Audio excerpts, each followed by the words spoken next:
Ladies and gentlemen, good afternoon. Due to COVID-19, Committee of Adjustment public hearings are being conducted virtually by electronic means through WebEx webinar, an online digital platform, and streamed on the Toronto City Planning YouTube channel.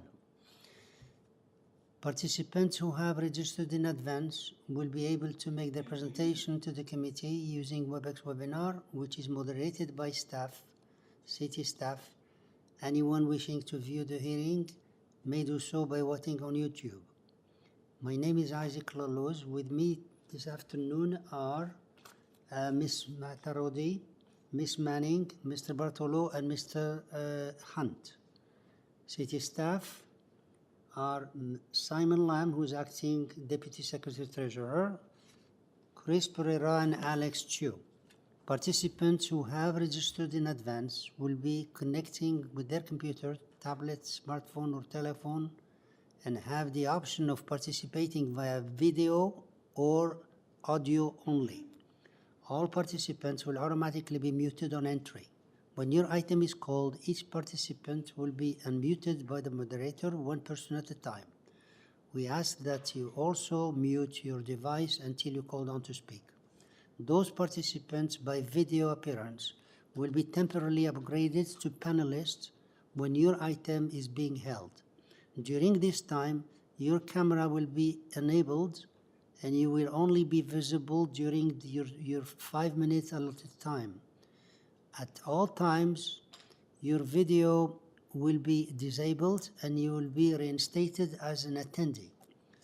Committee of Adjustment staff will share presentations submitted in accordance with the written submission deadline, and members of the public and participants are not allowed to use share screen or any other panelist control during the video appearance.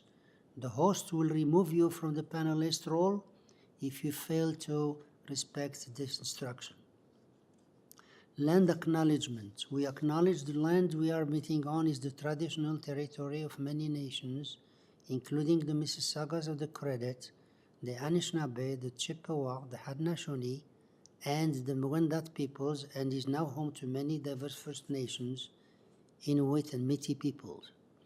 We also acknowledge that Toronto is covered by Treaty 13 of the Mississaugas of the Credit. In accordance with Section 45 and 53 of the Planning Act 1990 as amended, this meeting of the Committee of Adjustment of the City of Toronto is called to order. The Committee of Adjustment considers applications for variances from the provision of the zoning bylaw, permission to extend or alter legal non-conforming uses, and consents to sever property to create no lots. Anyone in attendance today who wants to receive a copy of the decision of the committee on an application must submit a written request for a decision by email. Please ensure that you include your name, address, and email address because Committee of Adjustment and the TLAB will be sending notifications and appeal updates by email only. If you do not agree with the decision of the committee, decisions may be appealed to the Toronto Local Appeal Body, known as TLAB, or in some limited circumstances to the Ontario Lands Tribunal, OLT. Appeal instructions are set out at the bottom of the decision of the committee. The hearing procedure this afternoon will be as follows. I will call each item in the order listed on the agenda. Where an application is uncontested, the agent or applicant may proceed with their presentation.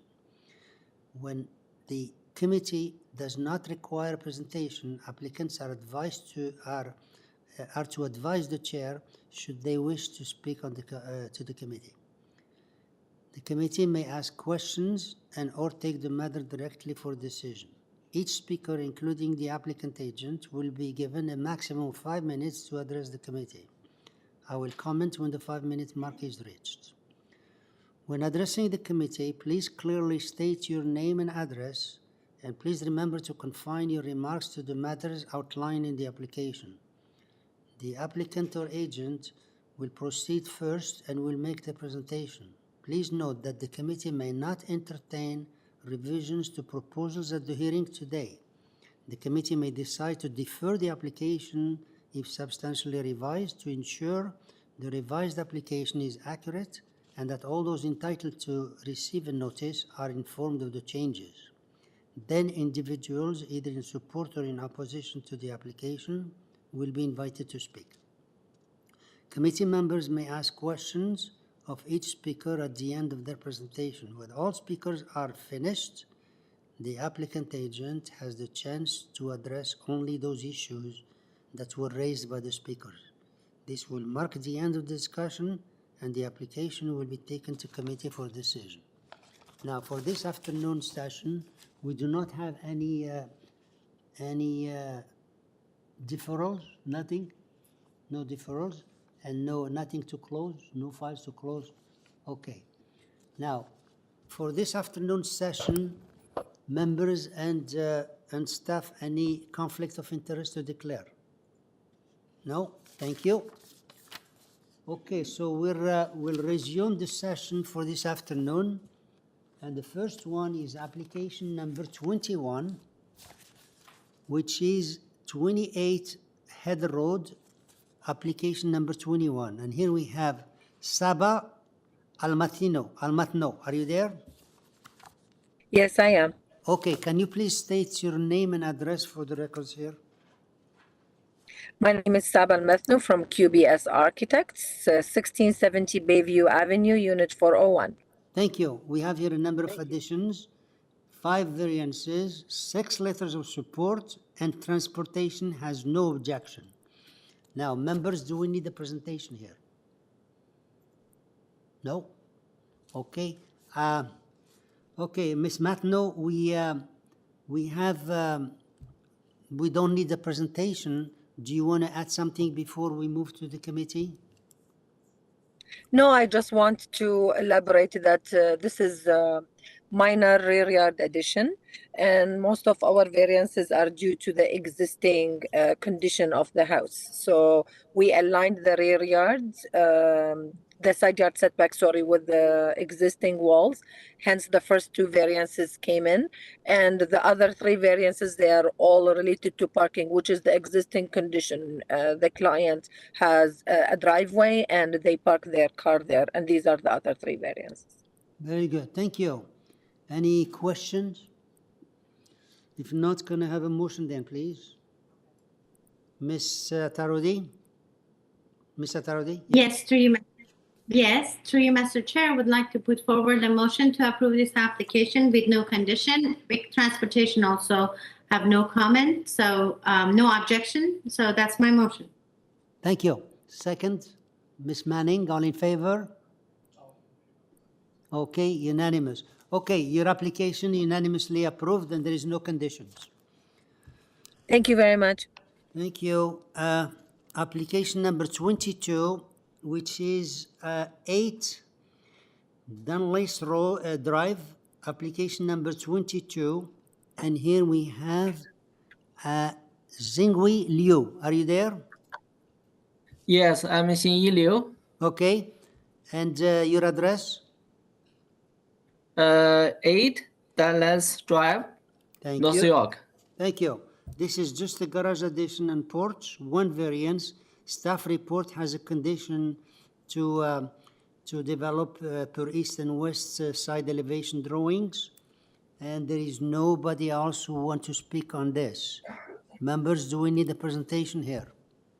No? Thank you. Sir, we don't need a presentation here. Do you want to add something or we just move on?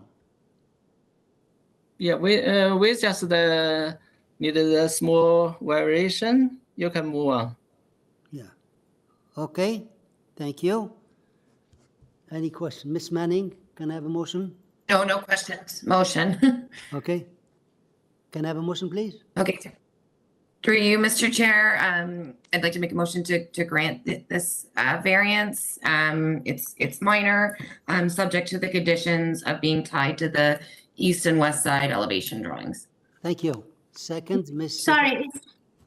Yes, just a quick reminder. I think the staff request only to the west side elevation, if I'm not mistaken. Well, The condition of the front. my record said developer east and west side elevation drawings. That's what it said. Okay. I think Ms. Manning is right.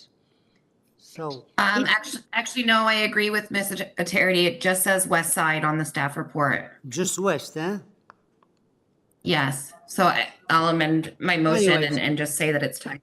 Okay, anyways, it's the, And then, it's per and staff, second. huh? Yeah. I can't read it so far. Per west, okay. Is on the screen, is per west. So you both are right. Per the west side elevation and site plan drawings then. Okay, thank you. And And I will second it. Ms. Tarodi seconding, all in favor? Okay, thank you. Okay, unanimously approved, subject to the staff report to tie it up to the west side elevation drawings. Number 23, which is 223 Elmhurst Avenue, application number 23. And here we have Paul Guest. Are you there? I'm here, yeah. State, please, your name and address for us. Yeah, it's Paul Guest, Betts Pools, 5688 Main Street in Stouffville. Thank you. So here we have here a deck in the yard, one variance, staff reports to developer site plan only, and that's it. Members, do we need any presentation here? No. Okay. Sir, we don't need any presentation. Do you want to make any comment or we just move on? No, we can just move on, thanks. Thank you. Okay, members, any question or motion? Can I have a motion then? Mr. Bartolo? Yes, thank you, Mr. Chair, through you. Given that staff have no objections to this, I'm going to put forward a motion to approve this application, subject that it be developed substantially in accordance with the site plan submitted. Site plan, thank you. Second? Mr. Hunt seconding, all in favor? Okay, unanimous. Sir, your application is unanimously approved, subject to the staff report to attach to site plan. Okay, thank you very much. Thank you. Number 24, which is 197 Banbury, application number 24. And here we have Sia Zanjani. Are you there?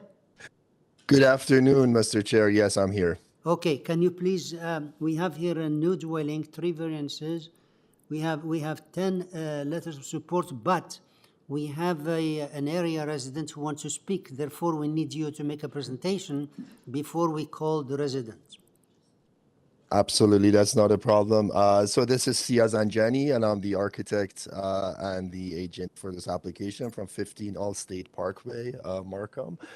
We had a 2-page presentation. Yes, perfect. Thank you so much. So we're here for 3 minor variances. I guess I would go through each one. The first one has to do with the side yard setback in the one corner of the building. As you can see on the screen, that's on the east side. At the front, you're required to have a 1.8 meter setback. We're providing 2.6, so that's an oversized setback we're providing. But given that the lot shape is irregular, by the time we get to the back of the building, we have a minor variance. We're providing 1.6 meter instead of 1.8, and the dotted orange line shows the required setback line. So as you can see, that's the impact is just the rear few probably a meter or so at the back. So that's related to variance. The number 1. Number 2 has to do with the lot coverage. 30% is required. 33.4 is proposed. That's based on the precedents we found in the area. This is a fairly modest size home that really fits in the as of right box. So there's really nothing substantial. We have we have lot coverage precedents as high as 34.43 for 182 Banbury Road, which is not too far from our property, and even as high as 38.7 for a few addition projects. There's more precedents. I'll be happy to go through all of them if the members need require that. The third variance has to do with the building height under the old bylaw. Under the new bylaw 569/2013, we fully comply with the building height. If we can go to the second page, that explains the perfect. So yeah, if we can zoom in so we can see the blue line. Yeah, on the right side, perfect. So the dotted orange line shows the center line of road, and here we have a fairly substantial height difference from the center line of road to actually where the building starts. So that's roughly about 2 feet or 0.67 meters. So that's what's triggering the building height variance under the old bylaw. Again, I want to emphasize that we fully comply on under the new bylaw with the building height of 10 meters. Thank you so much. As you mentioned, we have 10 letters of support from almost every neighbor surrounding the property, and we have no objections from staff or any of the reviewing parties. Thank you. Thank you. Okay, so we'll just hear the neighbor here. Peter Stardecker, are you there? Mr. Chair, we're just trying to get a hold of him. Okay.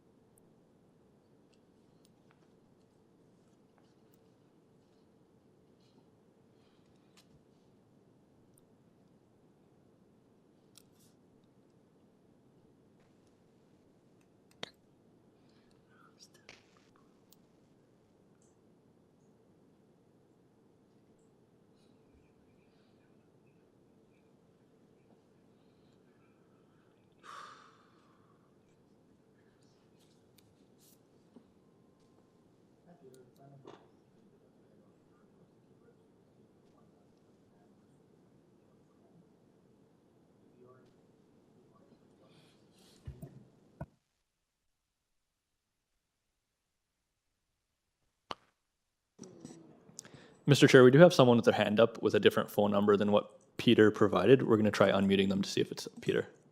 It's only George. Okay. Just run it. It was 108 calls, right? Yeah. Okay.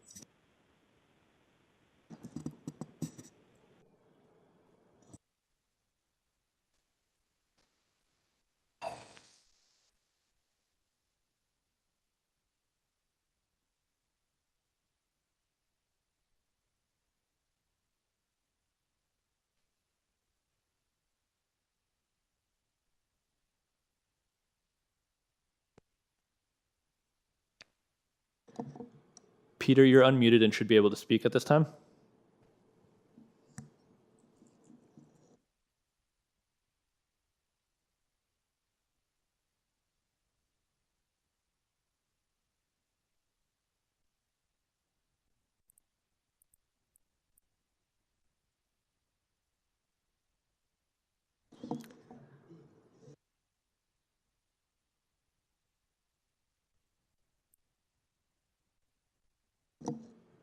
Mr. Chair, we're going to hold this one down and move on to the next file. Yeah.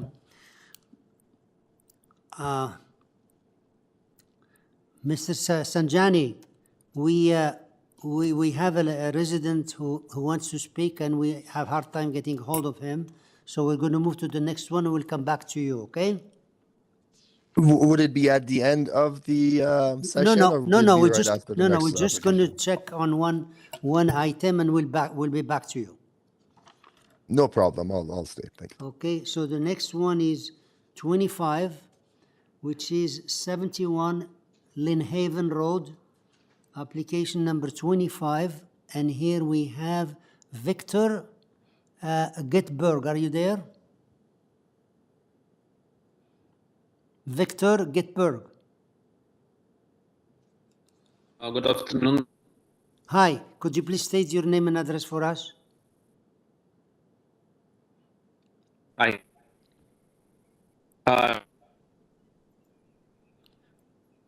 You're speaking, or you're just cutting off there? Could you please state your name and address?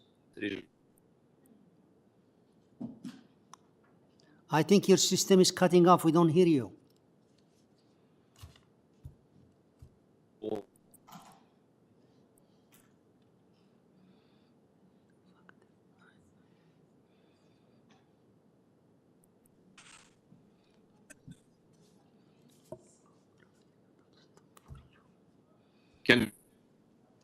No, we still don't hear you. Could you please speak up? Can you? Hello. Yeah, Mr. Gitberg, could you please speak up?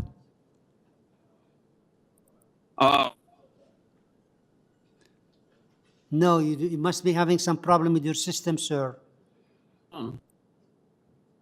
Yes. Your name and your address, please. Anything you can do about this? Victor, if you can try signing out and signing back in, we're having issues hearing you. Vic. So. Victor, you have to log out and log back in.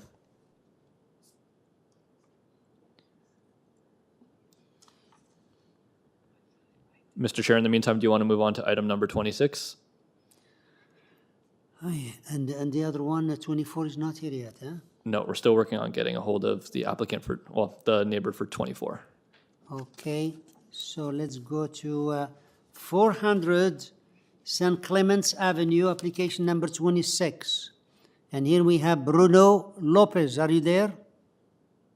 Yes, I am indeed. Okay, could you please state your name and address for the records here? Yes, my name is Bruno Lopez from Mechanical Engineering, and I'm representing the owner for this application. Okay, so we have here 3 variances regarding two-story addition and a deck and a cabana. Transportation, no objection, and we have 1 letter of concern. So, because we have a neighbor to speak, so we need you to make a short presentation, please. Yes, absolutely. Through you, Mr. Chair and committee members. This is a very straightforward application. It's just a small addition to the rear. As you already know, my client actually spoke to the next door neighbor during the application. She actually came with some concerns with the deck.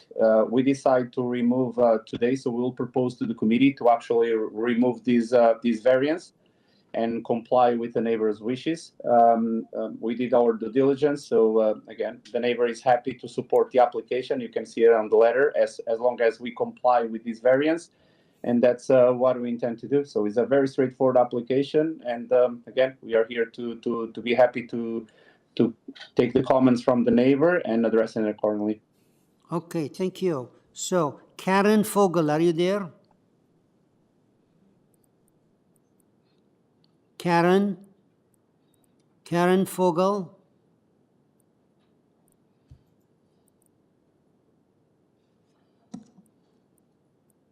Is she on?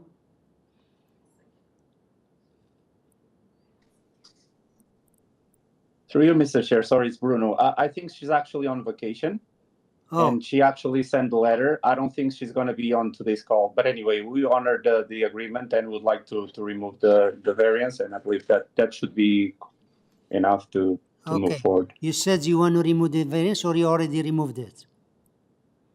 No, I haven't. Sorry, I haven't. We would like to remove it today, a part of the decision of the committee. So which variance we want to remove? It's variance number 1. You want to remove number 1, okay?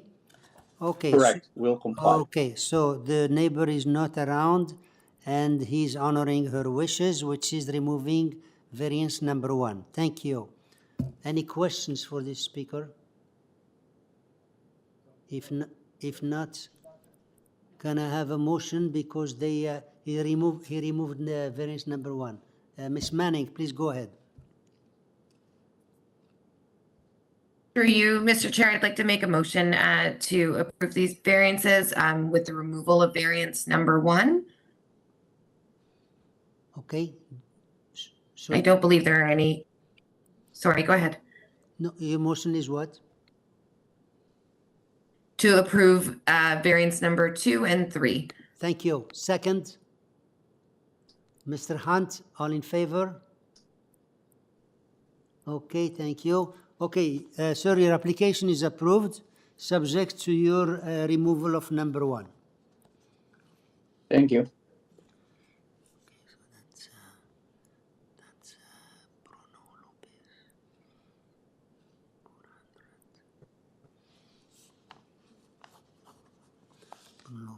Bruno Lopez.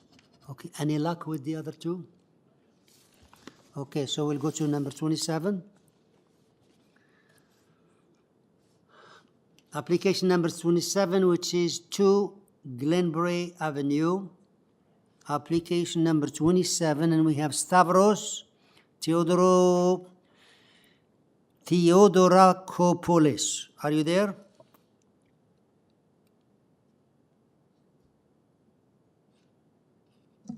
Just a second, Mr. Chair. Can you hear me now? Yes. Could you please state your name and address for us? My name is Stavros Theodorakopoulos of ST Engineering. My address is 2 Black Court, Aurora, Ontario, and I'm representing the owners for this application. Thank you. We have here 2-story rear addition. There's only 3 variances. Transportation has no objection, and we have 5 letters of support. The only thing is we have another person who's listed here, a neighbor to speak, and therefore we need you to make a short presentation. Okay, so the proposal for this application is to construct a 2-story addition at the rear of the property. There are no variances associated with the actual addition. The variance pops up with respect to the parking space. Now we have provided parking on the existing driveway adjacent to the existing house. Because that doesn't meet the required dimensions, we have a variance for that substandard parking size. It's pretty straightforward. The 3 variances are with respect to the parking space. Yeah. Okay. Yeah. Okay. So let's see what the neighbor has to say. Barry Stewart, are you there? They're going through it and looking at it, and I went over, looked at the property. I'm fine with it now. I'm okay. So you're okay. I just wanted to say that. Yep. Okay. Thank It's you. all good. Thank you. Very good. Okay. Okay. All right. So the neighbor is okay. Miss Manning, you had your hands. Can I have either question or motion? Motion, if no one has any questions. Please go ahead. Through you, Mr. Chair, this is these are minor variances. The parking is an existing condition, so I'd like to make a motion to approve this application. Thank you. Second, Ms. Satharodi, all in favor? Okay, thank you, unanimous. Okay, your application unanimously approved, as submitted. Thank you very much. Okay, any luck?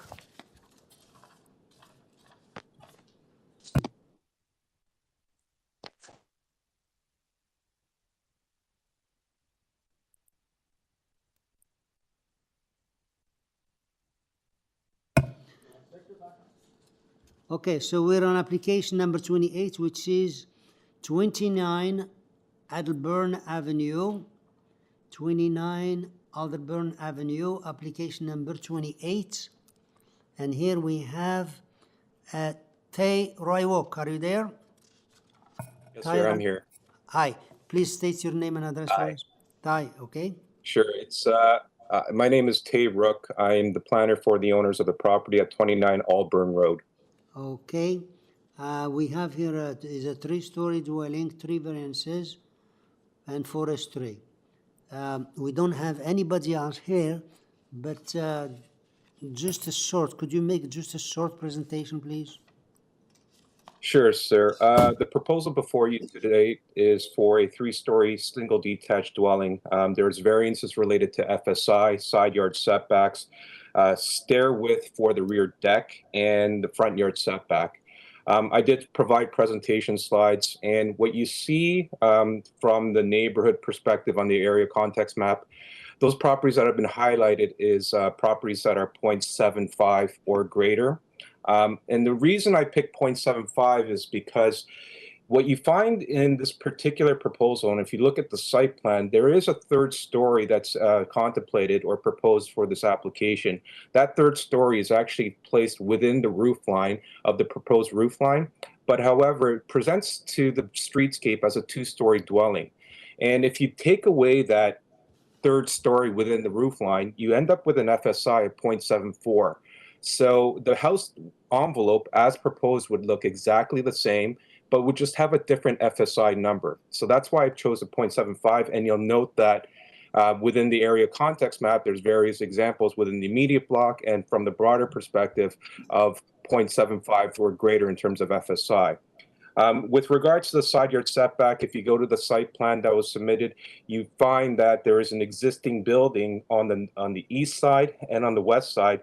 And you'll see that on the west side and on the east side, the actual proposal is either matching or slightly less than what's being proposed, what is existing currently on that site today.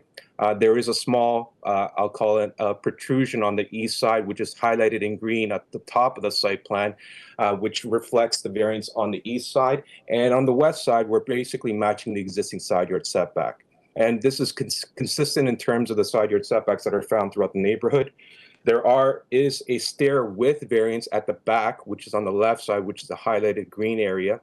And what that is basically for the width of the stairs for the deck. And the intent of that particular provision was to ensure that you didn't have wide stairs that are leading up to, 1.5 meters and 1.2 meters in terms of height, providing mass and impacts towards the adjacent neighbors. But in this particular case, it's basically two steps or about 16 inches that rises from the grade to the rear deck. So in terms of impacts, in terms of massing that would be reflected from the width of the stairs, it's pretty much nominal and non-existing. The final variance is related to the front yard setback variance, and you'll find at the front of the building or on the right side of the site plan, there's a small sliver, a triangular sliver that's highlighted in green. That represents the extent of the front yard setback, and that's also related to the fact because the street itself is on a bit of an angle, which contributes to that front yard setback variance for that sliver. But what you note is that the front wall of the proposed dwelling is consistent with the adjacent buildings on either side. And you'll also note that the rear walls and in terms of building length itself, there's no building length variance or building depth variance. So this is a very modest and appropriate proposal given the context of this neighborhood and the site. And it is an application that is meritorious and warrants support. If you have any questions, I'll be glad to answer them. Thank you. So there are five variances, huh? Correct, sir. Yeah, I said 3 originally, but that was wrong. It's 5 variances. Okay, any question? There's nobody else recorded here, just the agent. If no questions, can I have a motion then? Ms. Atarodi? Yes, through you, Mr. Chair. It's a very straightforward application and it's minor in nature. Therefore, I would like to put forward a motion to approve this application with no condition. Thank you. Second? Mr. Bartolo, all in favor? Okay, thank you. Your application is unanimously approved and there is no conditions. Thank you very much. Now, could we charge the first one? Yeah, okay. Yeah. So we have 25 and 26, huh? Mr. Chair, let's go back to item number 25 first. We have Victor back on the call.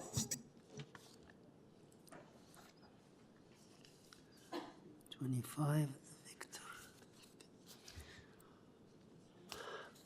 Okay, we're into application 25, which is 71 LYNNHAVEN, and here we have Victor Gitberg. Mr. Gitberg, we're into you now, okay? Mr. Chair, we're having issues unmuting Victor. Victor, you have to authorize your microphone.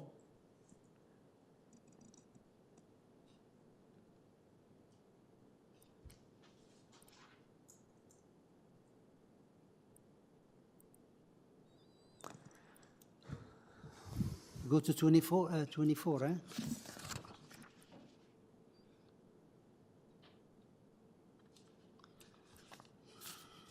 Okay.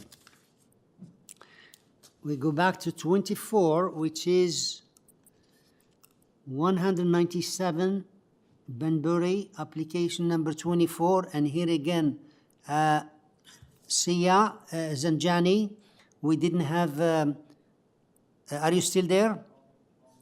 Yes, Mr. Chair, yes, I'm here. Okay, thank you. We were trying to reach the other person. If he's not there, we're going to move on. Peter? Mr. Chair, if I may give you a quick update. I just spoke with the owner. If Peter is we don't know the last name. If it's Peter Lee or from 195 Banbury, we do have a letter of support from him. So it might be that he's trying to speak, in favor of the application. We don't know, but if that's the same Peter, we do have this letter of support that you have in front of you from 195. Peter Stadiker from 207. So he's the one, right? Okay, so that's a different Peter. Yeah. That might be a different Peter there. 207 Banbury? Yeah, 27, and his last name is Stadiker. Okay, so that might be a different Peter. The different one, yeah? Okay, anyways, if you can't It's probably a different Peter, yeah. Okay, so if you can't reach him? Mr. Chair, we're just going to ask if Peter, if you're on the call, can you please raise your hand?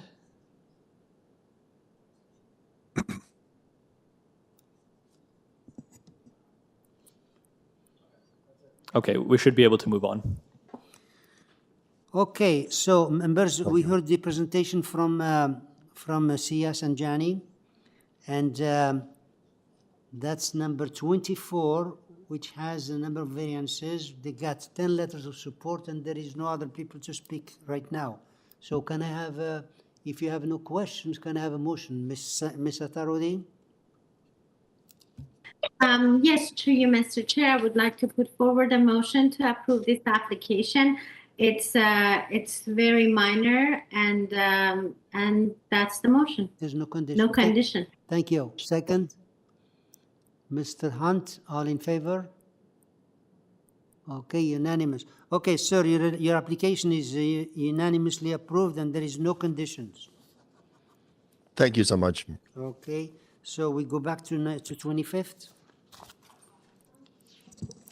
Let's proceed further on the agenda.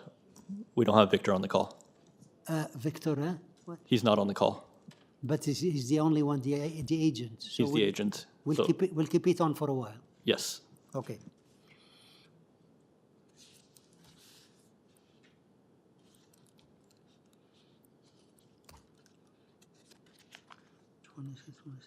Are we on 29? Okay. Application number 29, which is 60 CHISWELL Crescent, application number 29, and here we have Grace O'Brien.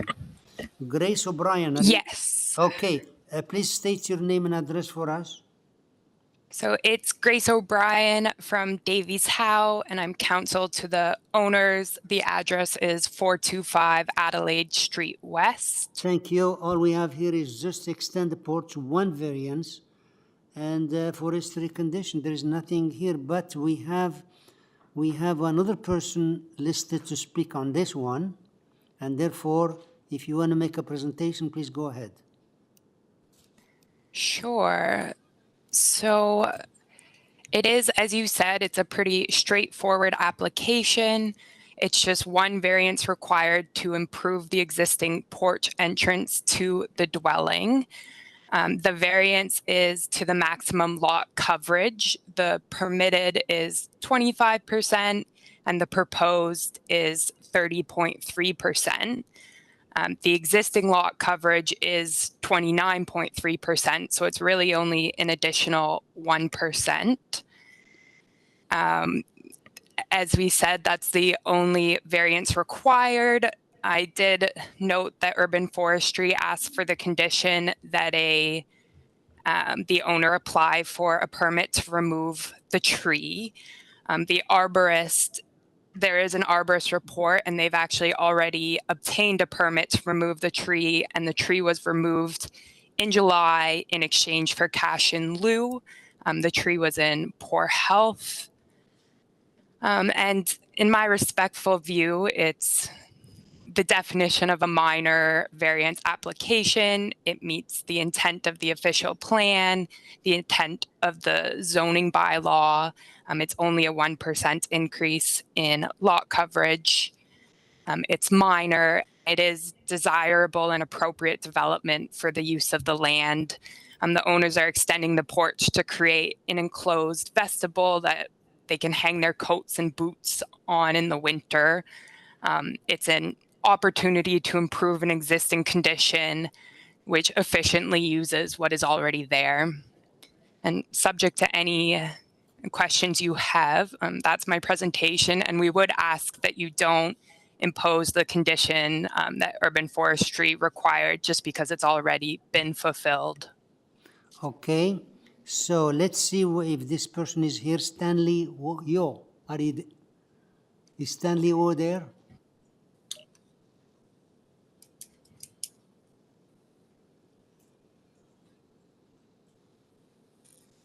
Is there?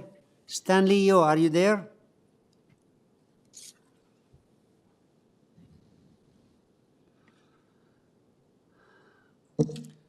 Stanley, you've been unmuted. You should be able to speak now. Oh, yes, I'm here. Okay, could you please state your name and address for us? Yes, my name is Stanley Yao. I am at 48 CHISWELL Crescent. Okay, and what's your concern about this application? Oh, I have no concern. I just want to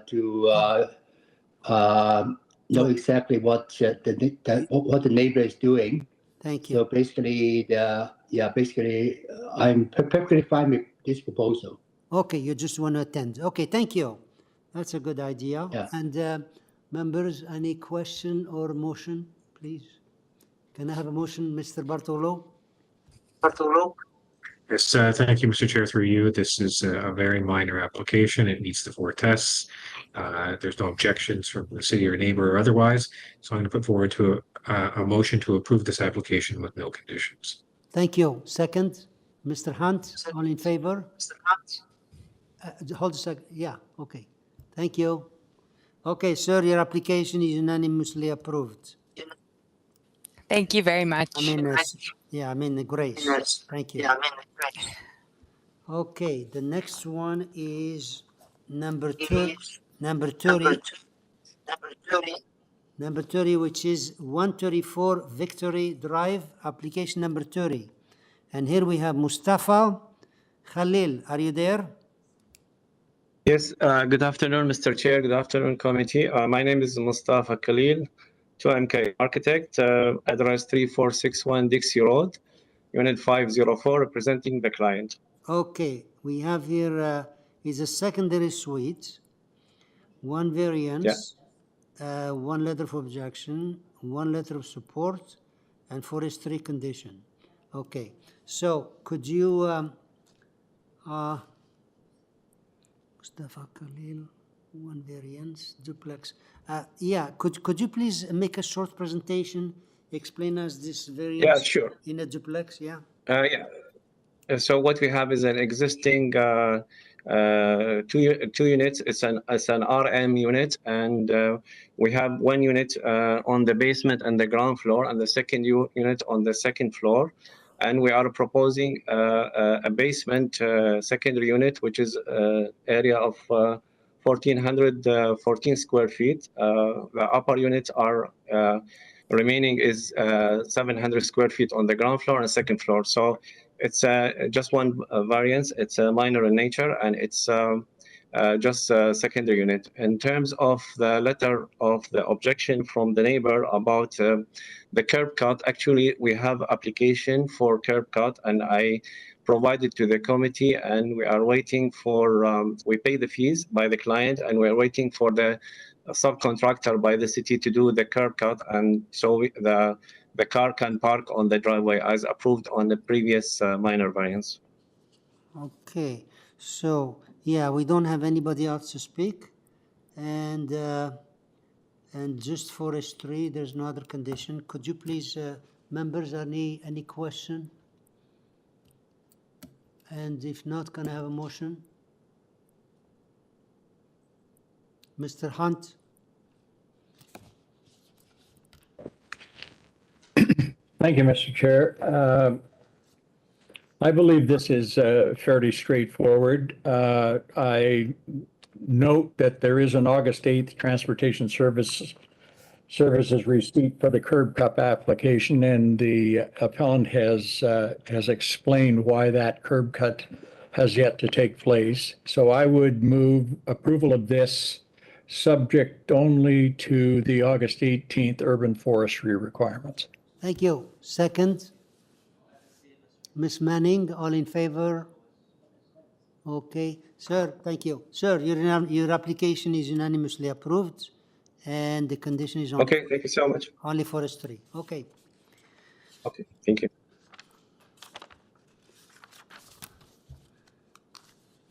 Number 31, which is 275 KEEWATIN Avenue, application number 31. And here we have Andrew Bate Sorba. Are you there? I am here. Okay. And here we have a new dwelling, 6 variances, staff report. There is a modification per you. Transportation, they're asking for deferral until supporting materials. 1 letter of objection. Now, we have here 4 other people to speak, and therefore we need you to make a presentation. However, before you do that, could you please tell us what you're changing? What are the variances you're changing, and to what that you mentioned to the staff? So we, can you hear me, sir? Yes, go ahead, please. Yes. We have been working with the city planner quite vigorously over the last couple weeks before the deadline to modify the scheme in a way that reduces. Yeah, could you please leave the explanation after? Just tell me the variance number and what you're changing it to, so the staff can record it. Yeah. So number 1, density is down to 0.76. Thank you. The permitted height is 9.5. Okay. Number 2. And the number 2 is 9.5. Maximum height is 9.5 for 3. Number 4 is 18.6.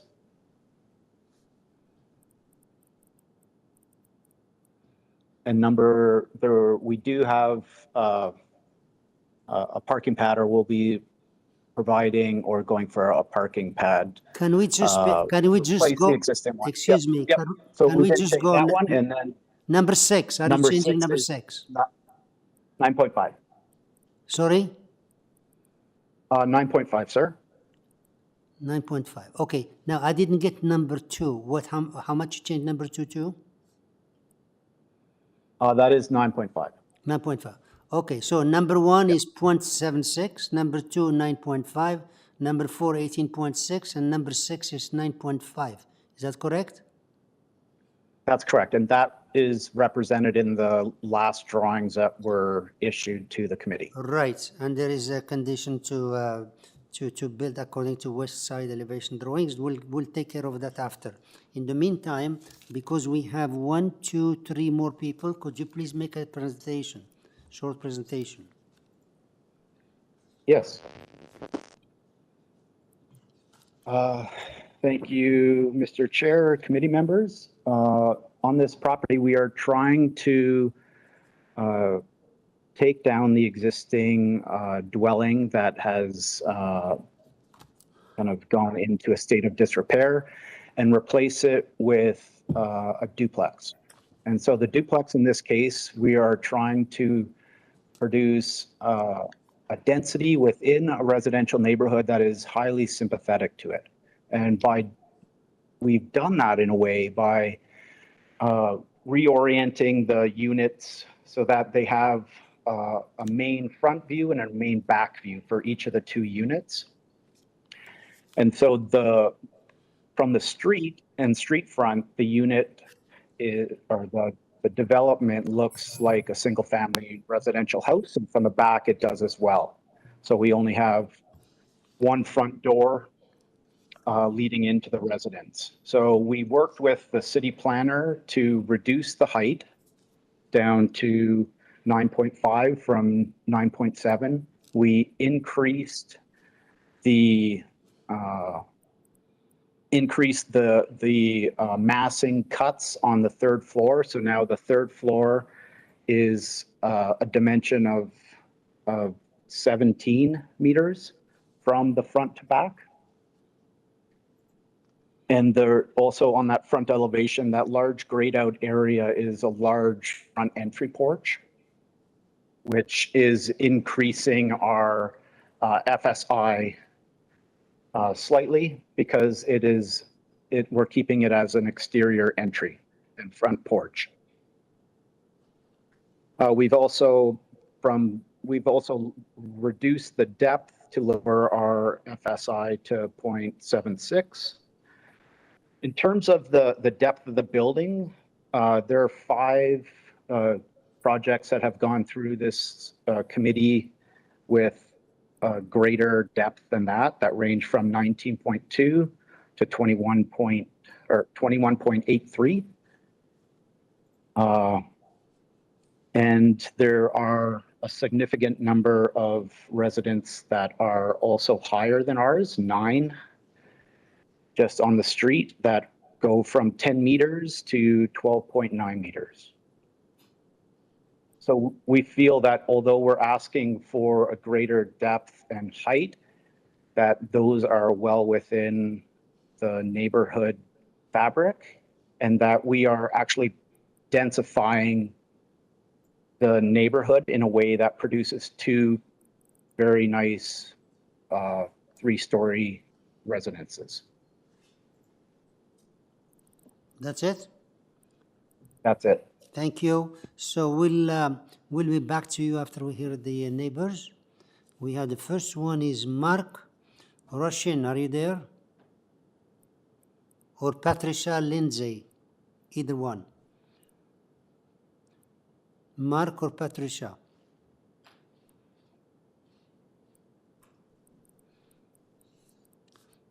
And these people said they want to be on video. Mark, you have been unmuted. Should be able to speak. Thank you, Mr. Chair. Can you hear me? Yeah, hi. Could you please state your name and address? Hi, thank you. Your name and address, Mark please. Mark Rushin, 277 KEEWATIN Avenue. Thank you. And if it's all the same with the committee, would it be okay if I let my partner who lives at the same dwelling as I speak first? Absolutely. And you can both of you share the time. And so yes. Is that Patricia Lindsay? Could you please state your name and address?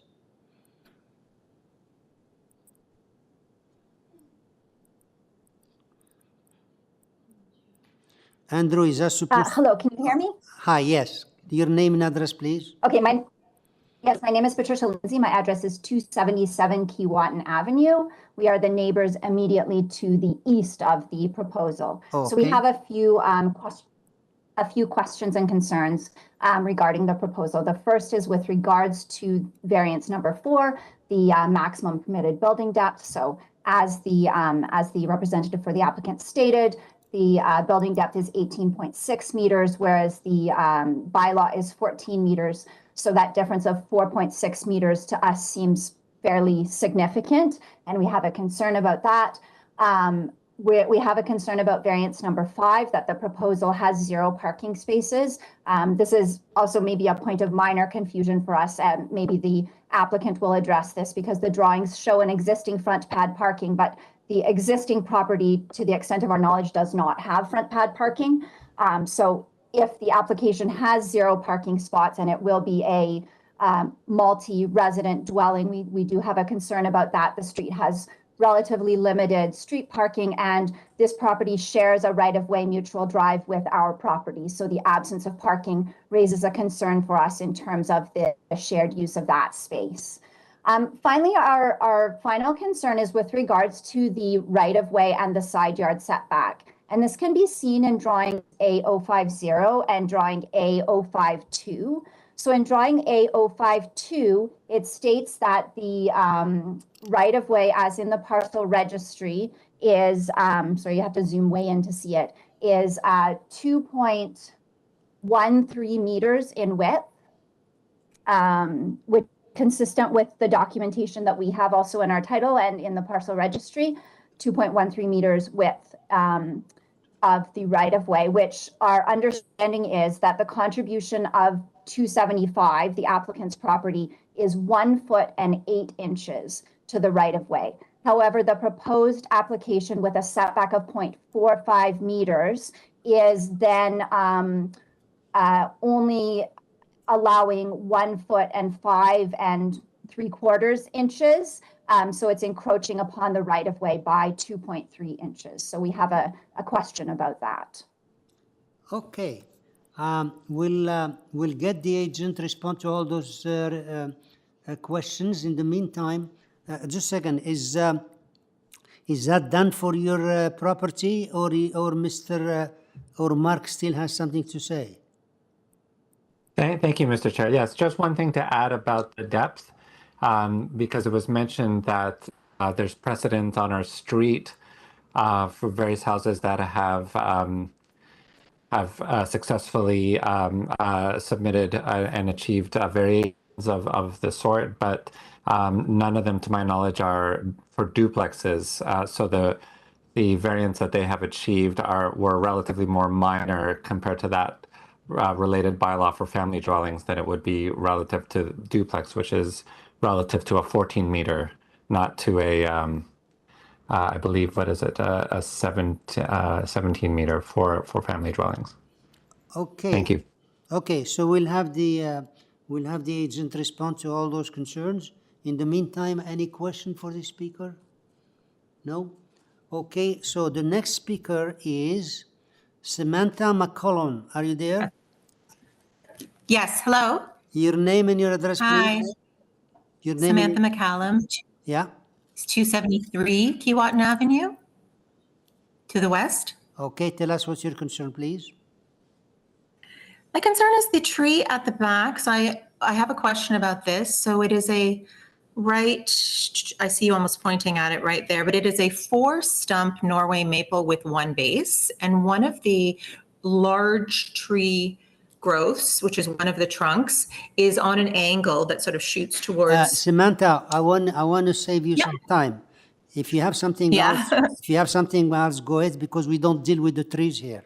There is the forestry. Because I think that my question is, does the length require the trimming of the tree more than 1/3? Because if it does do more than 1/3, does that not affect the health of these 4 stumps?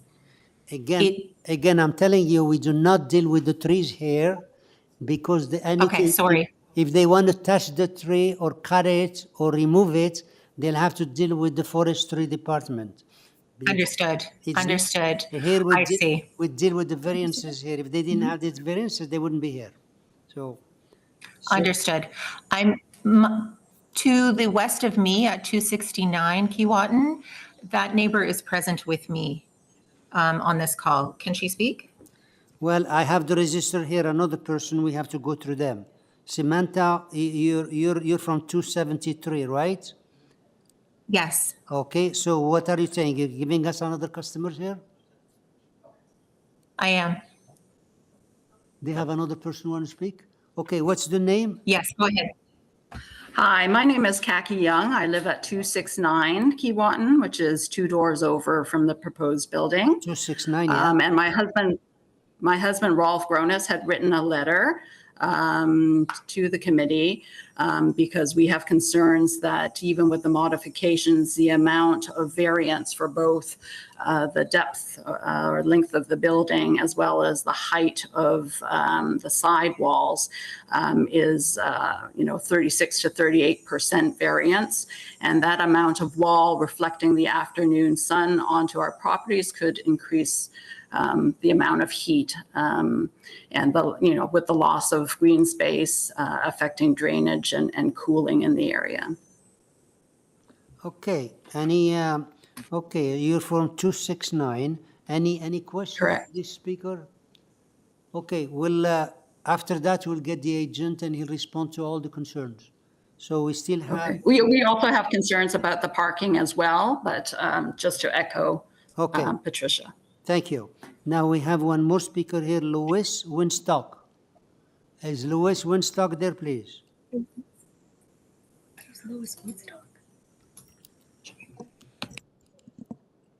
Lois, please do not hit the mute button. Staff will unmute you. Okay, sorry. Yeah, please state your name and address, please. My name is Lois Winstock, and I'm the registered joint owner of the property known as 283 Keewatin Avenue. Thank you. Tell us what's your concern about this application. Well, yes, thank you. First of all, may I thank Mr. Chu for helping me. He has been fabulous, helping me to get this on at the last minute. I've had some surgery in my hand and I have been kind of incapacitated. But I have a few things to say about this. I concur with all of the others of my neighbors who have expressed their concerns. I indicated we have two major objections, my husband and I, to this build. And I want to start off by saying we're the senior people in this presentation. We've lived on this street for 31 years. I have known the applicant since he was a young child. That's going to become relevant later in the presentation. The two objections that are listed, and I'm not going to go through them because they're before you, is first of all, the depth of this property. And even with the reduction that's being contemplated, it is still massive. In my opinion, and I subject to this, I submit to this committee that it is in fact not a minor variance, but a major variance, and as such can't be considered by you. One of the problems with it, as far as those of us who live to the east of this massive build are concerned, is that unlike Dr. Gronus's problem, where he's afraid that there's going to be an increase in the heat because of the reflection of the sun, we're not going to get any sun at all. My house, which is an infill, a new infill, has a patio, as do my immediate neighbors who just spoke. It has a terrace, and none of that's going to get any afternoon sun because of this wall. Now, unfortunately, I have an issue. I suffer from seasonal affective disorder. And our new house, as those on the street will tell you, has massive windows for that reason. And it's going to be irrelevant that they're there because there's not going to be any sun to be had. And there's not going to be any sun to be had in the house either because the sun will be blocked completely. That is a concern. Now, those who live at 277, and I didn't mention this, but I will, and 273 have young children who play in that backyard. Our immediate neighbors, their children are going to be playing in the dark. And this is going to be, I think, detrimental to them. It's certainly detrimental to me. And if I can refer to the Ontario Planning Code, and I know this is a municipal body, but bear with me for a moment. Bear with me for a moment. The Ontario Building Code sets out the parameters of buildings in the province of Ontario, which are represented by the municipal bylaw. And the driving force of the Ontario Building Code is safety and the well-being of Ontarians. And I submit that this bill doesn't meet that standard. And inasmuch as the bylaw is an offspring, if you will, it's a municipal directive that embodies that, it also offends the bylaw to that extent. That's quite a fundamental problem for this bill. I want to say neither of us are at all averse to development, particularly if you have the photos I sent, that the applicant has let this property turn in derelict. Yes, there's the picture of the right-of-way that has been referred to here. If you look at the next picture, this is how he's maintaining the property and has maintained it for at least the last 2 years. Doesn't cut the grass. The city has to cut the grass. The city has better things to do than cut the grass, and that grass is now approaching 5 feet tall. All right? I submit that that's how he considers his neighbor's well-being. And I'll talk more about that in a second. Regarding the appearance of this building, you know, if perhaps the architect had provided the kinds of drawings that were used by a previous architect and are quite detailed, maybe we would have a better idea of what's in store for us. But Keewatin is a street of houses. They're single-family dwellings. They're semi-detached dwellings. There is one legal duplex that I know of, and there's a small group of townhouses that are set back far from the street. But even the infills, of which ours is one, have tried to maintain the integrity of the appearance of Keewatin within North Toronto. And this is a residential area. It's well established. You know, it was Ms. incorporated into Ms. the Weinstock, could you Yes. please summarize your coming to your Yes, 5 I will. minutes? Yes, thank you. Thank you. Yes, thank you. Just going to say that it doesn't meet the requirements of a Toronto's official plan.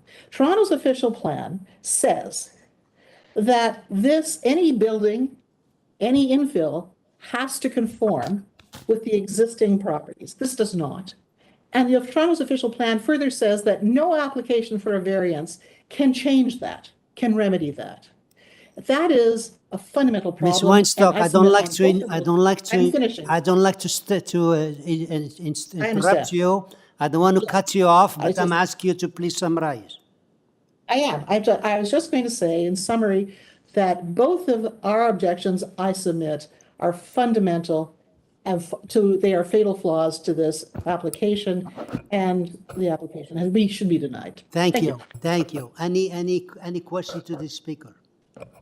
No question. Okay, so we have to call back the Andrew. Oh, yes, I'm here. 1, 2, 3. Yeah, I think everybody spoke. So could you please address the concerns that you have just heard? Absolutely. I think maybe to talk about the first concern that seems to be coming up quite a bit of depth, and to put into context the kind of depth of what the neighbors are quoting as a 14-meter depth for a duplex is traditionally held through from a group of townhouses or development. And what we're proposing here is a singular infill development that is not changing the drastic character of the neighborhood.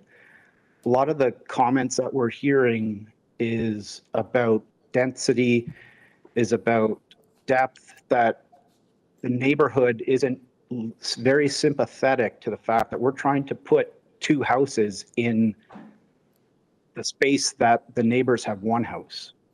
So we're not asking for anything that has not been built or gone or like exceeded any of the levels of depth or FSI in this neighborhood at all. We're actually well within what has been built and approved at this committee. The front parking space is an existing front parking pad. Just to answer one of them. And then we are working with an arborist and with urban forestry on the specifics of how we build anything close to those trees in the back. We're absolutely going to save every possible tree we can in the backyard. That's it? So Yep. let's see if the members have any question. Members, any question for this gentleman, Miss Manning? Just 2 questions, really. The first was with regards to Mark and Patricia's comments about their right-of-way, that they believe the side setback is going to be encroaching on. Can you just respond to that? And I'm also a bit confused about the parking, because variance number 5 states that there's going to be 0 parking spaces, but you've mentioned an existing parking pad. So could you explain that? Yeah, absolutely. So the right-of-way is an existing right-of-way that the homeowner who grew up in the house used to access a garage in the back. And so that has always been an accessible walkway to the backyard. And so we are utilizing what is legally part of the right-of-way to access the backyard, the same as the house has always done.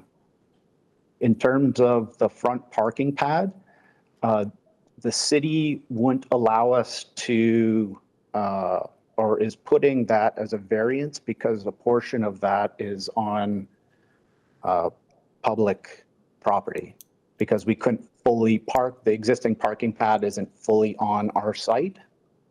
So they couldn't come out and say that it's a legally one parking pad. So we have to go through the process and get that reaffirmed. Do you have any comments in regards to, like, the transportation report says that they deferred comments because of deficiencies in the plan. Do you have any response to that? So I know they were asking about the curb cut. We haven't, or we didn't change or adjust any of the existing curb cuts on the property whatsoever. So we can absolutely satisfy their concerns about getting them more information. So we were just using the existing space that the parking pad was in and leaving the existing curb cuts, not changing anything. Yeah. When you say you can't satisfy them, they're asking for deferral until you give the equipment. If you want to satisfy them, why didn't you do it before? Because I didn't get their letter soon enough to be able to contact them to let them know that we're actually not changing anything. So if this could be approved, we put that as a constraint on the approval that we're not touching the curb cut whatsoever.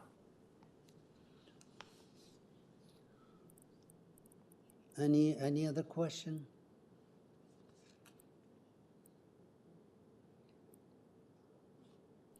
Anyone ready for a motion? Just a quick question. Please go ahead. Just a question from city staff. How can we had a condition that the applicant, regarding the parking and the curb cut, how can we add that as a condition, or can we, or we cannot, regarding the transportation conditions? Are you asking if is the transportation condition present, or you're wishing to add a transportation related condition? Can we? No, the second one is my question. Can we add the transportation condition? You can add a condition if it is achievable and someone can sign off on it.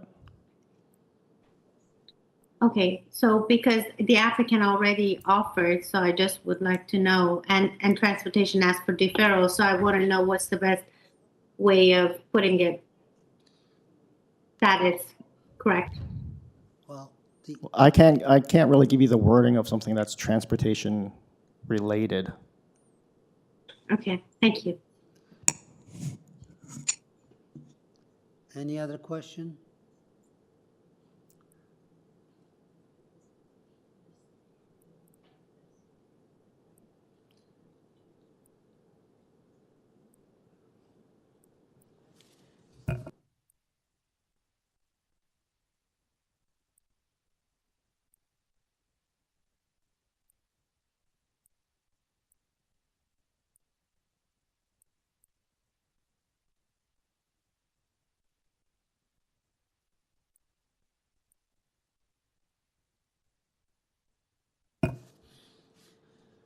Okay, so members, what's the verdict?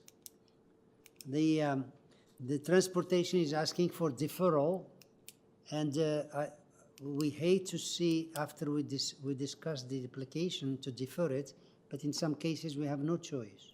So if you want to defer the application, is up to you. If you want to have a motion, please go ahead. Mr. Hunt, what's your take? Well, Mr. Chair, I'm having the same difficulty as other members regarding the uncertainty of transportation on this. And I would ask the applicant, what are their thoughts on deferral in order to establish with transportation exactly what is happening so they can come back with a conclusion on their part, which then leaves no gray area in terms of what you're asking for. Well, I mean, if Mr. Chair, if you want a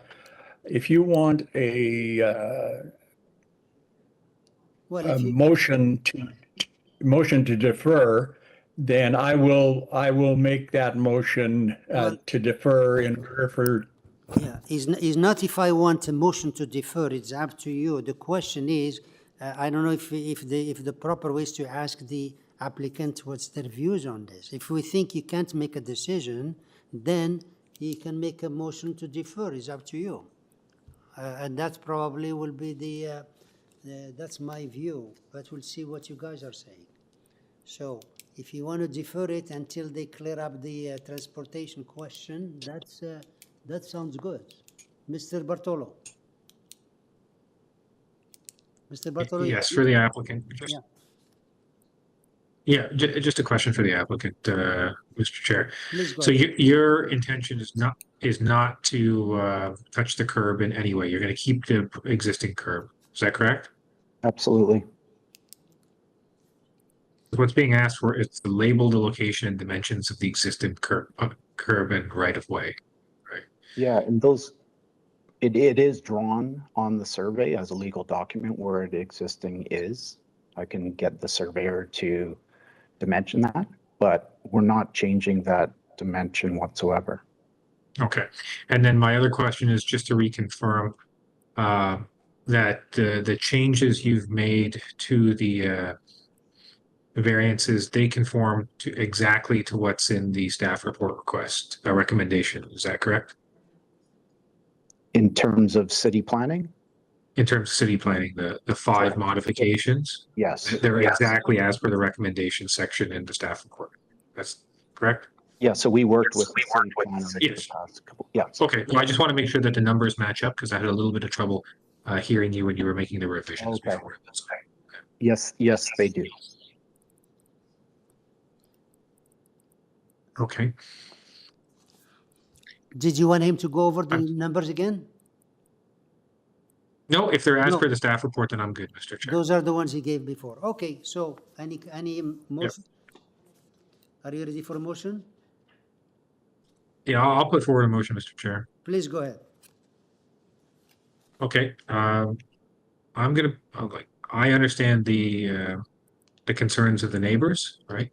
However, I do believe this type of intensification is generally in keeping with the intent of the bylaw and is generally minor in nature. So I'm going to put forward a motion to approve this application subject to the following revisions: that the recommendations 1 through 5 have noted in the staff report be adopted.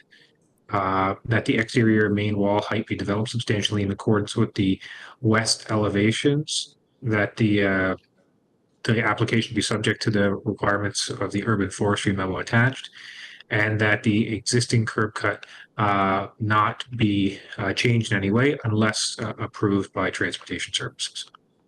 Thank you. Thank you. Second, Mr. Hunt is second. Mr. Hunt. Sorry for interrupting you, but just a reminder that city staff request for variance number 1, 2, 3, 4, 6 to be modified. Yeah, that's right. 1, 2, 3, 4, 6. You said 1, 2, 5. Yeah, sorry, it's labeled 1 to 5 in the recommendation section, but you're right about the variance numbers. Yes. Now I understand. 1, 2, 3. Okay. 1, 2, 3, 4, 6. The variance number 1, 2, 3, 4, 6. Okay. Yes. Sorry for interrupting you. That's okay. No worries. And so I have the motion. Could you remove that one, please? Okay, so we have a motion to approve with those conditions. And do I have a second? Can I have a second, please? Mr. Hunt seconding. All in favor? Opposed? Mr. Tarodi, for or opposing? For. For? Okay, so Yes. opposed? Miss Manning is opposing. Okay, so sir, your application is approved, subject to those changes of the variances, the condition of the staff regarding the west side elevation, and condition to satisfy the transportation, and no change in the cutting of the curb. So that's the motion, and that's the approval. Okay. Thank you very much, Chair and Committee. Okay. Mr. Chair, do you mind if we go back to item number 25? Oh, he's back. Okay. He's back. Let's try him. Okay. Thank you. Oh. Yeah. Hold a second, please. We waited for you all this time. You can wait for us 2 seconds, please. Sure. Okay. Is that Victor? Yeah, that's me. Oh, welcome back. Yeah, we were looking for you. Could you please state your name and address, please? Yes, my name is Victor Gidberg, 33 Belvedere Crescent in Richmond Hill, and I'm representing the owners of the property at number 71 LYNNHAVEN, and I apologize for my system being inconsistent today. Okay, yeah, these things happen. Okay, we have here a new dwelling, 4 variances, forestry, just forestry. There is no other persons here. Members, do we need a presentation here? No? Thank you. Okay, sir, we don't need any presentation. And did you want to say something before we move to the decision? Just to mention that I've been in contact with forestry, and I think we found a good solution for the tree in question, city tree. It can be replanted because it's very small, and arborists recommended transplantation of this tree. Excuse me, we don't go to details of the trees here. There is a condition for forestry. Yeah, okay. Yeah. No, I just wanted to mention that we're aware of those conditions. There is condition of forestry. Whatever you decide with them, it's fine. So, can I have a motion, please? Ms. Tarodi? Yes, to you, Mr. Chair, I would like to put forward a motion to approve this application subjected to urban forestry amendment. Thank you. Second, Ms. Manning, all in favor? Okay. Sir, your application is approved subject to forestry. Thank you very much. Good day. You're welcome. And now we're on the 32, right?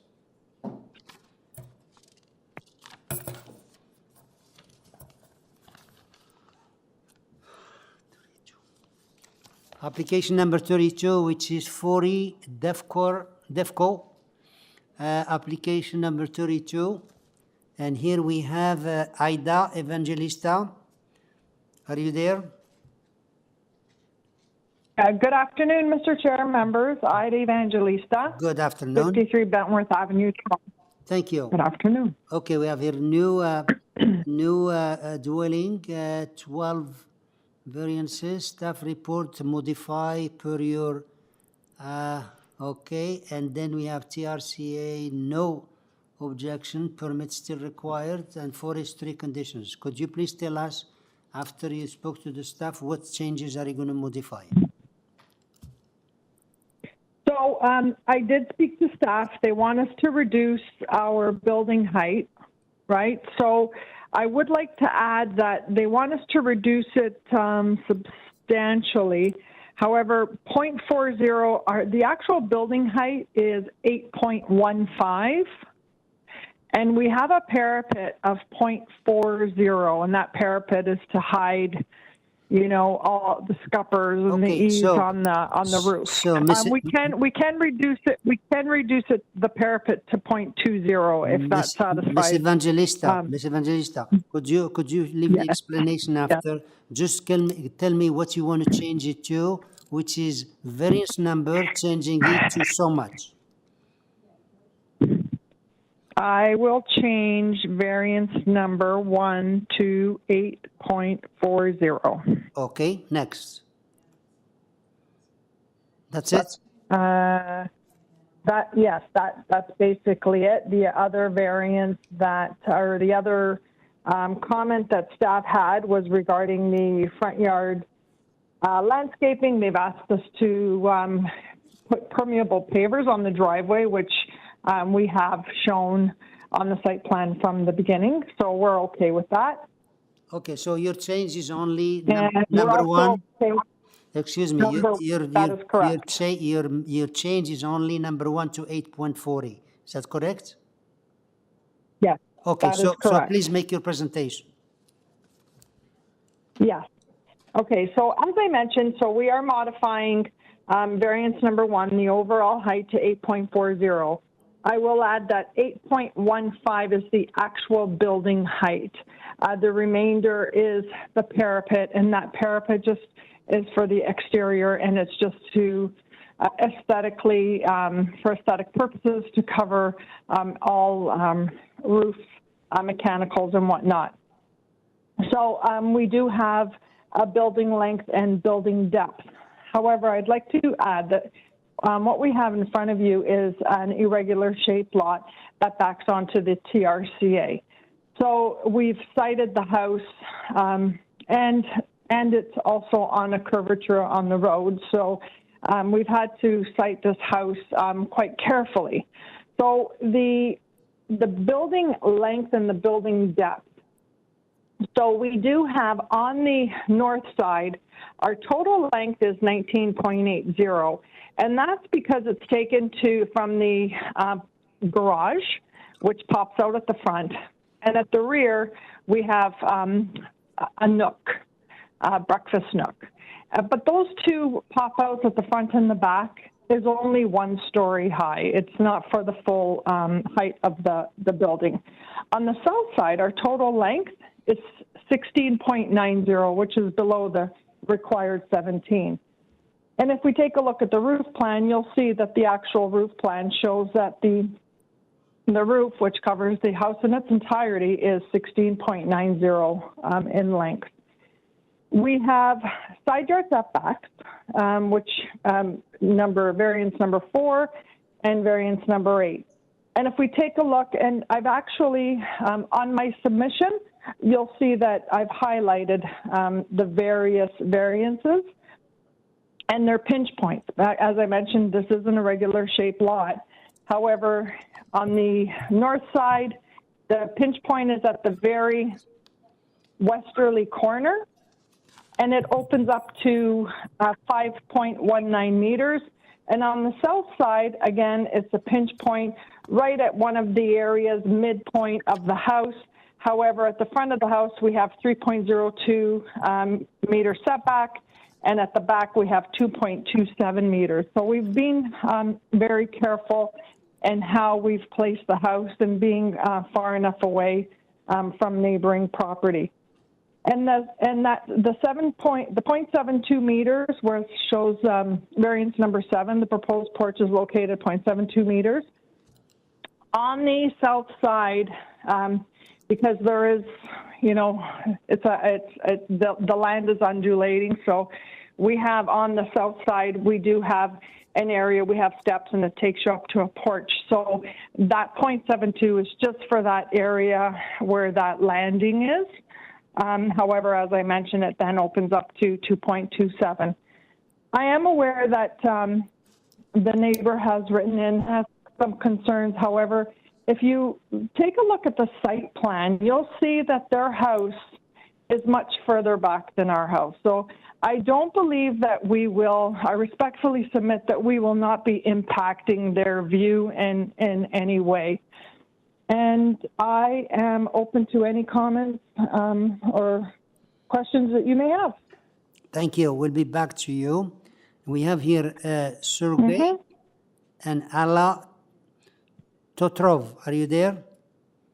Yes. Oh, good afternoon. Could you please state your name and address for us?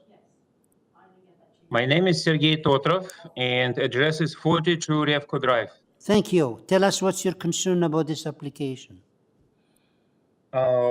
We don't want that the house will be like moved to our property and lower than the like requirements. And we don't like that it will be going back further because we have the window from the elder person, 89 years old, and she's almost a lot of time sitting there, and we don't want to like view will be closed. And it's in reality for us doesn't matter the height and the front moving forward, no problem. We don't want to move like to our property less than required. That's it. Okay. It doesn't matter if it will be porch or stairs to the porch or border of the house, and one border will be lower, one border will be longer, lengths will be more like 275, but 72 centimeters, this is not good. Absolutely. Okay. All right. So these are your concern. We'll get the agent back to respond to that, especially the hampering of the view of your window, and we'll have her explain that. In the meantime, any question for this speaker? No? Okay. So, Ms. Evangelista, could you please come back and address the concern of this gentleman? Yes, Mr. Chair. If you can refer to the site plan, please.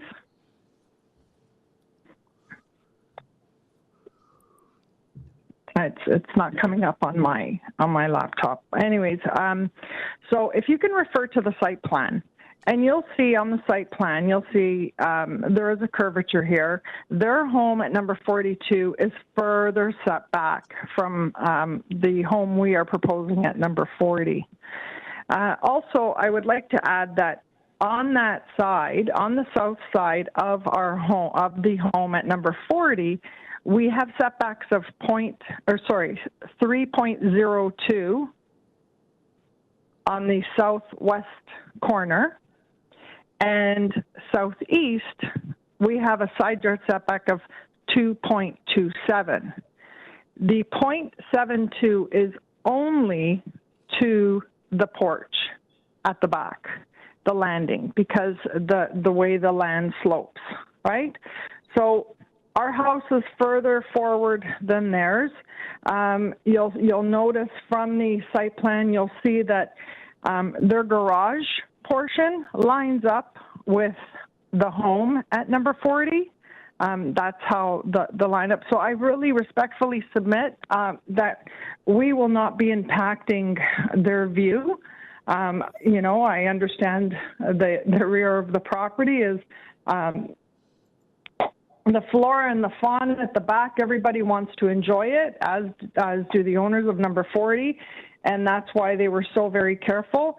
And we have to keep far enough away from the top of slope, and that's why the house is placed where it is. There are a few different elements that come into effect: the irregular shaped lot, the top of slope, the curvature of the street, the undulating lands. So I respectfully submit that we will not be impacting their view. We are far enough away. I believe 3.02, as many homes are much less than that, away from the neighboring properties. And I hope this addresses their comment.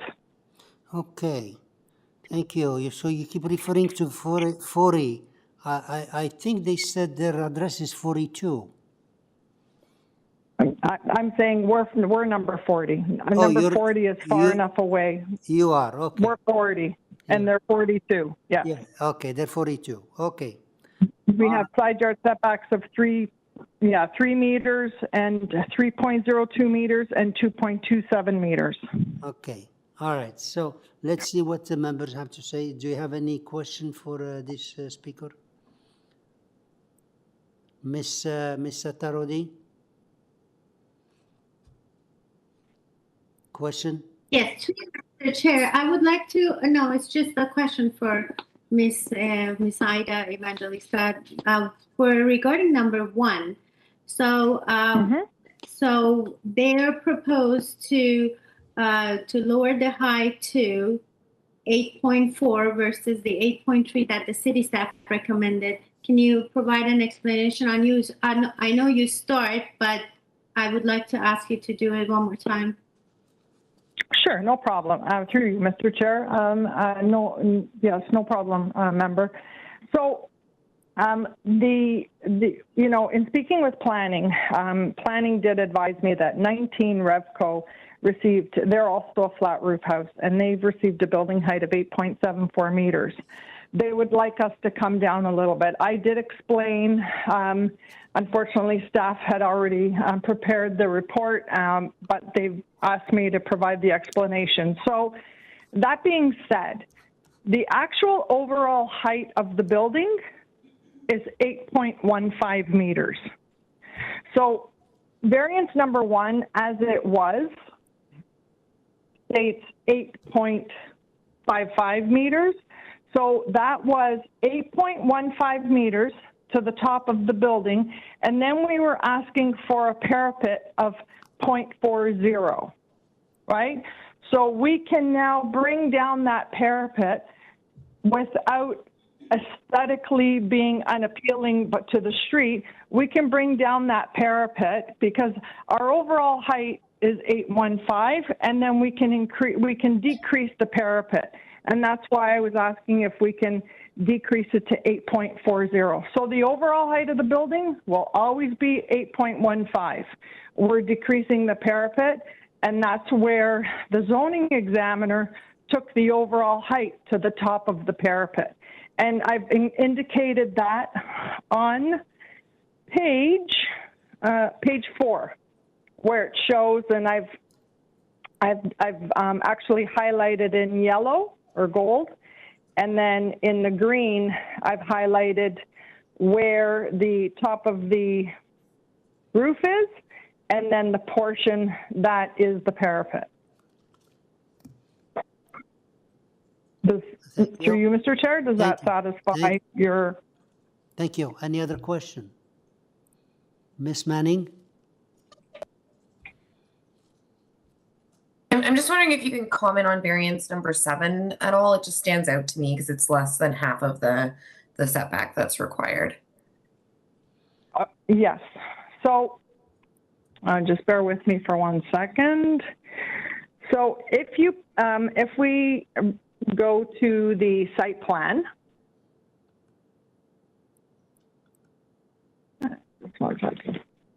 so if we turn to the site plan, on the south side of the house, so you enter the house on the south side. Sorry, bear with me for 1 second. There's a porch there. You'll see stairs. You'll see the stairs, and you'll see the front porch, and that's the entry to the home, right? So the stairs, the corner of the porch, it's just a bit of a bottleneck right there. The corner of the porch, and that's what's creating that 0.72 meters, right? However, at the front corner, we have 3.02 meters. And then just at that corner of the porch, the landing where your front door is, that's where that 0.72 is. However, it does open up again to 2.27 meters. And that's only because of the shape of the lot. We have the irregular shaped lot. Okay, any other question? Ms. Satarodi? Yes, just my last question is that the applicant mentioned that to satisfy city staff, they proposed to build the driveway with a permeable paver. Yes. Is that because we have a condition in such a condition in the city staff report? So I would appreciate an explanation. Like, is it something that city staff asked you, or something you want to add to this? Through you, Mr. Chair, Member Tardy, it was a conversation that we had. She asked me if we would be amenable to that, and we are. She didn't mention it in the staff report. However, we are amenable to have that as a condition. I believe, I respectfully submit that that's what the owners were going to include as per our original submission. Okay. And the permeable pavers are on the site plans, right? So we could just tie it to the site plans. Yes, and that's why I believe she's one of the conditions. My apologies through you, Mr. Chair. I believe that is why she asked to tie the site plan. Yeah, there's a condition site plan, but the paving were not mentioned. But if you want to include it, it's fine. Yeah, and it states on the site plan, and that's why she's asked us to tie the site plan. Okay. And we're amenable to that. All right. If you're not, if there's no more conditions, can I have a motion then, please? Ms. Manning? Through you, Mr. Chair, I've listened to the applicant, and I believe a lot of these variances are due to the irregular shaped lot and that they are minor. So I'd like to put forward a motion to approve this application subject to the conditions of city planning and forestry, and also noting that variance number 1 has been changed to 8.40 meters. Right. Thank you. Second? Ms. Tarodi, all in favor? Okay, thank you. All right, your application is approved. Oh, I'm subject to the site plan, attached site plan, and change of number 1 to 8.40 and forestry. Okay, so members, we're going to have a 5 minute break. Okay, 5 or 10 minute break. It's okay. Yeah, perfect timing. Yeah. Can we get 10 minutes? Sorry? Yes, could we have 10 minutes? Yeah, I said 5 minutes. 5 to 10 minutes, so 10 minutes. Thank you.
Okay, ladies and gentlemen, we're resuming the session here.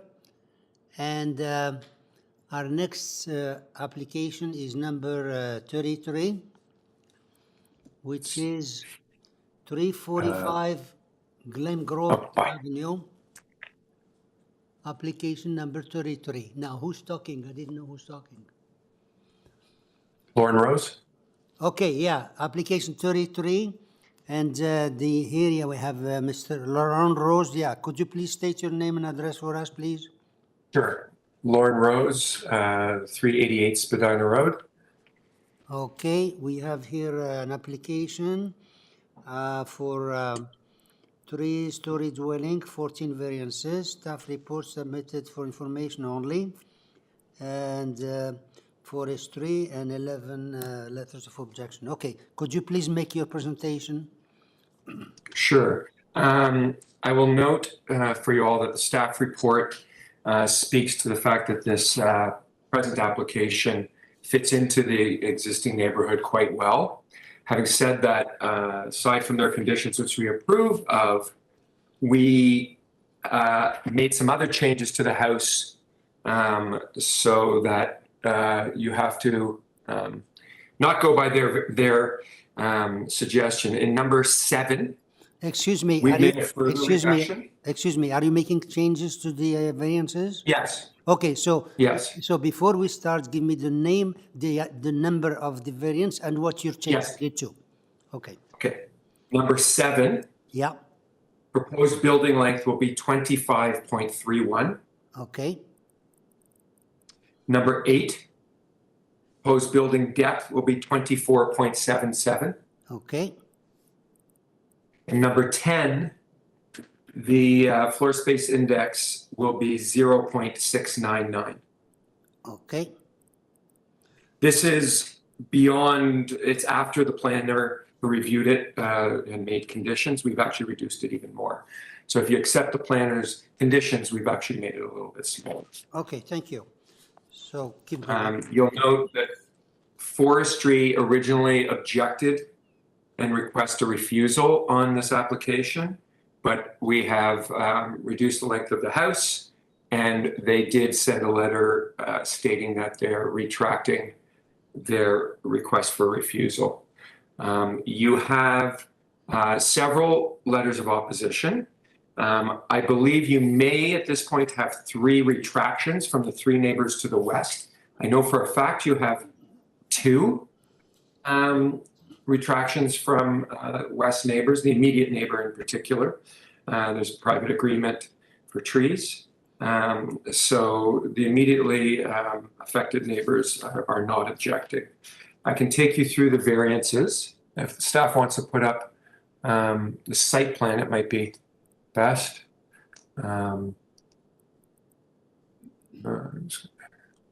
So in terms of proposed front yard setback, you will see that the house lines up with the house to the west, which is a brand new house. We are slightly in front of the neighbor to the east, but he's not objecting. And it's really just for the front porch that our setback is in contravening the setback. Main wall of the house is lining up. Side yard setbacks, just like the application I had with you this morning on Coldstream, basically a similar application. We are asking for 1.2 meters on the west side and 0.991 meters on the east side just for the garage, and then we go back to 1.22. You will note that both adjacent neighbors have less than we are asking for, and the existing house has smaller setbacks than what we are proposing. Maximum height of the building, we're slightly over at 10.53. Exterior walls, we're very slightly over exterior main walls height by 0.7 meters. I don't know why that's there twice, but it is. 6 and 7 say the same thing.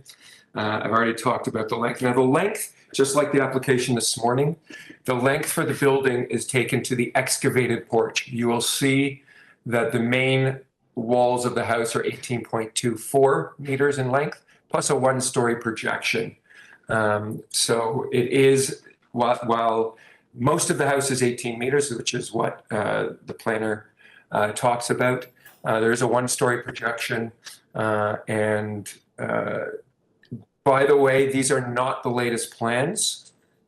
I have sent plans, and if you should approve it, subject to plans, you should do it subject to the latest plans. The changes are not bubbled here. They are bubbled on the revisions. So those depths are not correct. Area of a platform, we're allowed 4 meters. We're at 4.45. The neighbors don't object to it. Floor space index.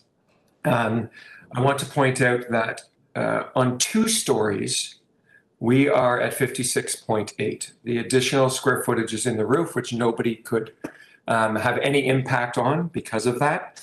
I will note that the neighbors, I've lived on this street for 22 years. I've seen it grow. I've done close to a dozen houses on the street. I know the pattern of development on the street. Of the houses I have done, 348 has 54% on the second floor, 281 has 55, and 354 has 59 on the second floor.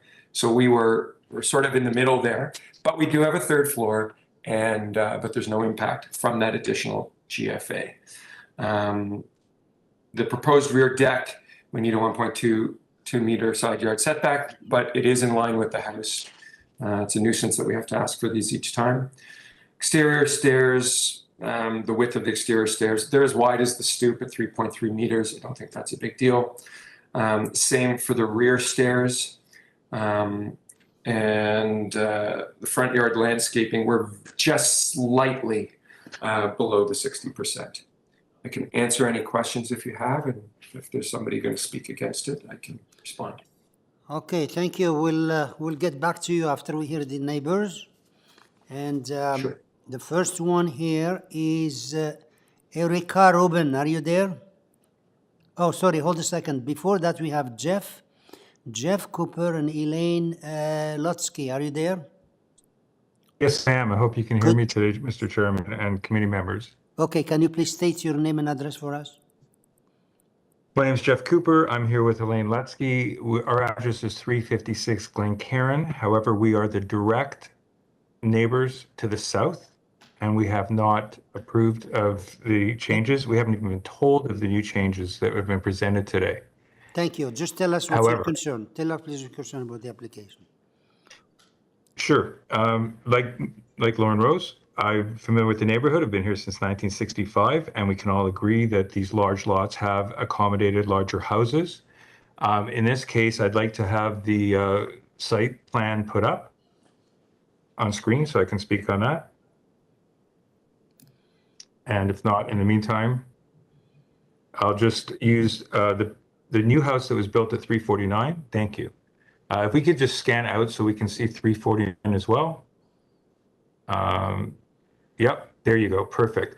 In this drawing, you can see how 349, which is at the top of the page, there's a very large home that's been built there, high quality. Everybody thinks it's great. What they did was they gave us a, let's say, a green space, a zone at the back of the lot that allowed for, this park-like setting that we used to have. These lots are 175 feet deep. They accommodated the neighbor beside us by allowing the pool to go the other way, which is across the lot, and leave something so we're not crowded on.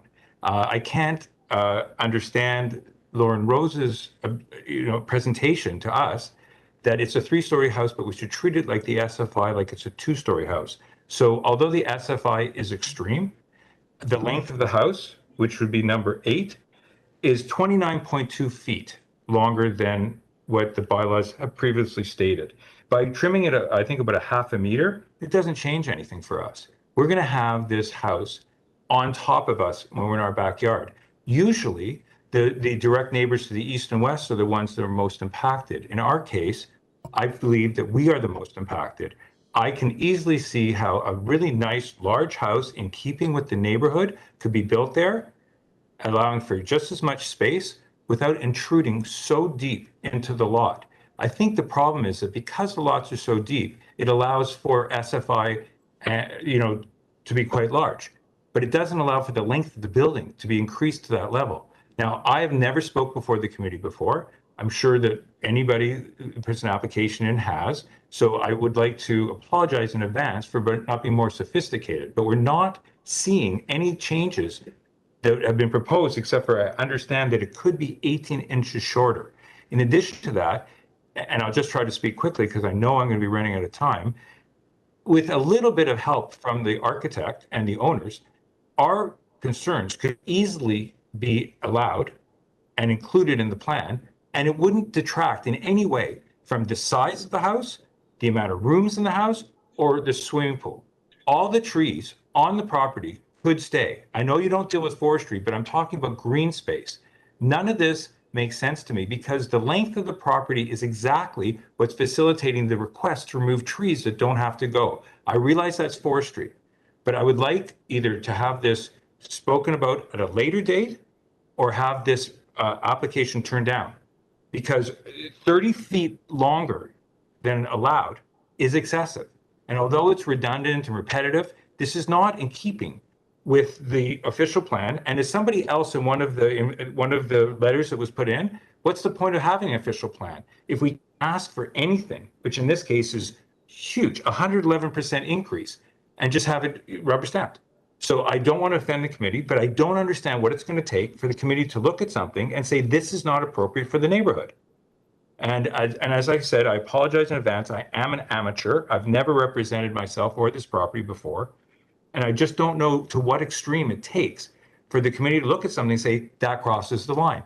That's too much. So I would like to work with any application, like by the builder or Lauren Rose, whomever, and work on making it acceptable to them and something that isn't so intrusive to us.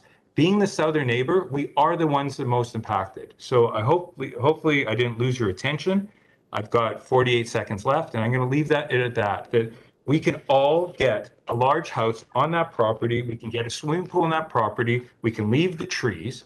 And I would just like to see the committee, I invite the committee to come to the property to see what I'm talking about, because if you actually saw it, I think you could see our point of view. So with 30 seconds left, I'm going to just leave it at that and hope that you can see some of my concerns and that you appreciate them. Thank you for your time. Thank you. We'll see if there's any question for the speaker here. And we'll bring the agents to answer those questions later on, okay? Erica Rubin, are you there? Can you hear me? Yes. Could you please state your name and address? My name is Erica Rubin, and I am here with my husband, Adam Breslin, and we are at 350 Glengrove Avenue West. Thank you. And tell us what's your concern. So I echo some of what Jeff Cooper has said. I don't know Jeff Cooper. I've never heard him speak before. But I will start by saying that we are very familiar with the street as well. We ourselves have been through this process. We have built a house on the street, as many have on this street. And over the years, we see incremental increases that are minor in nature again and again. And in 2020, at 354 Glengrove, there was a proposal for example, 67% density and I don't remember exactly, maybe about 22 or 23 meters in depth. And we did not oppose that. And when we saw this, we thought, when do these incremental increases end? I assume that we have all in the past been held to the low 60s and the mid 60s for a reason, that the staff required that in the past for a reason, whether it is the use of resources by these houses. These are not increasing densification, they're single family homes, whether it's impact on the neighbors beside them, whether it's coverage and permeability of the ground as we have increasing flooding on our street. I find myself wondering the exact same question Jeff Cooper asked, which is, at what point have we tipped the scales beyond what has been a minor variance? This is Erica's husband, Adam. I would just add to that, and I want to comment on something that Lauren Rose said directly, because the pattern of development on this street has been exactly what Erica said, and it's principally with respect to the density and Excuse length. me, hold a second. Who's talking now? It's Adam Breslin. I'm Erica's husband at 350 Glengrove. Okay, perfect. Please go ahead. And I want to comment on the pattern of development, because what has happened over the better course of a decade is specifically with respect to density variances and length variances, led by Lauren Rose, there has been this creeping expansion. And so every house that gets built, people make the same arguments. It's in keeping with the character of the neighborhood. It's only slightly bigger than the one, or it's only slightly longer, and it sets a new precedent, and the one that he builds after that is slightly longer. The length of this house, I agree with Jeff, I think is ridiculous. It encroaches not just on the south neighbors, but it also sets a precedent for other houses that are going to be built. And when you talk about privacy and when you talk about the character of a neighborhood, not just from the street, but what it's like to live there, what matters is whether neighbors can be looking down on each other, whether everyone sees into each other's backyards. This is a mature neighborhood where people have a lot of privacy, and the continued expansion in length destroys that. The changes that were made to the plans are minor and insignificant. Again, when you put it in the context of the numbers that Jeff Cooper raised, taking a couple of feet off does not make a difference. Okay, thank you. And all right, so we're gonna get the agent after to respond to those concerns. In the meantime, any question for this speaker? Okay, so we'll go to the next one, who's Iona and Christopher Wing. Are you there? Iona or Christopher Wing? Are they online?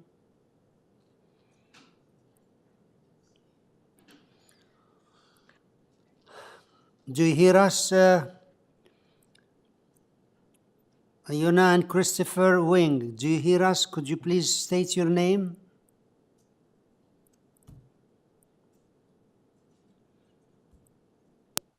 We go to the next one.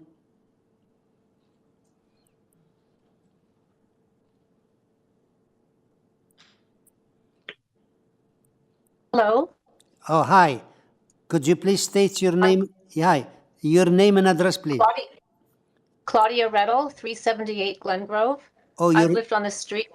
Claudia Rettle. Okay, all right. So, okay, go ahead, please. Tell us what's your concern about this application. I've lived on the street for 26 years, and I agree with the previous speakers about the progressive creep of increase in height and monstrosity of the things that are being built here in terms of depth. It's just, as they've said, each one is just a little bit bigger, a little bit bigger, a little bit bigger. I submitted a photograph, and I don't know if that's available to put up. Yes, okay, so if you scroll down, this is my back porch, and the beige canopy is my neighbor's. Is my next door neighbor. We can see in each other's yards. We can talk across the fence. We have green space back there. Next to her is the most recent monstrosity that was built. All you see is a massive wall, and they keep going further and further back in the yards. Each one's trying to outcompete the other to get further back so you can see something other than a wall next to you. And that house has an elevated main floor that's above a garage, which was completely out of keeping with this neighborhood. The neighbor on the other side has absolutely no privacy because people out on that deck are looking down over him into his yard. It just keeps getting more and more out of hand. And I agree with all the things in Erica Rubin's letter about, which has been repeated by other people, of the house is getting taller, they're getting deeper, the square footage is getting more massive, and like, where does it end?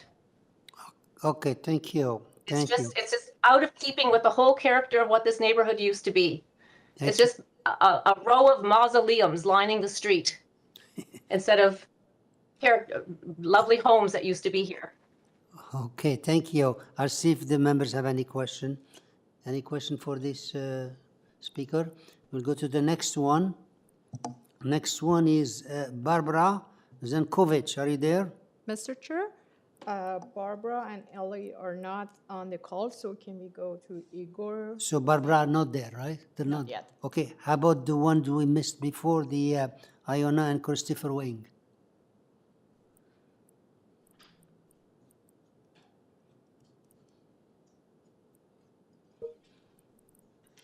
No? Iona, you're unmuted if you want to talk.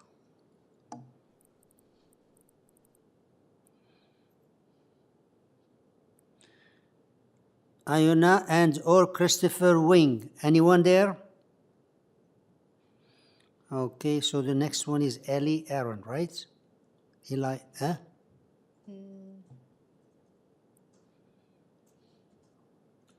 Eli Aaron.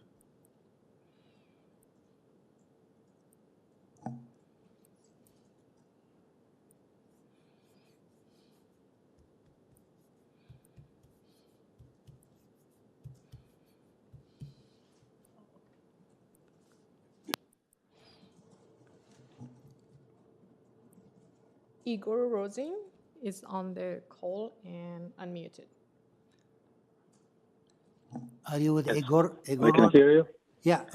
Is that Igor Rosen? That's right. Could you please state your name and address That's for right. us? Okay. Yeah.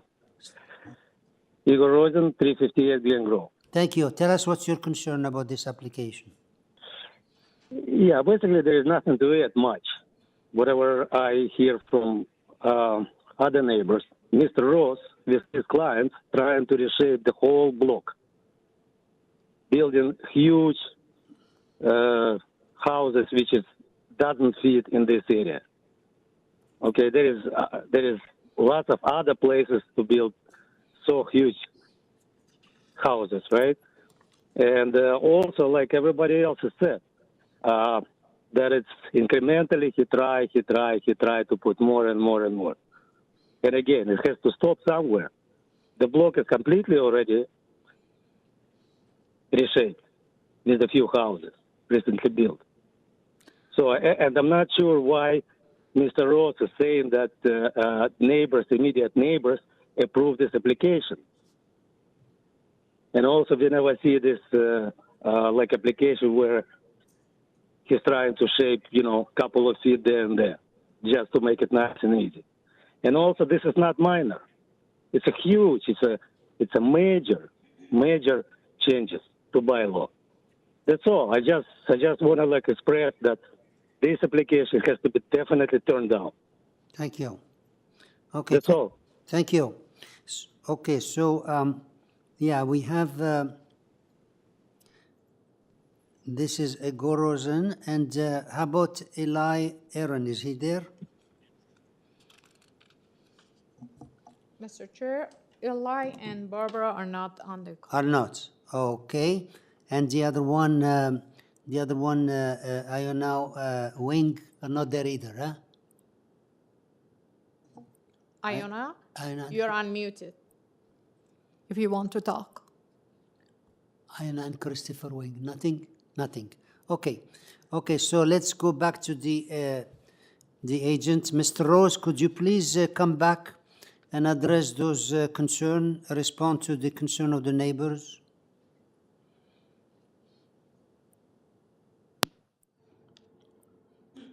Mr. Rose, are you still there?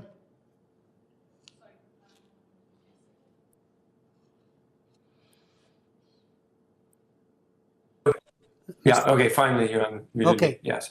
So I have to say, there seems to be a lot of talk about the length. What you got to understand, though, is that the length, the number that everyone's objecting to, is to an excavated porch.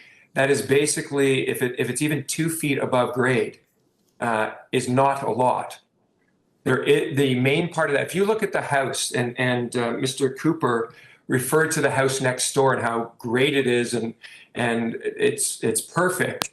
Well, you can see the main wall of our house is shorter than that house, and we have a 1-story projection.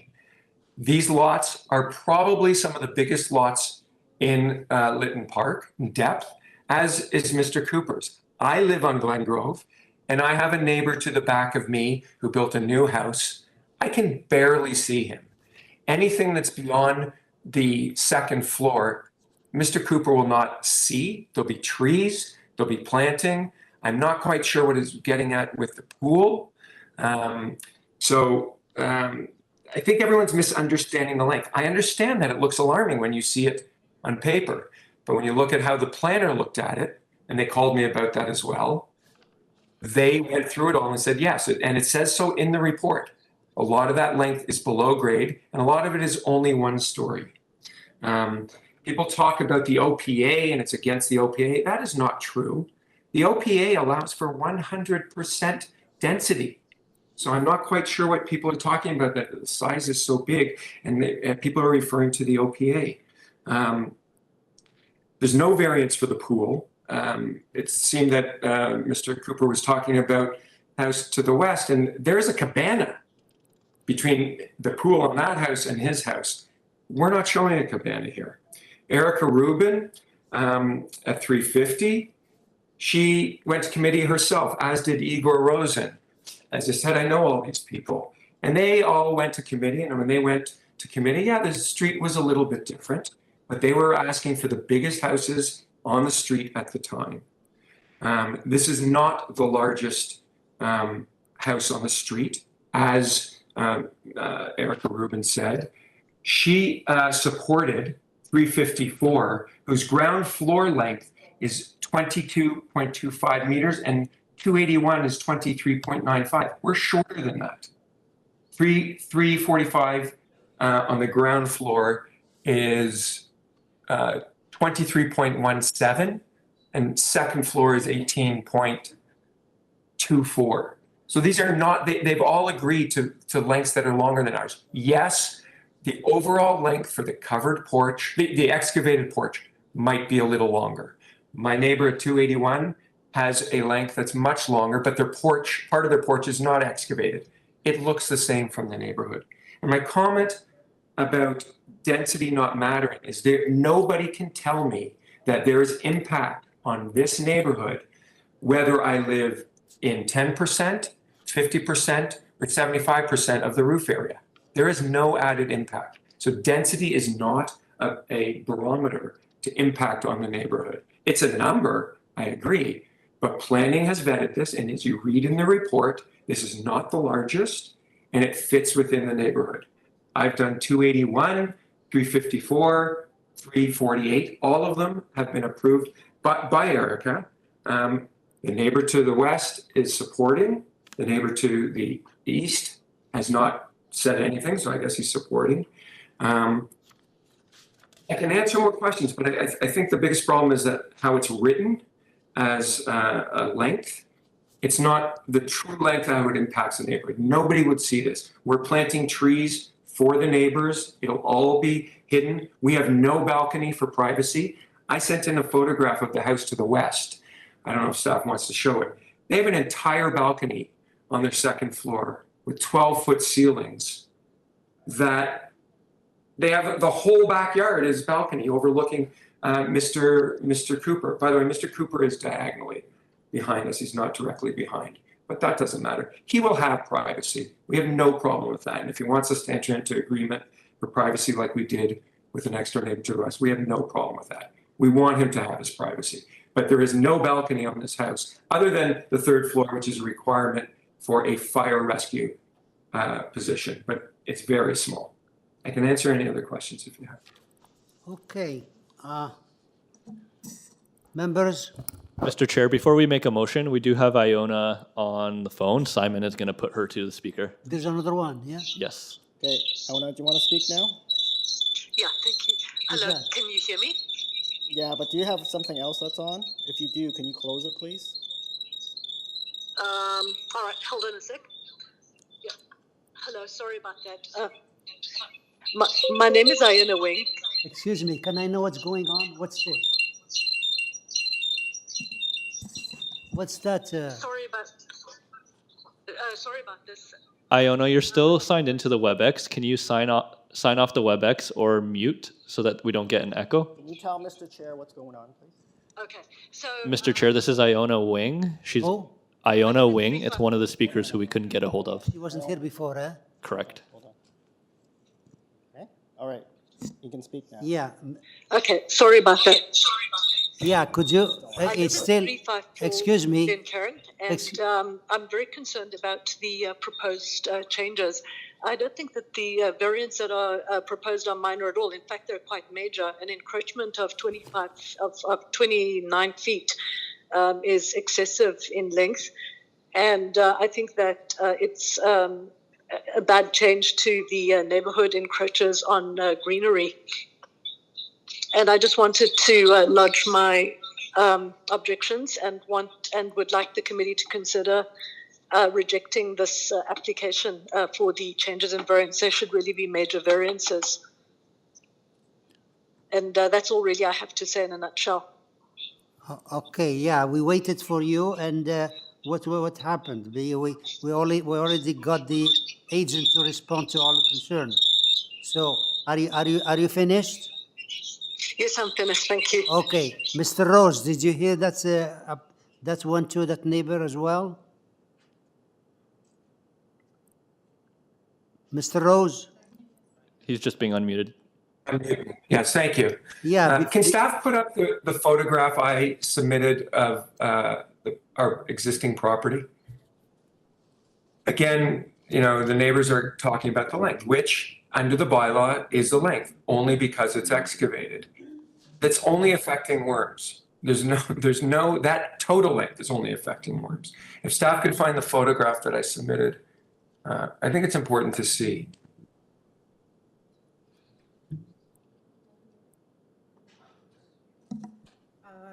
Give us a second. We're pulling Yeah, no worries. plans.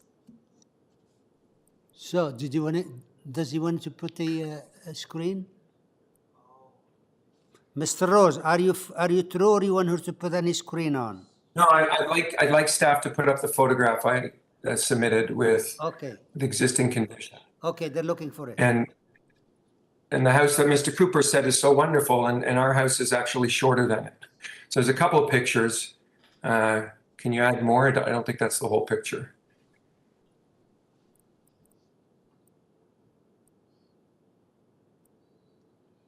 Okay, you can see that the house that everyone says is so wonderful that we're actually shorter than, except for a little bit on the ground floor, has a balcony across the back, and it's 12-foot ceilings. We're proposing and this was the present condition. So our length of dwelling is back from that. We do have a one-story projection, but not as high a ceiling. And we will be planting the sides of this house so that this neighbor will not see it. It's part of an agreement. And we have no problem doing it at the rear either. So if you look at the site plan again, we're not as long on the bulk of the house as there. We have a small one-story. It's not small. I'm not going to say it's small. We have a one-story projection. Projects a little bit further than this, but the mass of this house is longer than our two-story portion. And that's all I want to say. I mean, I can answer any other questions. Okay, thank you. Okay, members, questions for the agent? Mr. Hunt? Thank you, Mr. Chair. I'd like to go back to the presentation that Mr. Rosen made and discussing in particular the FSI. Mm-hmm. And I recall if I'm not mistaken, you were indicating that the third floor should not be considered a third floor because that space is, I don't remember your words, but it seemed that your suggestion was that the FSI was less than it's stated in the variance because of the non-use of the third floor.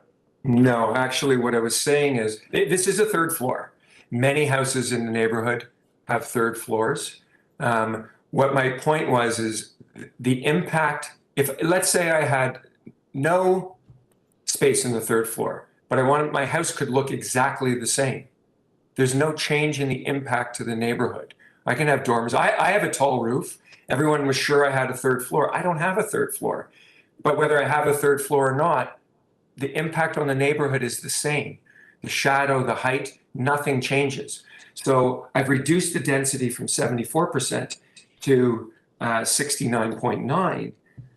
But what I was referring to is that if you compare the size of this house on 2 floors, it's actually smaller than some of the houses that I've done. I can't speak to every house done. I have done a lot of houses on the street. I live on the street for 22 years. So the density is the least, the characteristic that no one can say has an impact on that. They can't, whether it's 60%, 50%, or 90%. My neighbor across the street has 89% density because they have a third floor. There's no impact on it. The house can look exactly the same, whether I live in that space or not. That's my only point. So the barometer of, oh, the density is 117% over. Well, what does that mean? Tell me what the impact of that density is. For Erica Rubin, who had to go to TLAB or OMB at the time for density and didn't get what she wanted, she's upset, but she was asking for the biggest amount when she applied. Is there creep? I suppose. But when I moved onto the street, there was barely a new house. They're coming down like crazy. I mean, it's people's prerogative to build a new house. The neighborhood is changing, and the official plan and Planning Act states that neighborhoods will not remain static. Change is anticipated, and it can be done in a beautiful way, just like we're doing here, and that's why planning staff supports the application. They're the planners. Okay, thank you. I hope that answers your question. Thank you. Miss Manning. Any questions? I have a question, and also for city staff as well, because it was mentioned that there is a new site plan that we do not have. And one of the staff report's recommendations was to tie it to the site plan in the east and west elevation drawings. So I'm just wondering how do we deal with that if we don't have the most up-to-date site plan? This is the most up-to-date. The most up-to-date plan has been uploaded to IBMS, so it is on the AIC. Okay, thank you. It's shorter than what the planner saw when they approved it. Understood. Thank you. Okay, any question? Miss Tarodi, question? My question is, if it's possible, Mr. Rose go and mention one more time the changes that he already did to the variance. Oh, okay. Sure. I mean, I wrote number 10, but I appreciate if you review all of them one more time. Yeah, okay. So number 7, instead of 25.91, we 25.31. Number 8. Number 8, instead of 25.38, it'll be 24.77. Number 10. And number 10 is 0.699 instead of 0.74. Thank you.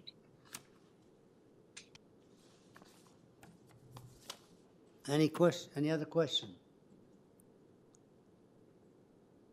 If not, maybe somebody can make a motion.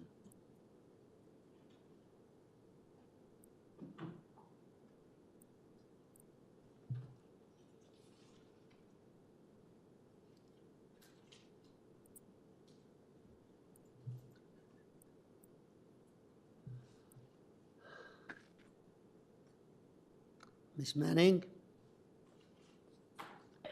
Through you, Mr. Chair, I've listened to the neighbors' concerns and I appreciate what they're saying, but I've also listened to the applicant and certain comments, such as the existing home having smaller setbacks than what is being proposed, and the arguments around the fact that these variances are in keeping with the neighborhood.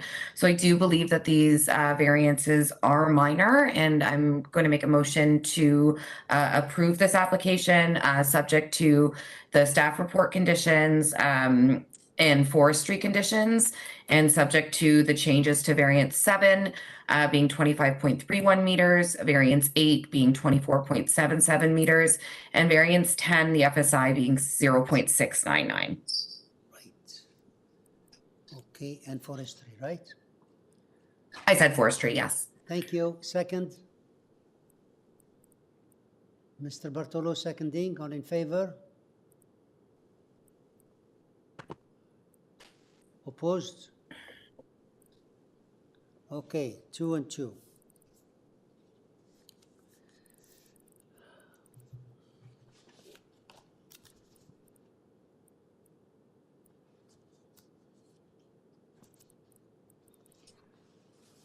Okay.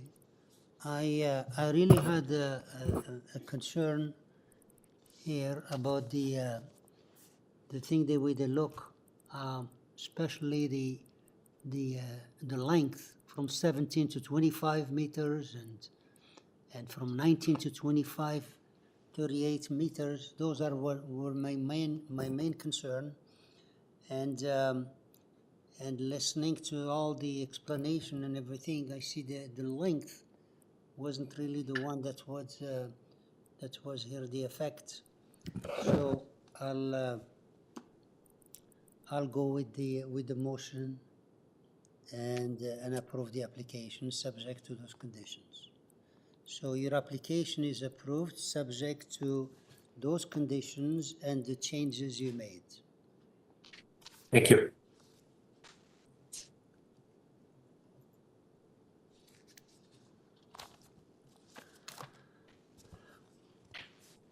Number 34, which is 8 Heathview Avenue, application number 34. And here we That's me as well. Yeah, and here we have, this is, Lauren Rose, please, with this one here, it has new dwelling, 11 variances. TRCA has no objection, permit required. Staff reports modify a number of variances. And here another condition to develop a site plan elevation and elevation drawing. Western side plan elevation drawing. We have 10 letters of objections, and councillor letter is asking to refuse the application. So could you please go over the make your presentation and go over the changes regarding the staff changes? Okay. So for variance number 1, as agreed with planning staff, proposed building length instead of 22.48 will be 21.72. That's for variance 1, and for variance 2, the same number instead of 22.48 be 21.72. Okay, number 3, number 9. Sorry, part of the wording's off. Okay, number 3. The coverage, and this is something I want to point out. The coverage, instead of 40.17, it's going to be 39.85. But that is for the house, including the covered terrace. Similar situation where it's an excavated terrace. There's no other changes except for the fact that we are going to remove variance 7, 8, and 9. Excuse me, Mr. Rose, could you please explain, leave the explanations after? Give us just the changes. You had 1, 2, 3, and next. Is that 9 also? Removal of 7, 8, and 9. We no longer need 7, 8, and 9. 7, 8, and 9. Okay. You can take them off. We are going to comply with the bylaws. Okay. All right. So please go ahead and make your presentation. All right. So similar to the last application, this application has an excavated basement too. So this is the revised drawing, and similar to the last application, the planner who is supporting this application and gives good reasons for it did her report before we removed 7, 8, and 9. So the setbacks do comply now. They did not originally, but they do now. So if you're going to approve it, subject should be to this site plan. and the set of drawings, not the ones that she attached. This is a smaller version. So I'll go through the variances. If staff you can see here that the length, including the covered porch, is 21.72. But the main house is 16.99 plus a bay window at the back. You can see the 16.99 for the main walls of the house.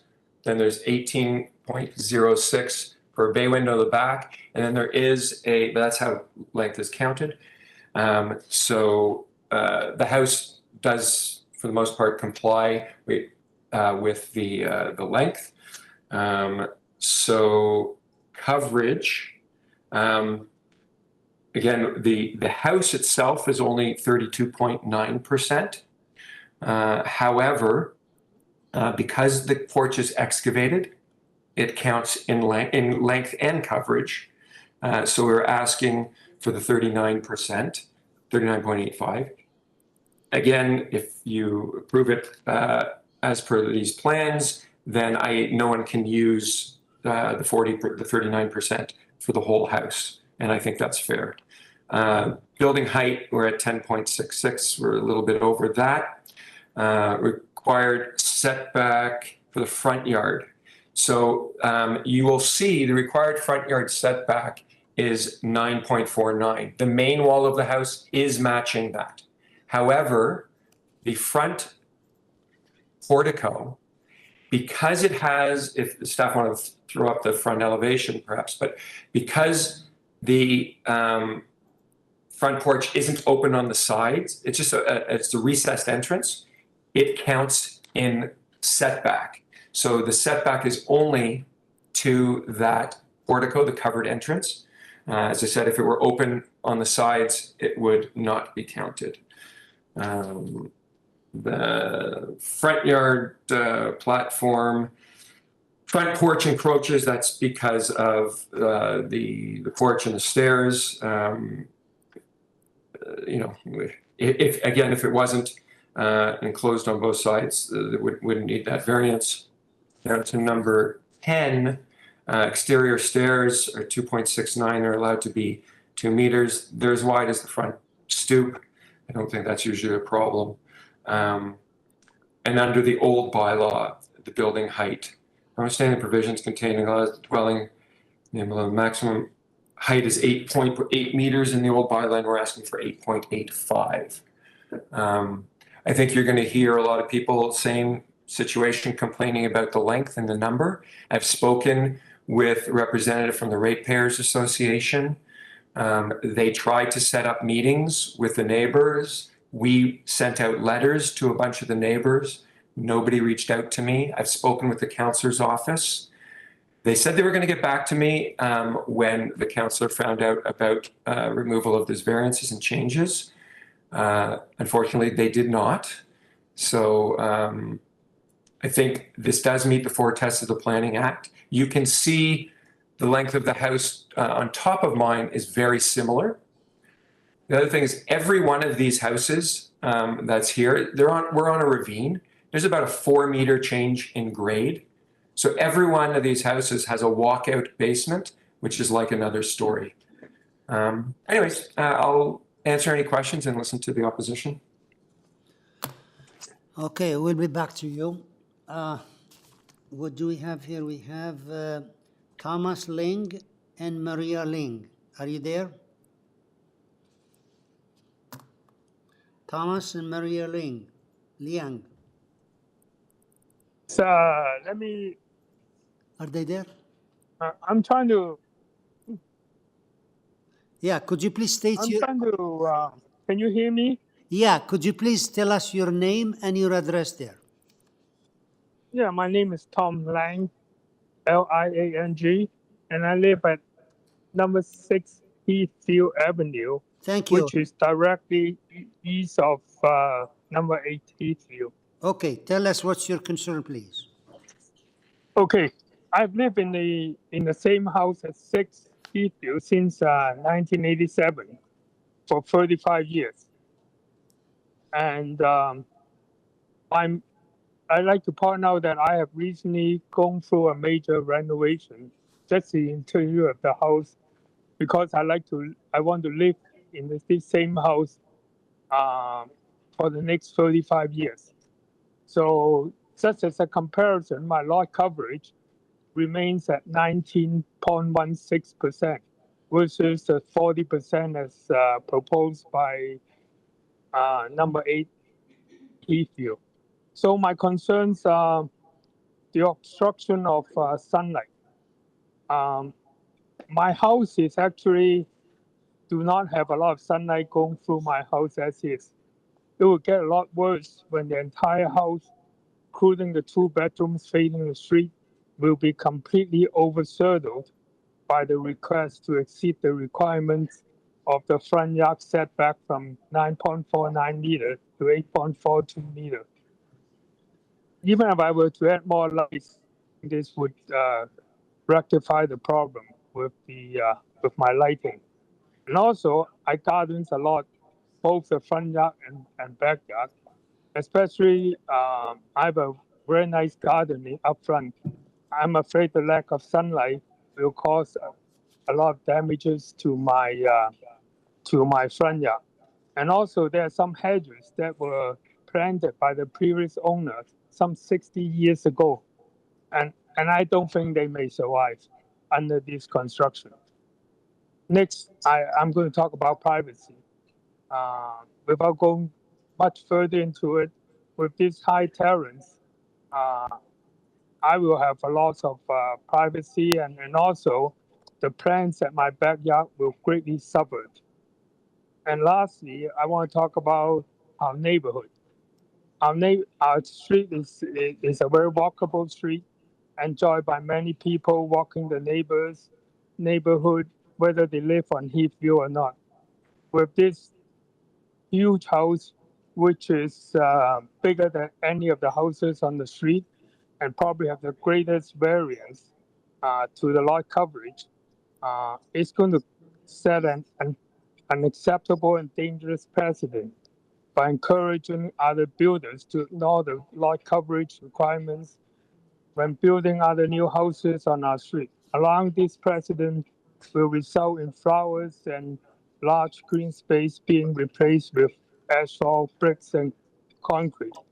So I like the Committee of Adjustment not to stand by and let this monstrosity of a building ruin our neighborhood. Thank you. Thank you. Any question for this speaker?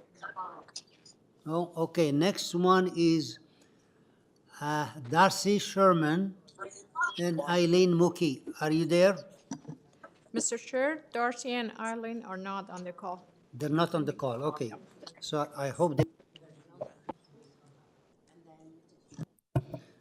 Okay, so that's not there. Shelina Darcy, are you there? Shelina Darcy.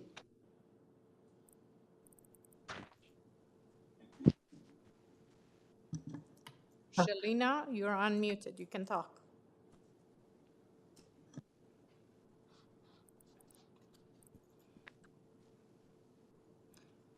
Shelina Darcy, are you there?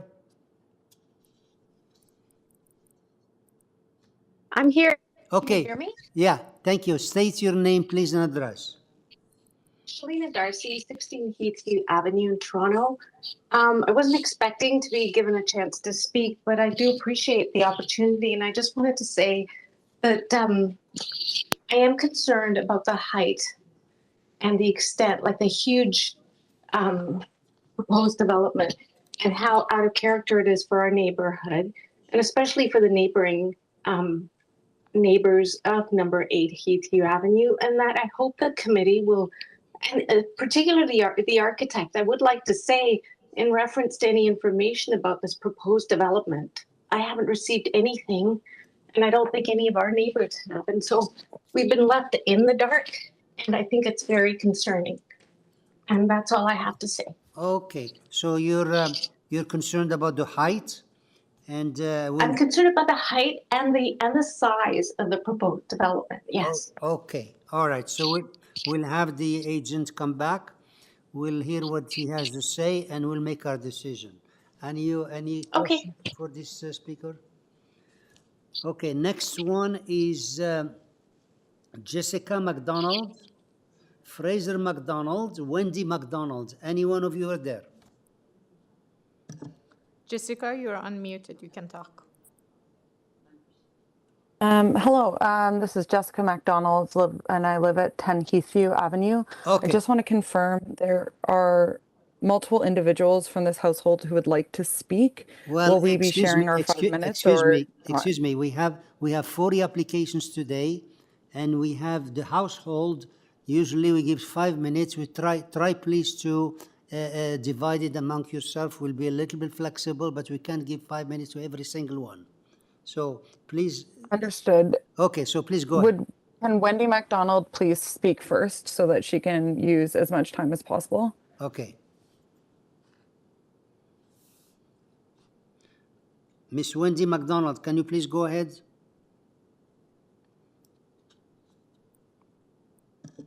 Ms. McDonald? Yeah. You can some time. Thank you. Okay. I've lived in Bayview Village. It's 10 Heathview Avenue, Wendy McDonald. I've lived in Bayview Village for over 35 years. I've lived on 4 different streets, and I'm very familiar with the prevailing character of the neighborhood. The sheer number of variances requested here, now there are 8, and the aggregate result of 39.2% lot coverage is a dwelling that's too large and introduces sunlight, overlook, and privacy concerns. The most recent plan still leaves the lot coverage of 27% more than that is allowable. And when considering the impact of this application on the surrounding neighbors and also the ravine and the established trees, I submit that these variances are not minor. This is a blatant disregard for our zoning bylaws, and I appeal to the committee to deny this application. And why is the applicant requesting these significant variances from our bylaws? Well, in the architect's application, it states the reasons as need more space. Well, this is not, in my opinion, a valid reason for non-compliance with bylaws. We would all like more space, but not at the detriment of our neighbors, the character of our neighborhoods, and the environment. This is precisely why the bylaws and the zoning and tree protection exist. I'm concerned with the length of the building, as I've heard various people speak before about Mr. Rose's applications. 21.72 meters, where 17 is permitted.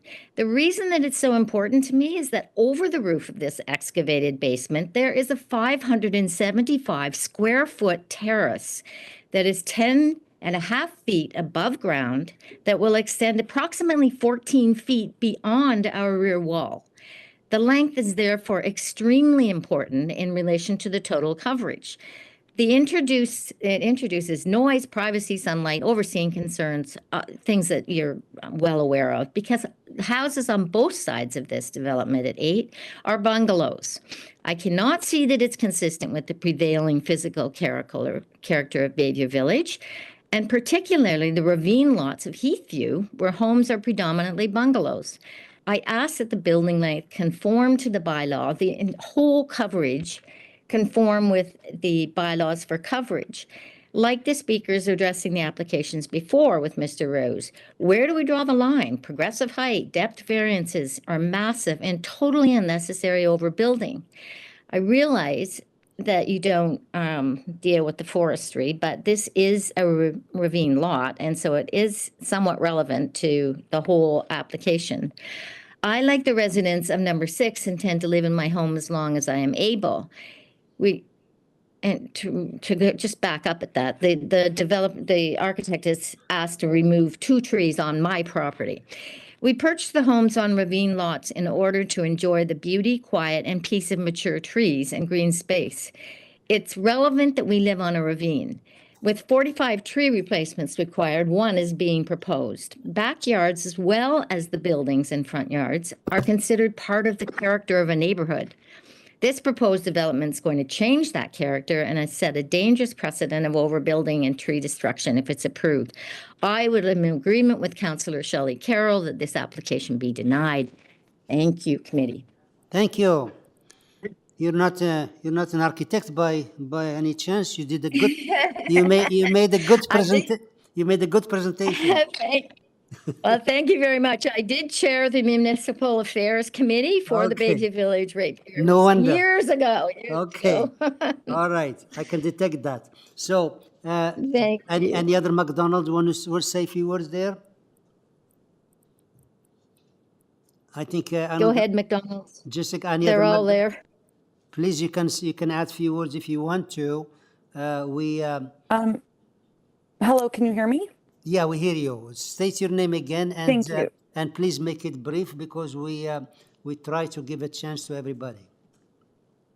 Of course, understood. My name is Jessica MacDonald, and I also live at 10 Heathview.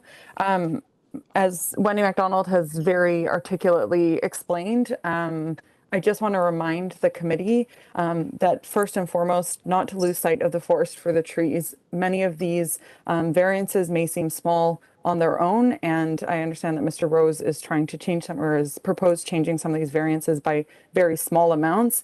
But ultimately, that does not negate the fact that overall the impact is going to be very significant.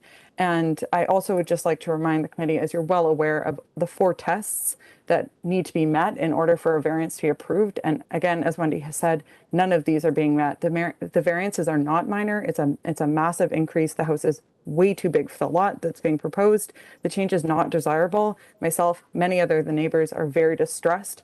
So it's not desirable or appropriate for the neighborhood. It does not meet the general intent of the zoning bylaws. This house, again, is way too big for the lot that it is going to sit on. If the owner wants a big house, they should have a bigger lot. And fourth, it does not meet the general intent of the official plan. The official plan of Toronto states that the development of an established neighborhood has to respect and reinforce the existing physical character of the neighborhood, including prevailing setbacks. And again, these variances don't do that. So from my perspective and the perspective of our household, these variances fail on all 4 tests and should not be approved. Thank you. Thank you. Okay. The next one is Carole Mercier. Carole Mercier or Mercier? Hi. Hi, Mercier. Could you please state your name and address? Yes, my name is Carol Mercer. I live at 5 Concord Place, 3205. I'm a federal government officer with Immigration, Refugee, and Citizenship Canada. I'm also a close friend of the McDonald family. I was part of the McDonald renovation many years ago to create their forever home. I submit that I disagree with this being called a minor variance application. None of the variances are minor. These are major variances that will affect the Bayview Village neighborhood moving forward. The reasons for bylaw and stringent rules for setback, be they width, depth, and height, are to protect all parties from infringement based on dwelling size, visual assault, and environmental irreversible destruction. If not, then why have any rules? I agree 200% with the staff recommendation as stated in their letter. There are 11 variances, major variances, now reduced to 8, that have major impact on all of those who live in the community, including the wildlife and the environment. While the applicant has spoke publicly of working with neighbors to find solutions for conflict, the following was written in Architectural News about the applicant regarding conflict with neighbors, and I quote, "I don't like it is not a legitimate complaint. If your neighbor tries to bring such a complaint before the Committee of Adjustment, their chances of success are virtually nil." Lastly, on this point, part of the City of Toronto's official plan contains language around ensuring that neighborhoods do not remain frozen in time. So even though your new neighbors may want to preserve their neighborhood status quo, the city itself is committed to residential policies that anticipate change. Consequently, they can be expected to support applications that demonstrate reinvestment in communities. End of quote. We all are in agreement that neighborhoods should and will evolve, but I am hopeful that the city does not mean putting up a residential dwelling that will cover such an immense footprint that it will impact all neighbors on both sides of the ravine, the ravine itself, the long-standing healthy trees, the environment, and finally, and most importantly, the mental well-being of all who call Bayview Village home. How much is too much? Does wealth, power trump rules and regulations? This is setting a very dangerous precedent. I respectfully submit that this application should be removed and refused. Thank you. Thank you. Thank you. Okay, any question for the speaker? Well, we still have a lot more speakers before we get back to the agent. And here we have Marsha Miller. Are you there? Marsha Miller. Yes, that's me. Can you hear me? Yeah, can you please state your name and address and help us if we didn't hear anything different? You know, to repeat the same thing over and over, it's just watering it down. So I'm trying to help you out. Yeah, I was. Okay, tell us what's different. I was looking at my notes, and so Something different. Okay, go ahead, please. Your name and your address, please. Sure, it's Marsha Miller and 14 Heathview Avenue. And my father, Morris Miller, who's almost 98 years old, has owned and lived at 14 Heathview Avenue for over 62 years with his family, and we've loved every minute of it. And in listening to this, it's been really interesting because I've never been a part of this process, but I'm just trying to process that last house on GLENGROVE because it seems like it's a very similar situation. And kind of like the 30,000 foot perspective right now, from what I see, is that house sizes are progressively trending upward, and neighbors who have smaller houses beside and in front don't like it. And it's simply because, you know, it blocks out views, it blocks light from the morning and the evening sun, it reduces distances between homes, making the properties no better than new developments that have smaller setbacks. It removes mature trees and privacy hedges that have taken decades to grow. So, I mean, it's kind of a hard situation because if there's a strategic initiative by the city to increase the size of houses, then, you know, existing neighbors who've lived there for decades, in my father's case, 6 decades, you know, it makes it really tough. And so, you know, seeing what happened with GLENGROVE, the property before, it's a little bit, you know, I don't know what to say about it. But I think Jessica McDonald really said what I was going to say, which is really the variances requested don't satisfy the committee's criteria to be approved. And she highlighted that very, very well. I think the owner and the architect need to go back to the drawing board. And, you know, really, the world seems to be spinning out of control, and people's homes have become their safe sanctuaries.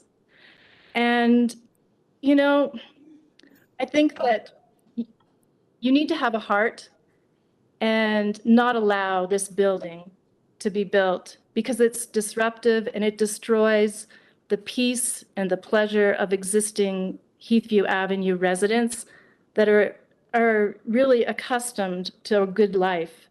And I think the photos from the previous house really showed a lot because it showed how outrageously large these houses are protruding into the backyard. And it's just not fair. I mean, that's very simple, and it's a very simple thing to say, but it's just not fair. People that have money that want to have a large house, I mean, they should buy a larger property and not break the bylaws, you know? I mean, for people that live on the street, nobody wants to look out the window and see a gorilla of a house, you know, wearing a little tiny bikini. You know, it's like the size of the lot to the size of the house. It's just inappropriate. So I don't know. I just want to object to the variances because we love our neighbors And we don't want this house to negatively impact their lives, nor do we want a precedent set for other builders or the same builder to come in and follow suit and get away with overbuilding for our street. So, my thoughts are very simple. And, I'm about people first, and I'm about really loving your neighbor. And that's not what happens in the world anymore. So it's unfortunate, but that's how I feel. I object, and I know my neighbors do. And I think the committee, I think you should do the right thing. I think the architect should do the right thing. The builder should do the right thing. You've got to honor and respect your neighbors. I mean, there's just so much of that lacking. So I just thank you for the opportunity to speak, and I just trust you'll do the right thing. Okay, thank you. Jane Robertson. Jane Robertson. Hello? Yeah, could you please state your name and address? Okay, Jane Robertson. I live at 1 Clorinda, which is not nearby, but I'm the president of the Bayview Village Association, and I wanted to make a couple of comments about this application. Please go ahead. All right. So number one, we're very concerned about the coverage number. Now, I know the architect has said that part of it is because of this excavated part at the back, and I would like the architect to explain more about that. From my point of view, as soon as that 40% coverage gets established as a precedent, then that's what people will try to build going forward. Whether it's like a patio, like whatever the covered thingy is, the next people will want to build a 40% coverage whole house. So I'm very concerned about that setting a precedent. In our neighborhood, the zoning allows for 30%. And, as soon as you get up to even to 39.85, that's like almost a third more coverage. Like a third more salary sounds great, but 10%, and when you say, oh, it's only 9% more, it's not, when you get an increase in your salary, it's a 30% increase, not a 9% increase. There's a difference between that. So that's one thing.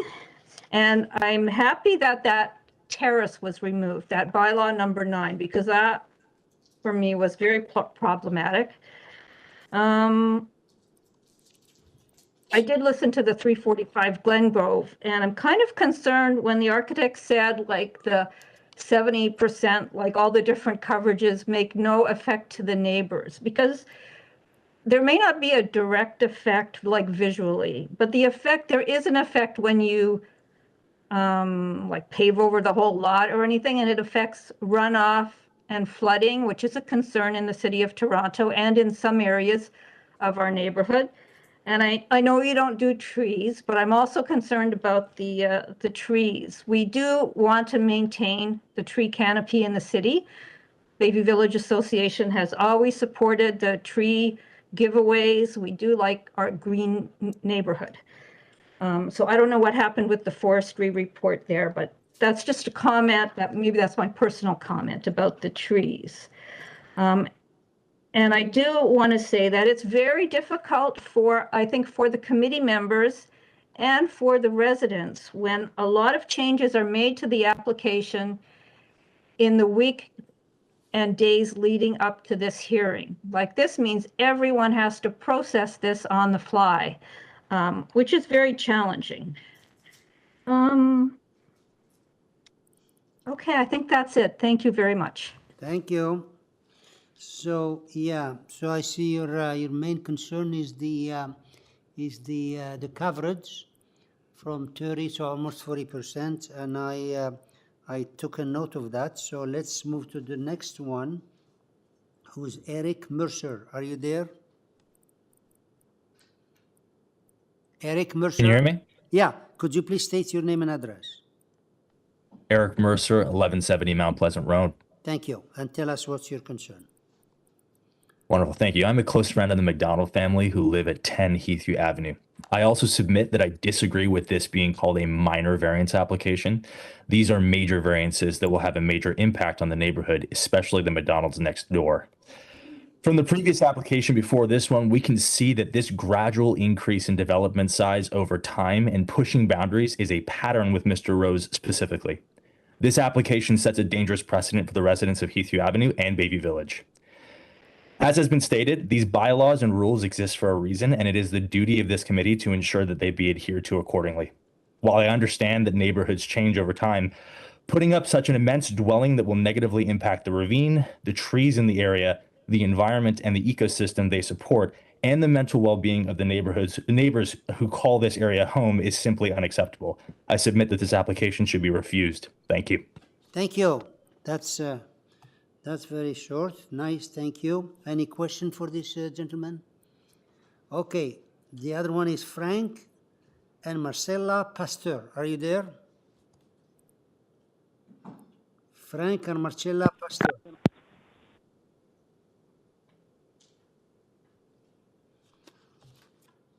Are they there? Hello, could you hear me? Oh, yeah. Could you please state your name and address for us? My name is Frank Pastor, and my wife is Marcella Pastor. Okay. And we live on 12 Heathview Avenue, two houses to the west of number 8.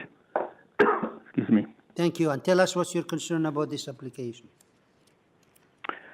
I will not repeat the concern about the increase in coverage. I just want to, for comparison, mention that the lot size is 975 square meters, and the very generous 30% coverage will allow for 9,400 square feet home on 3 levels.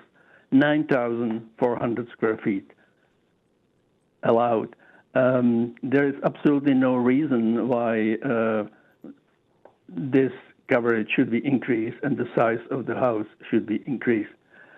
The plans that I have received were showing that the ground floor on the ravine level, the ground floor, this is the lowest floor, is extending 12 or 14 feet with a terrace on the top of it. I'm not sure what the architect is saying now that this is being removed, because the coverage of 39.85 would not suggest that this is the case. Certainly the extending of grade floor on the ravine side by 13 or 14 feet into the ravine backyard will create a precedent for builders if they could get away with this. The next thing is they're going to build another story on it with another minor variance, and the houses will grow bigger and bigger.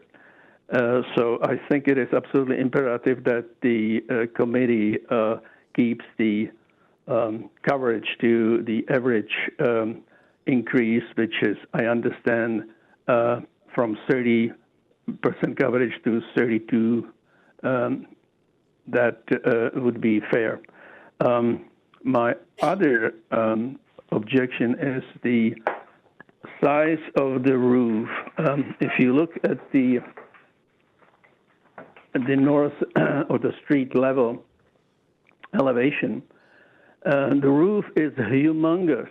The roof is about 12 to 14 feet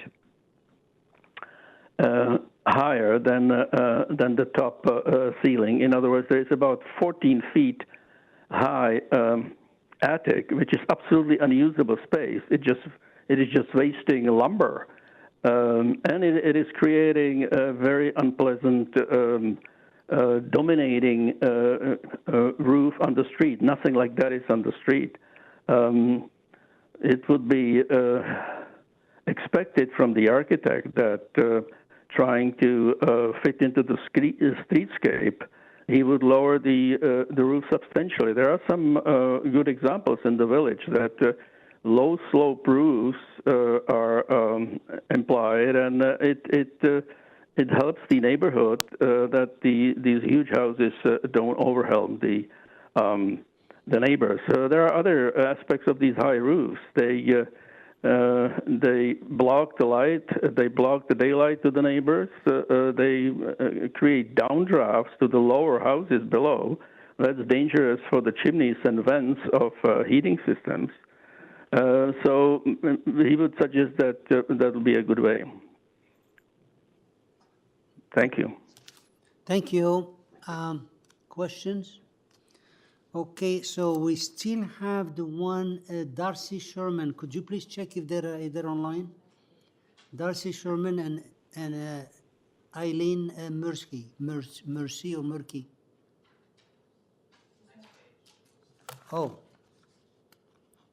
there's some more next page. Oh my God. Okay. Thank God there's no 3 pages, huh? Okay, Judy Lawson and Jack Lawson, are you there? Sorry, Mr. Chair. There's David McGill. Top of the page. David McCollum. So any there, Judy or Jack Lawson? Huh? Well, First name on the page. On page 12, the first name. David? there's no David, yeah, McGill. Oh boy, gee. Okay, David McGill, are you there? I am here. Good Okay. afternoon. Sorry about that. Could you please state your name and address? My name is David Magill. I live at 7 Heathview. And like a couple of the other speakers you've heard, I'm a past chair of the Bayview Village Municipal Affairs Committee. I have a question for the applicant. Is there a revised arborist report taking into account the new proposed side yard setbacks? Okay, so please continue your presentation and we'll have the agent answer all the questions. Okay, is there a representative from Urban Forestry there? Keep going. Well, I'm asking you, is there a representative from Urban we Forestry? don't have forestry, we don't deal with it here and we have no representative, but we can't answer all these questions. My question is, excuse me. I'm here. I'm sorry. Excuse me. Hello, excuse Sorry, me. We can't go back and forth on questions. Make your presentation and we'll have the agent answer all the questions. My question has to do with urban forestry. If they have rejected the arborist report, what does that mean to your approval? We don't deal with forestry here. We don't deal with the trees. We make it subject to forestry and they deal with them. So again, I don't want to waste your time. You have 5 minutes. Please keep going on. Okay. I have 2 issues with the applicant's August 23rd drawings submitted to this committee. The lot coverage remains at 39.5%. I object to it for the same reasons that other people who have preceded me have said. Also, I'd ask you to check, we're at the ground floor plan, page 3 of the submission by the first floor continues to be drawn with a covered terrace attached. That is not, that doesn't conform with what the architect said was going to happen. I request the committee defer consideration of this application until revised drawings and information and a revised arborist report are submitted by the applicant. Also, the neighbors, I've only had 2 days from the architect's revised plan to this hearing to consider his revisions. We declined meeting him during this period. Mr. Rose could have approached the neighbors while preparing his COA application or during the period prior to his comments submission deadline of August 15. Also, I did not receive a letter from the architect, contrary to what he claims. The only letter I received was from the community adjustment notice from the city. The response to this application was 14 letters of objection and almost the whole street, other than the owner of 8 Heathview, objecting to it. Thank you for taking the time to listen to the concerns of my neighbors and me. Thank you. Thank you. We'll have the agent answer all the questions. And any other question for this gentleman? Okay, now we go to Judy Lawson or Jack Lawson. Are you there? Can you folks hear me? Yeah, could you please state your name and address? Sure. My name is Jack Lawson. I live at 312 Pearl Avenue in Peterborough, Ontario. Previously, we did live at number 8 Heathview. Thank you. Just a comment here. We hear all the things over. It waters down. If there's anything different, please tell us, and we'll consider it, because the same thing over and over again. So please tell us what's your concern. Sure. So my concern is sort of with a top-down approach to this whole process. Mr. Rose, when he refers to the typology of, or the changing typologies of Bayview Village, he's typically referring to non-ravine facing lots. So I'm sure that when we get to his response, we'll hear a lot of things about, you know, the relative setback, frontage, extension, what have you, to the property relative to other McMansion-style developments in the area. However, I do really want to point out the fact that the typology of this lot is distinct, it is different, and as a matter of fact, I would say that it's fairly unique on the block as well in terms of the amount of space protruding out of the back, part of which I actually believe may be city property out by the willow tree. When we first moved onto number 8 Heathview years and years and years ago, we actually had folks from the city show up and say, you know, that's actually technically city property. So just a quick note there.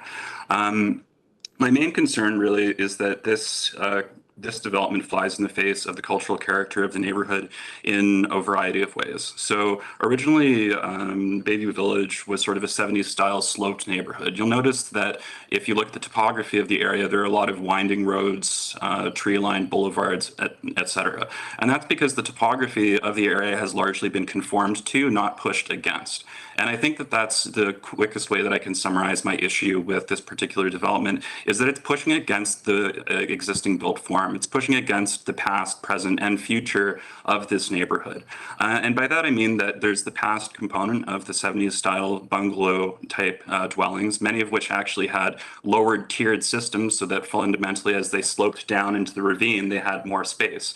I find that to be a perfectly acceptable development proposal for a lot such as Heathview, having that downward slope with carefully articulated roofs, and I'm sure that Mr. Rose is an accomplished enough architect to accomplish such a structure if he so chose to do so. But as it stands now, instead of conforming to the slope of the property, it rises up against that slope, very much by design, which I can't understand given the cultural value of the tree line, in particular of the neighborhood, which has been conformed to both in bylaw and, in my opinion, should actually be covered under a cultural heritage landscape plan.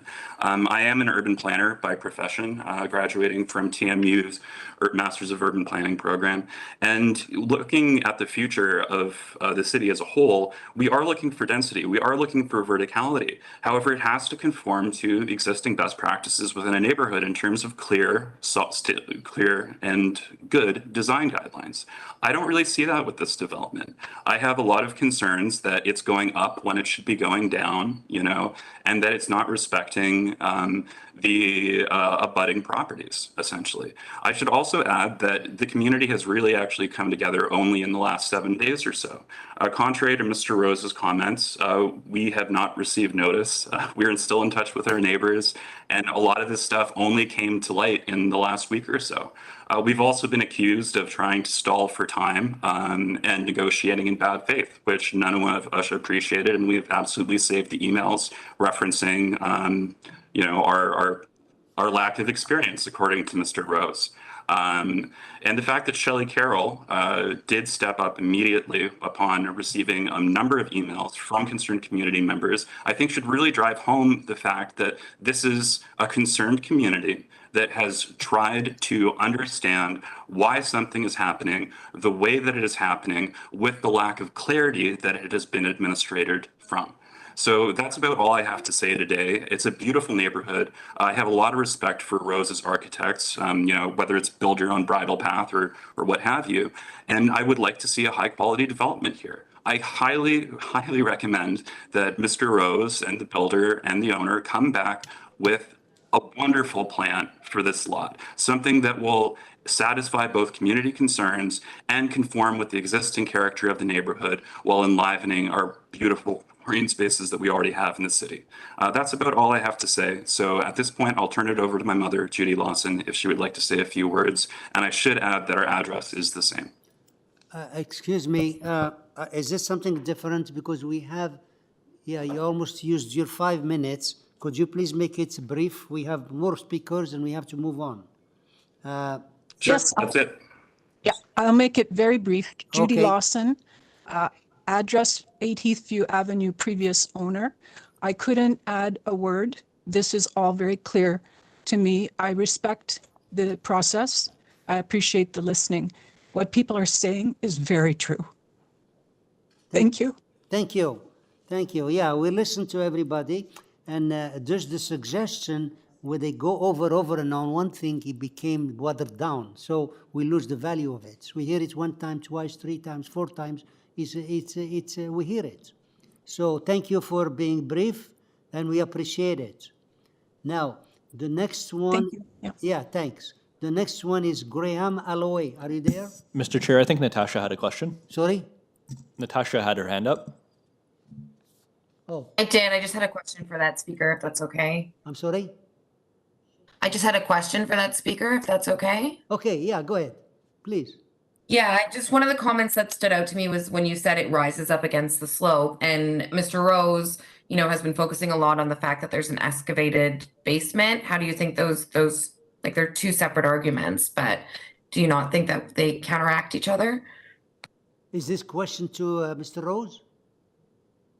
No, to the speaker. Sorry, I don't remember his name, who was just talking. There is Jack Lawson who spoke before, and the lady Judy Lawson. It was Jack Lawson that I'm. Sorry? Jack Lawson. It's Jack Lawson that I'm directing that question at.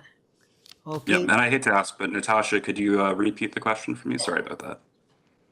You were saying that the design of this house rises up against the slope, and Mr. Rose seems to focus on the fact that there's an excavated basement for justifying the size. So I'm wondering whether you think that affects it at all. Like, how do you reconcile this? I would say so. Like, the excavated basement is a concern to me, mostly because it reminds me kind of you know, a base plate for a condo tower, essentially, where like that excavated basement is really the foundation for vertical extension to the property. So personally, like, I appreciate that the excavated basement is, you know, it's part of the design because it does move into the slope.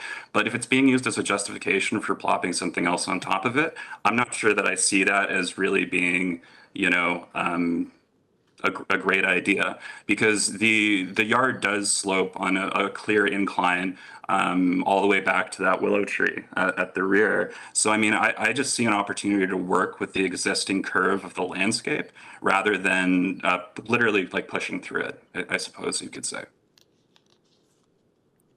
Okay. Any more question? No. Graham Alloway, are you there? Mr. Chair, Graham Alloway is not on the call. He's not coming. Okay, so we have one from before that's still on, which is Thomas Liang and Maria Lang, right? No, sorry. Darcy Sherman and Eileen Muki. They're not either. They're not here either. Bolgon. Okay. So I hope they won't come back after we make a decision. Okay. All right. So, Mr. Rose, that's finished. So many people who want to talk. Could you please go over the questions and address the question of the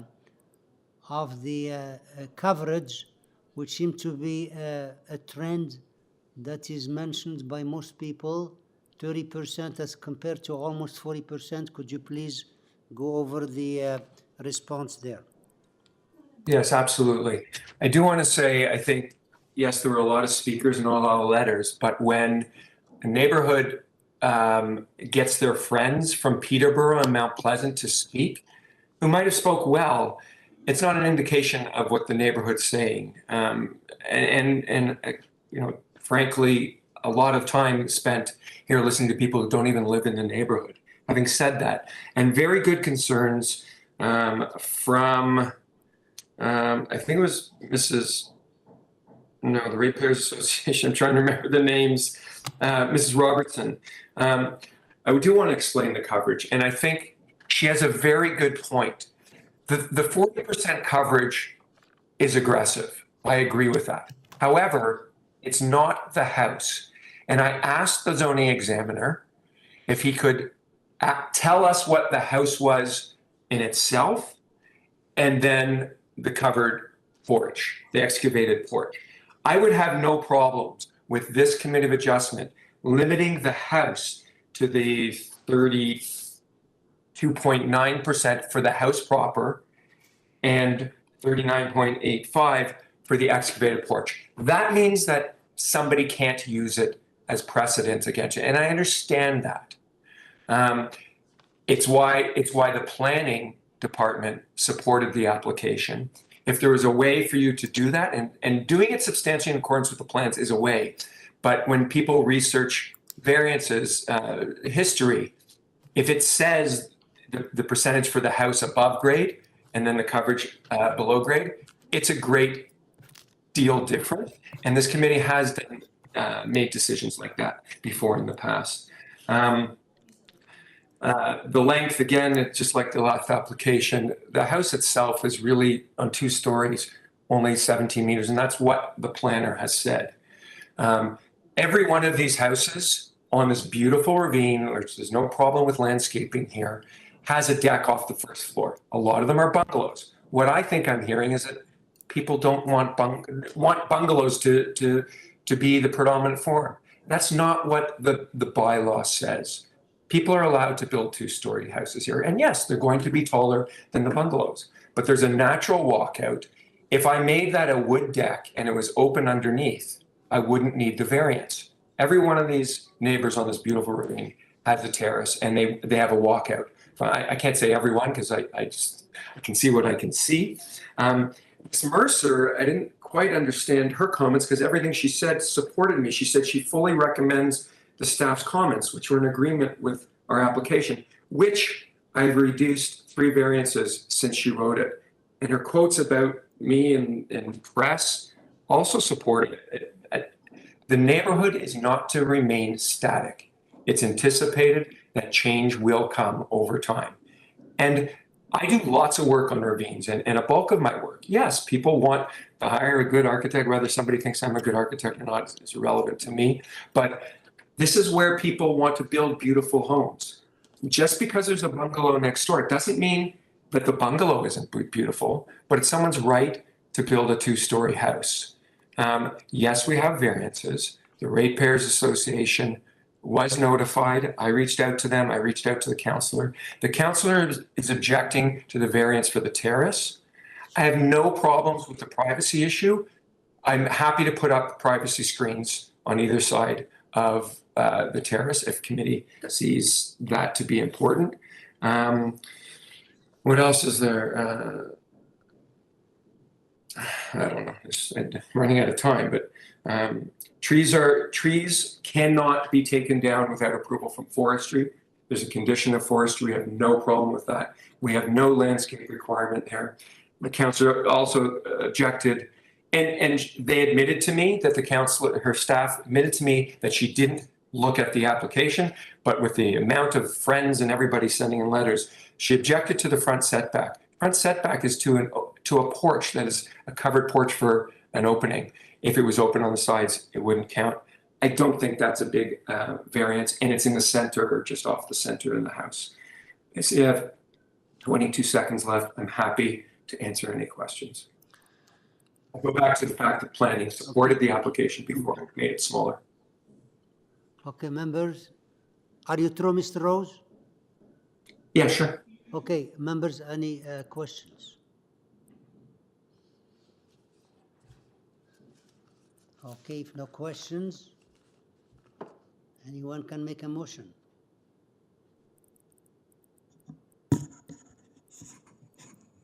Mr. Chair, can I just ask, when the member does make the motion, can you please repeat the amendments that the applicant had made? What's that? Say it again.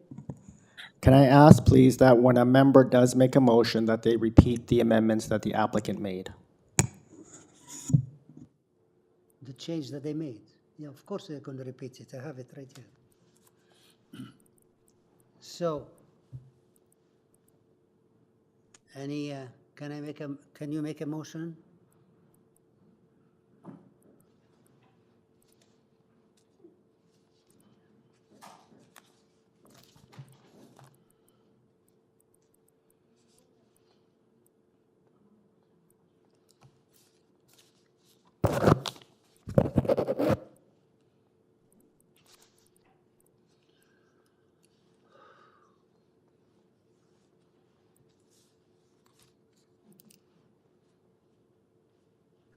Mr. Hunt.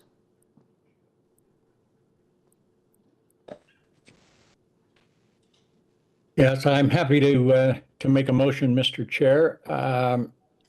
I've listened to the presentation by Mr. Rose. I've listened to a multitude of concerns expressed from different neighbors, including the area counselor, and I don't feel I have any alternative but to move to refuse this application. Second. Can I have a second? Mr. Tarodi seconding. All in favor? Opposed? Okay.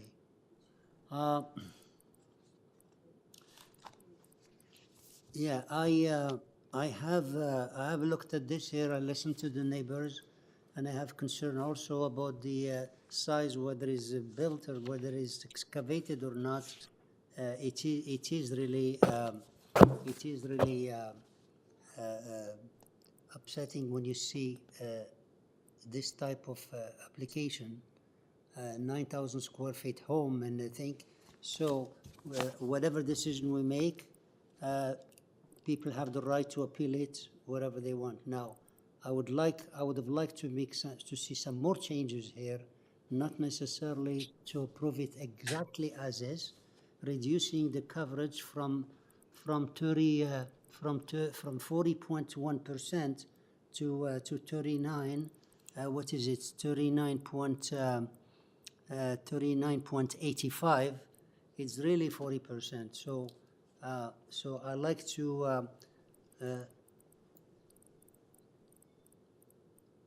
to have another motion, and therefore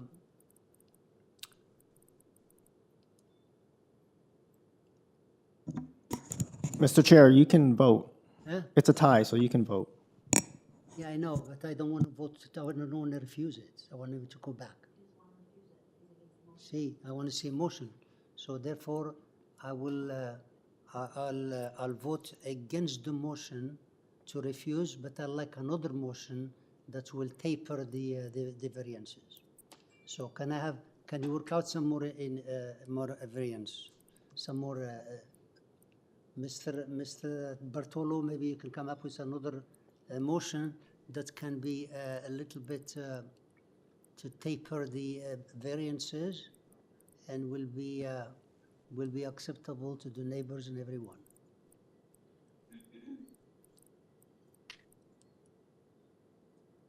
Yeah, thank you, Mr. Chair. Not sure that there's going to be a motion that's going to be acceptable to all parties here, but I will put forward a motion. And having listened to what everybody said and reviewing the staff report and kind of reviewing the form of the building and understanding what's going on with the rear portion of it, especially this controversial excavated terrace area, I'm going to put forward a motion to approve this application subject to the following revisions: that variance number 1 be reduced to 21.72 meters, variance number 2 be reduced to 21.72 meters, variance number 3 be reduced to 39.85 meters, variance numbers 7, 8, and 9 be eliminated, and subject to the and that's all, actually, Mr. Chair. So that's what it is before. You That's what it is before you haven't changed anything, yeah? haven't changed anything. I've changed from the original application and keeping in line with the staff report. Okay. Number 3, you left it at 39.85. 39.85, yes. Well, that's the one I'm concerned about. So, so make your motion, and we'll make a decision. If it helps, I'll reduce it to 38%. We're in the middle of a motion. Yeah, we're in the middle of motion. Yeah. I'll see what the members are saying. I like to see that variance being reduced significantly. And if you can't make it, then I'll vote with the motion to whatever it is. So could you please come back with the motion of the variance number 3? I can, if you give me about 30 seconds to just look at a few. Sure.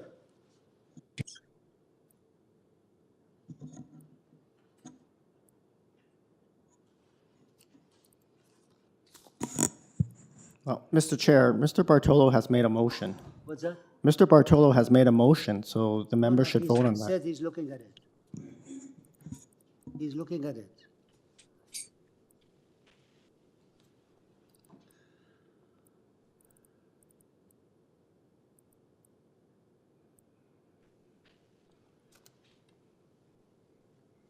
Mr. Rose, what's the lot coverage excluding the excavated terrace area? 32.9.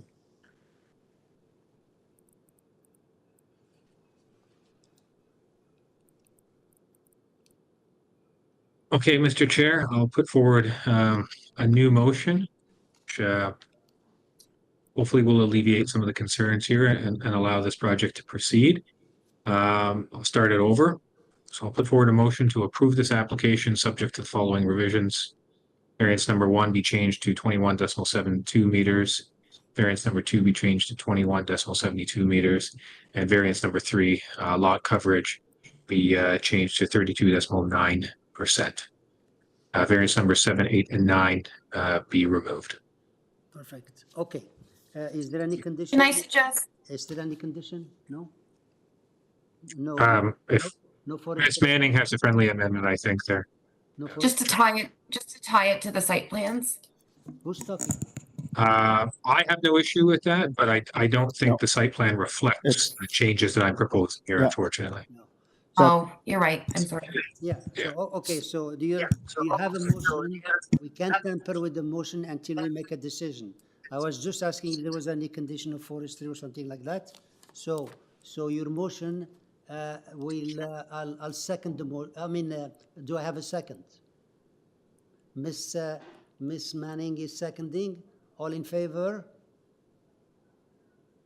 All in favor? Opposed? Okay, so we have the motion here as stated, motion and seconded, and I'll vote for the motion, and we approve the application as submitted. Thank you. Thank you. As amended, yeah.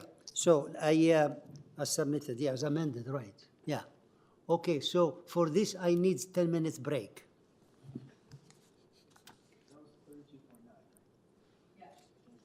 No, change to 32%. 32.9. Huh? 32.9, yeah. Okay, that was a good. Huh? Oh.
Hold on.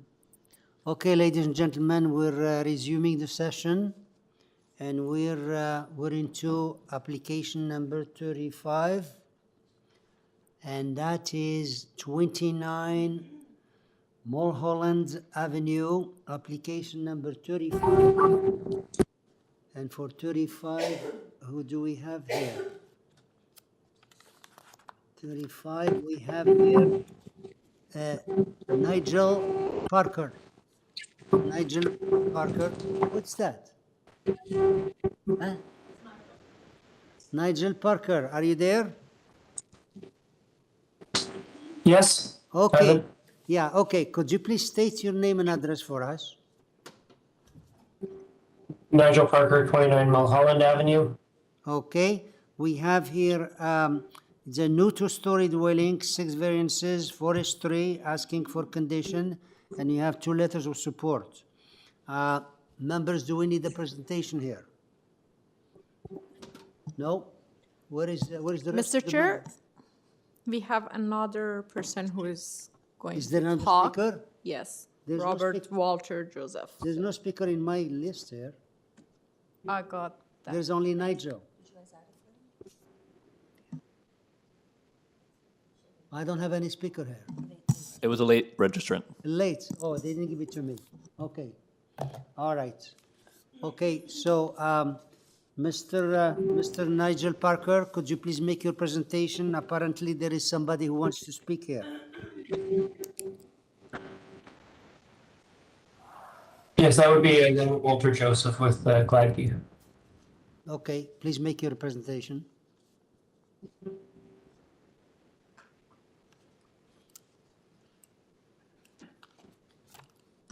Sorry, Nigel, can you repeat that? The presentation should be done by Robert Walter Joseph with GLENGROVE Planning. I believe he's on the line. So He's gonna Robert stand is, up. Robert is with you? Yes, he's presenting on our behalf. Okay, so we don't need a presentation. He's the agent. He's what? The agent. Yeah, so that's what I have. I have only one person here, and I'm not sure if we don't need presentation. I have to ask the members first. So where is the rest of the members? Robert, you've been unmuted.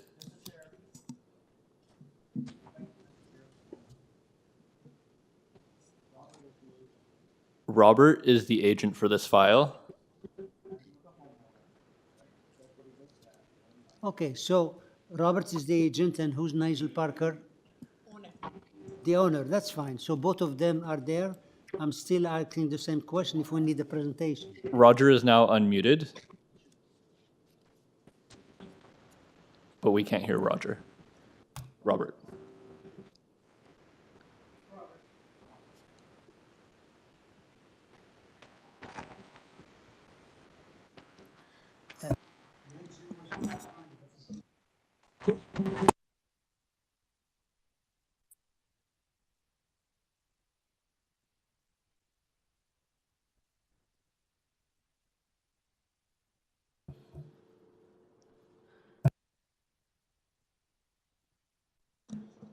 Robert, you've been unmuted.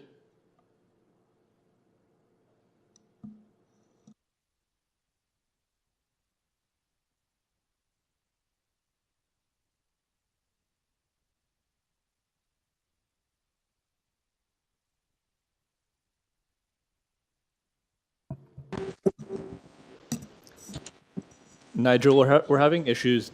Can you hear me? Sorry, is that Robert? Is my audio coming through? We hear you if you're Robert. Okay, perfect. Yes, I am Robert Walter Joseph. Okay, with hi. GLENGROVE Planning. Excuse me, who's online now? Sorry for the Robert? audio issues. Yes, so I don't believe I need to make a presentation. I would like to just speak quickly on the application, though. We didn't ask you the about, application is just made excuse me, hold a second. Okay. We didn't ask you about the presentation yet. You, Robert, are you the agent? I am the owner's planner, correct? You're the owner's planner. Could you please, for the records here, it has to be recorded, could you state your name and address? Robert Walter Joseph, 130 Spadina Avenue, Unit 802. Thank you. With Gladkey Planning Associates. Thank you. Now let me ask the members. Members, do we need a presentation here? No? Okay. The members don't need presentation. You tell me, did you want to make any change or any comments before we move to the decision? No. No. Okay. All right. So, members, any question or motion? Can I have a motion on this one, please? Mr. Hunt? Thank you, Mr. Chair. I've reviewed the application and I note that there were no other department comments or concerns other than the August 18th letter by Urban Forestry with specifying their requirements. And I also note that there are 2 letters of support from both adjacent neighbors, so I will move approval of this application. Thank you. And you said subject to forestry, right? Yes. Thank you. Yes. Second? Mr. Bartolo seconding, all in favor? Okay. Okay, your application is approved subject to forestry. So you see, you made a good presentation. Thank you. Okay, next is number 36, which is 346 Brookdale Avenue, application number 36. And here I have Mahir Manios. Yes, Mr. Chair. Okay, there is no other one there beside Manios, right? Okay, so please state your name and address for the system here. Mahir Manios, number 1 Teakwood Grove, Toronto. I'm the agent for the owner. Thank you. So we have, this is 2-story rear addition, 6 variances, and we have 3 letters of support. Because of the type of variances, could you make a very short presentation, please, to justify the variances? I'd be happy to, Mr. Chair. As you mentioned, we're proposing a 2-story rear addition in line with the existing side walls of the house. There are 6 variances. Variances 1 and 2 are sort of technical in nature because I'll start with variance number 2, which is the building depth.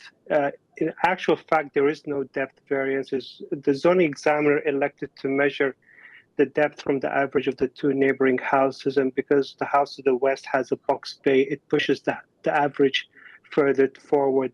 There's a provision in the zoning bylaw where when you're working on an existing dwelling with a frontage of less than 12 meters, it actually grandfathers in the existing, all the existing setbacks, but the zoning examiner decided to ignore that and went to the average. The actual building depth of the first story is 15.69 and the second floor is 16.76 meters, which is in both cases is less than the required 17 meter or the allowable 17 meter depth. Variance 1 by the same token is the deck at the back. We are building in line with the existing house. The deck is also in line with the existing house. What we actually elected to do is to step down from the landing where the deck now, it's actually not a deck, it's a terrace. It's sitting right at grade, which is only a few inches out. We had submitted pictures of the back of the property. There's an existing deck right now, which is at the same level of the main floor. We're actually changing that and bringing down the amenity space to grade, so it gives more privacy both to my client and to the neighbors as well. Variance number 3 being the FSI, we're proposing 0.77 versus 0.69. It's about a 10% increase. This house with the addition is around 2,100 square feet, so I'd like to say it's quite modest. It's actually a bit shorter than the new house being built to the east of it. Variance number 4 is an interior thing. We elected to have a couple of steps up on the second floor in order to have an increased ceiling height on the main floor. But what we've done is in order not to increase the massing of the house, we maintained the existing roof line of the house. So we didn't lift the roof up with it. So it's just strictly an interior thing. Variance number 5 is the eaves projection on the west side. It's basically to maintain the existing one, and it's the reason for the variance is because of the tight setback on that side, but we don't have a variance for side yard setback. And last but not least is the rear yard setback landscaping. The proposal is for 33.79 versus the allowable 50%.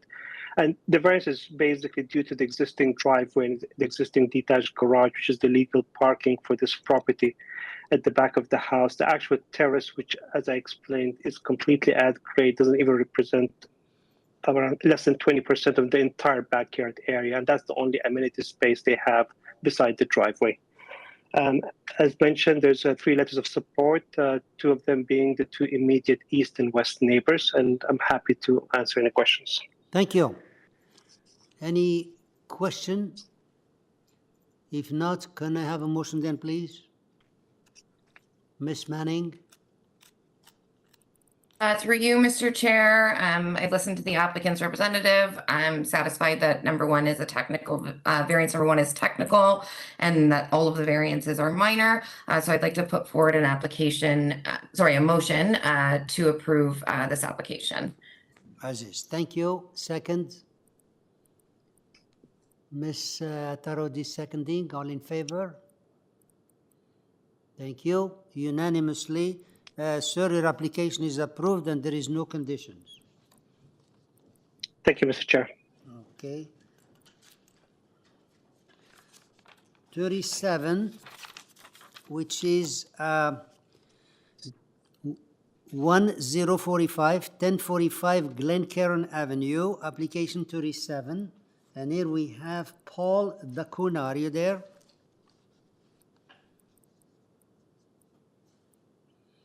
Mr. Dacuna, Paul, are you there?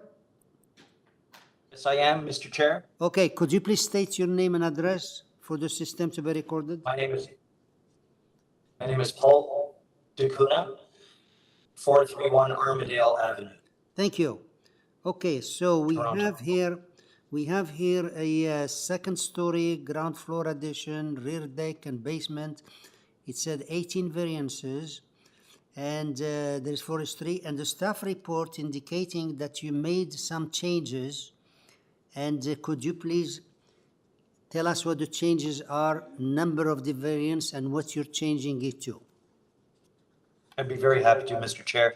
As you're aware, we made a presentation back in May the 26th, and then we were suggested that we defer due to get some clarity regarding the third story and support from staff and all of that. So during that process, we worked with staff to reduce. I'm getting an echo.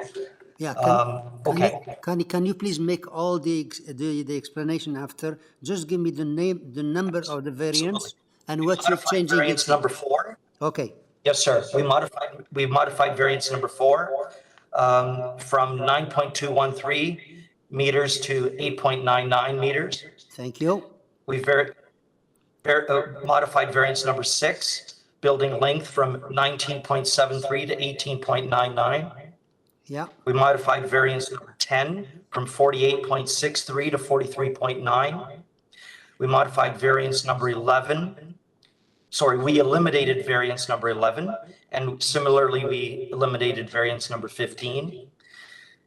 Number 6, we modified variance number 16 from 58.4 to 60%. That's actually in the better direction, meaning we got more front yard landscaping. Okay, and 17, and number 17. Number 17, modified from 10.133 to 19.919, sorry, to 9.919. 9.99. Okay. 9.919. 19. Okay. So I got all the changes, and the staff is asking for another condition to build per site plan and elevation drawing. So please go ahead and make your presentation. I got all the changes here. I hope the members also recorded it, and let's go make your presentation. Well, Mr. Chair, there are 18 variances, as you are aware, 2 of which we've removed, and a number of them which we have. Well, you said number 11 is eliminated, and number 15. Number 11, number 15, sir. Yeah, I got it. That's correct. Yeah. 2 of these variances, number 17 and 18, are repeats of the new bylaw. The presentation that I made the last time around was primarily to address the third story aspect of it. And I, at that time, discussed the notion that the neighborhood is in transition, that there are many other three-story homes, and that the height and that the third story element was in fact something that is coming into being more and more in the neighborhood. I had a presentation the last time around, but I believe it's in the system and I don't know if it's available, but nevertheless, I think it was very clear. You have been removed from the meeting. It looks like I've been removed from the meeting. No, Paul, you're still in the meeting. You were signed in twice. That's why we were getting an echo. I'm so sorry. Okay, thank you. And the reason I signed in twice is because I realized afterwards when you guys had gone on the first break, I thought, oh my God, I missed something, and then I signed in, so I apologize. Thank you. Now that feels better. Now I can hear myself. Okay. So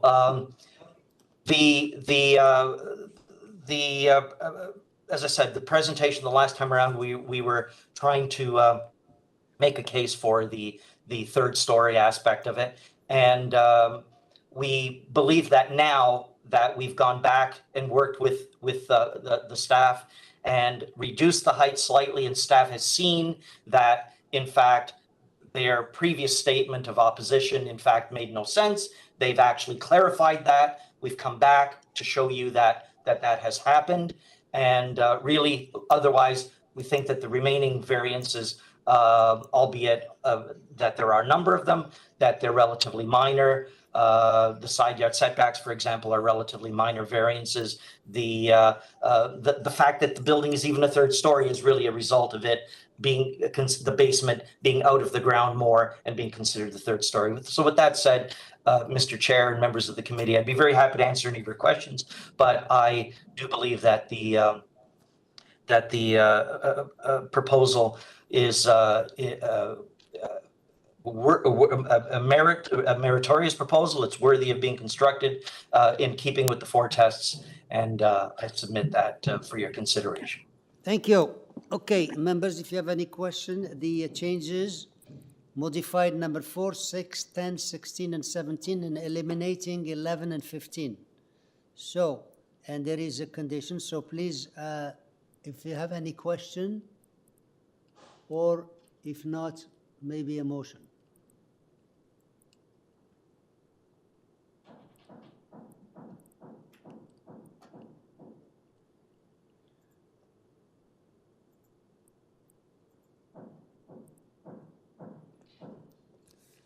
That's not the motion I was asking for. Banking.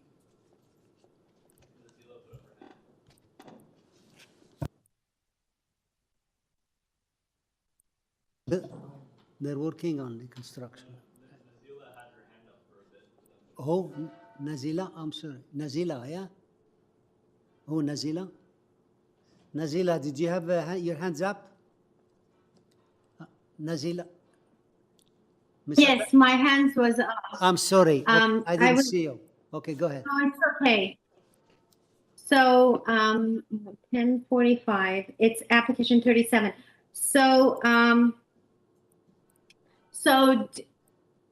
do you want me to repeat all the change when I put the motion? Do you want me to repeat all the changes? Because they adopt all the changes that staff have mentioned, right? Okay, I know them, but for the system to record the motion, maybe it's better to repeat them. I was just checking to see if the applicant adopt all the changes that city staff recommending. That's why I was waiting. Okay. 1917. All right. So I'm ready to put forward a motion. Please. To approve this application with the following changes. Variance number 4. The proposed building height as measured under zoning bylaw is now 8.99 meter. Yeah. Variance number 6. The proposed building length is now 18.99 meter. Variance number 10. The lot coverage is 43.9%. Variance number 11 have been eliminated. Variance number 15 have been eliminated. Variance number 16, 16, the proposed front yard soft landscaping is now 60%. And variance number 17, the proposed building height is 9.919. And then also subjected to urban forestry memo. Let me see if there is any other staff condition. Yes, there is. And also I also want to add the staff recommendation that this condition that proposal be developed substantially in accordance with the site plan and elevation drawing submitted to the Committee of Adjustment attached to attachment number 1, 2, 3 of the report. And also I mentioned the forestry report, correct? Yes. Urban. Yeah, you mentioned it. Excellent. That's my. Yeah, you covered everything. That's my. Second, Miss Manning. All in favor? Thank you. Unanimous. Sir, your application is approved based on those changes you made and to the forestry and to the condition of the staff. Thank you, Mr. Chair, members of the committee. All right. So number 38, which is 232 Willowdale Avenue, application number 38. And here we have Shenshu Zhang. Are you there? Yes. Could you please state your name and address for us? Yeah, my name is Shenshu Zhang, architect, representing the owner. So good evening, Mr. Chair and the committee members.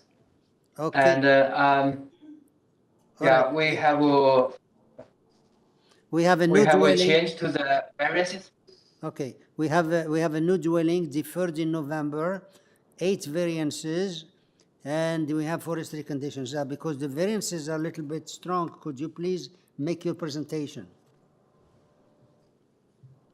Yeah, first of all, I'd like to confirm that the variance 8 is deleted because we have already provided the required setback. We received I'm sorry I didn't understand that.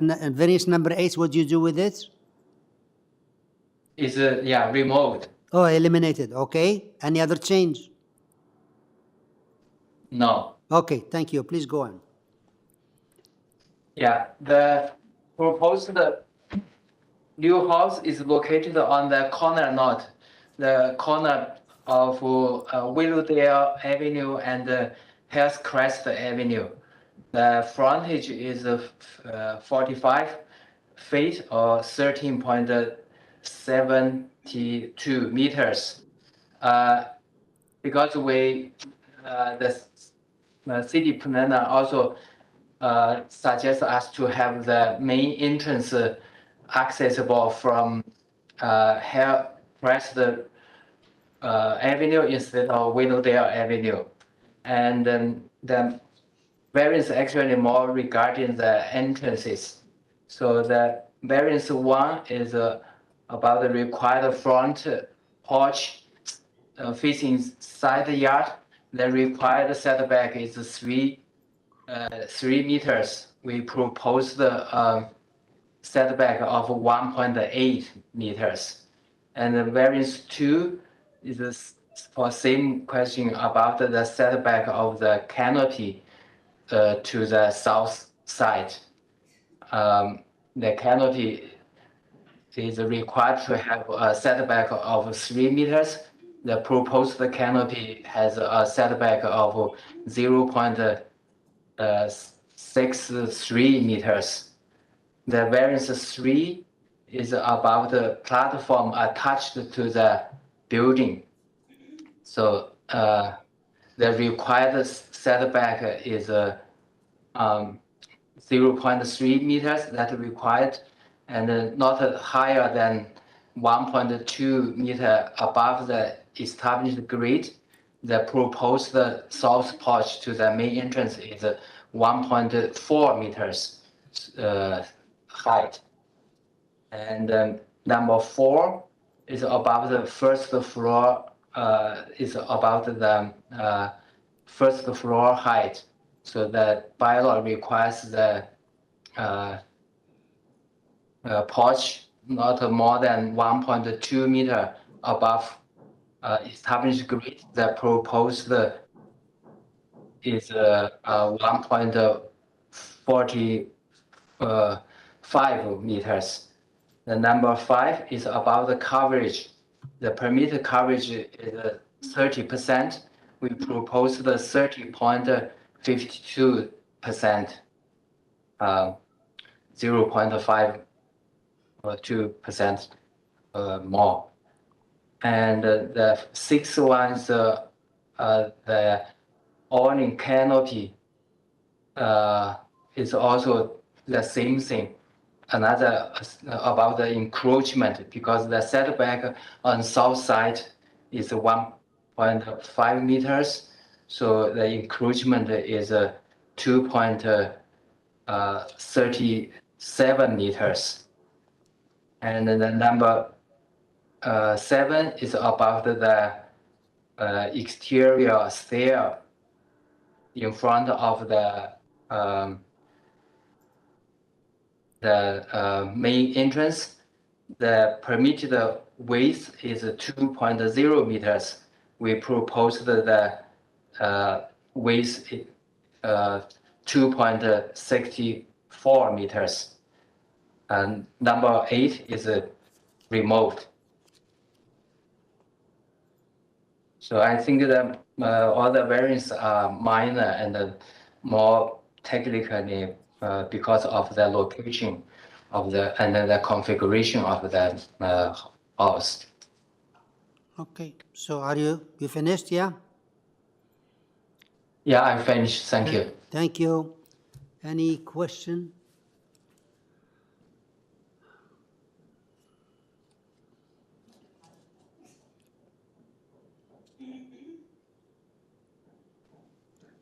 Number 8 eliminated, and there is conditional forestry.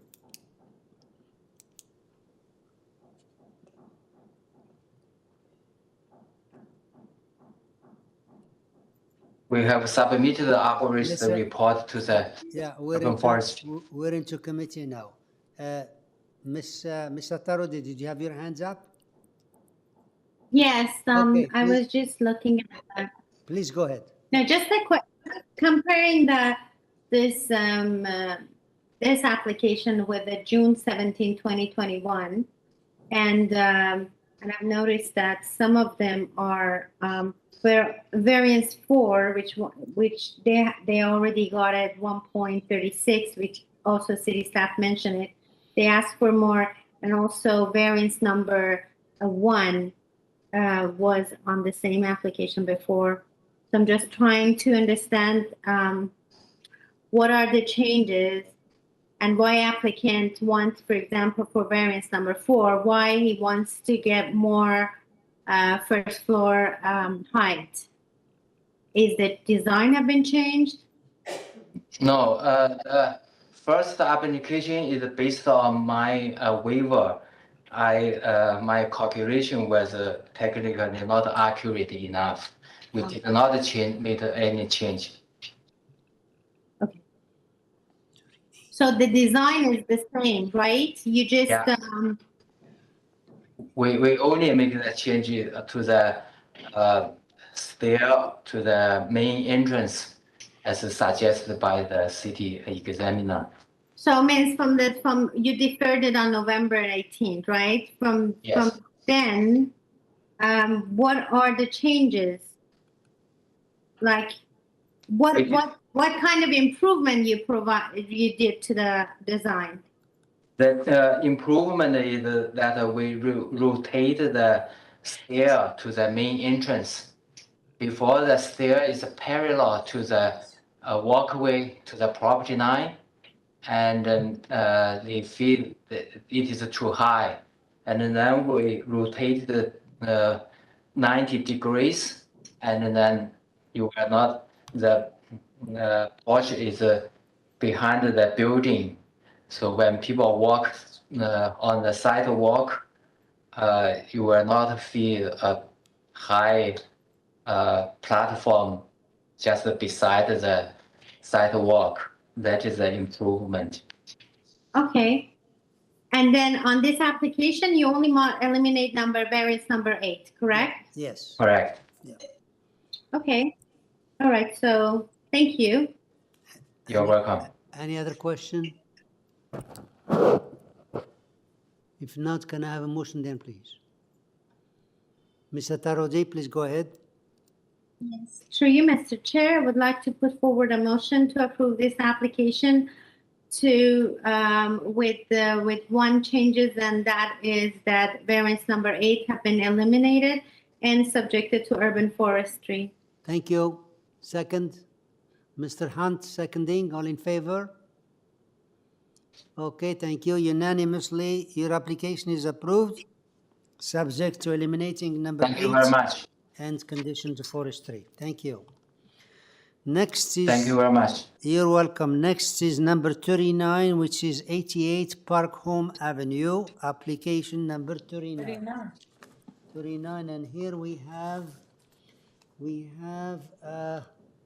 39, Linda Karjorkos. Yes, yeah, could you please state your name and address? Hi, my name is Linda Karageorgis. I live at 88 Park Home Avenue since 2009. Thank you. So what do we have here? We have, this is a covered patio, deferred. This was deferred in April 2022. We have 2 variances.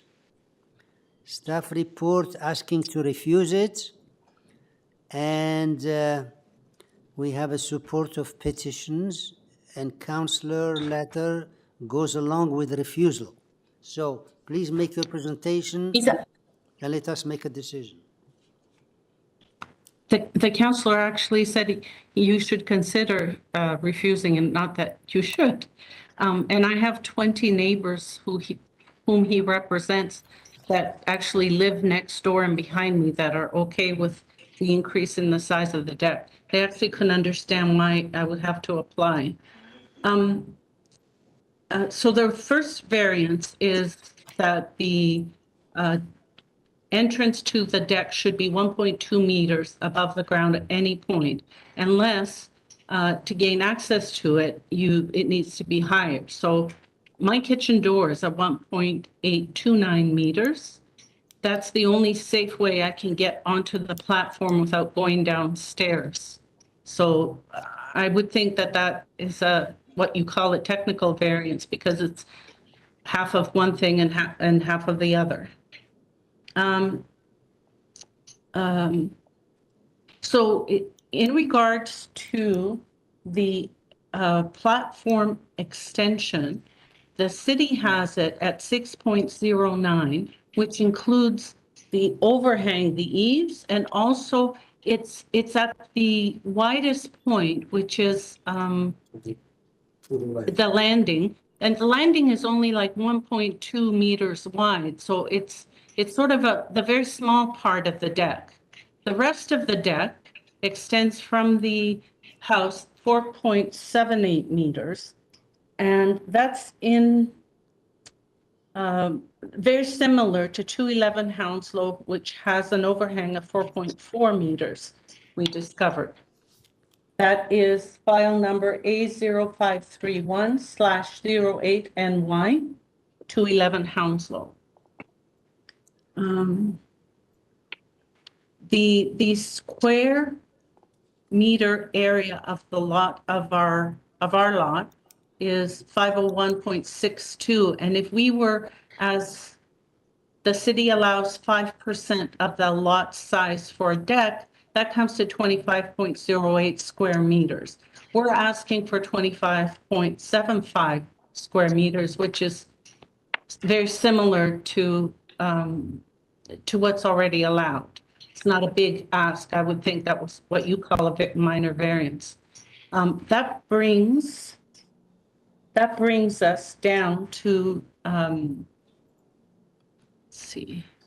down to the second variance, which is a maximum lot coverage of 30, and this the planning department is saying that our lot coverage will be 38.94 of the lot area. But we calculated if you take away the stairs and you take away the landing, it comes to 37.38, which is very similar to another house that has on 180 Horsham Avenue. That house has an approved lot coverage of 37.8, and 6.13% of that lot is for a covered deck, which is 25.55 meters squared, which is very similar to our request of 25.75 meters. Let's see. I wanted to say that my neighbor next door has a very similar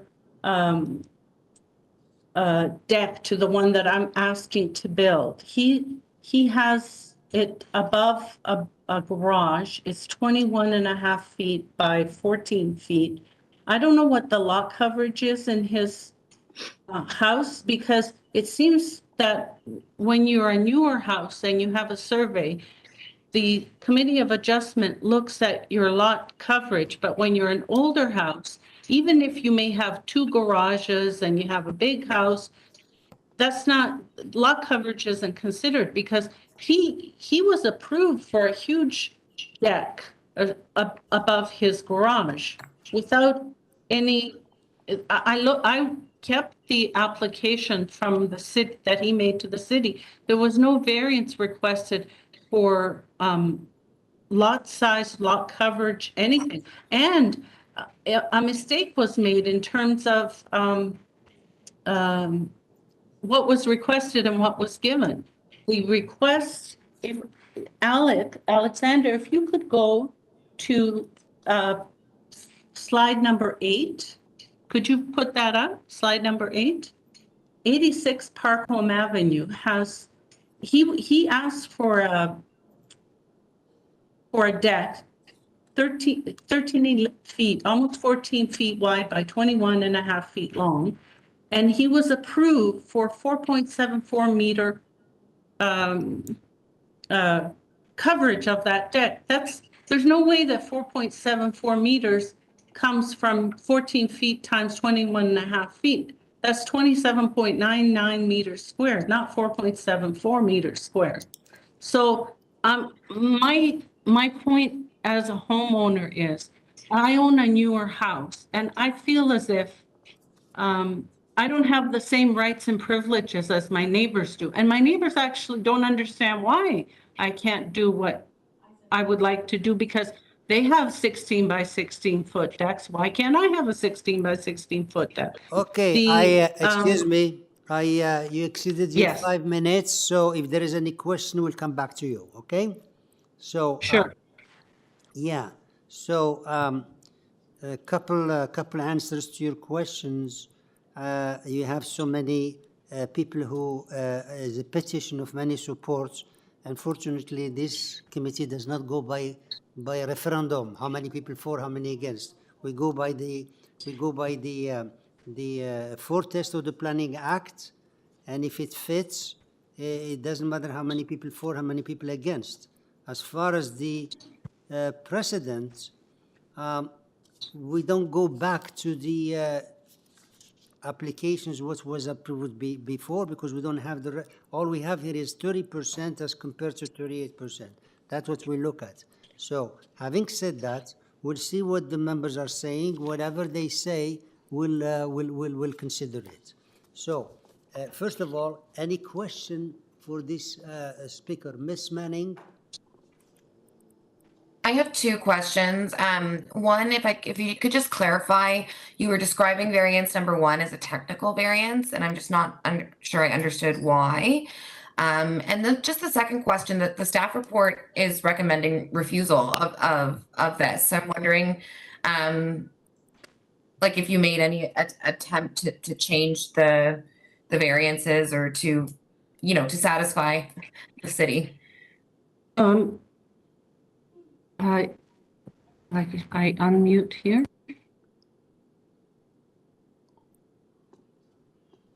You are unmuted. We can hear you. Okay. So you're asking of clarifying number 1, right?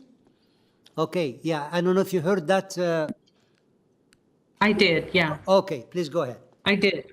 Okay. So what I wanted to say in terms of a technical variance is because you can't have two things, you can't satisfy two different requests if they don't coordinate. I cannot go out from a deck at 1.2 meters because my kitchen is 0.8 meters. So for me, it's a safety issue as well because I have vertigo, so I cannot go downstairs. In fact, if you look at the deck, you'll see that the stairs are made very shallow because that's an issue for me. The other question you had was, what was the other question? Oh, did we try and, yes, we removed some confusion over the side yard setback. That was on the April 1st one. And the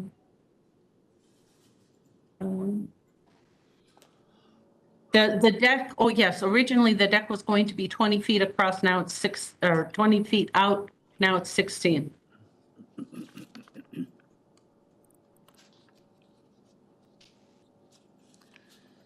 Does that answer your questions? Miss Manning? Okay, next, any other question? No, just a comment. Before the applicant asked for the, I'm looking at the previous public notice. The applicant was asking for the lot coverage of 40.58% and also side yard setback that he removed it. No, I would just, I'm looking to see what kind of improvement applicant did.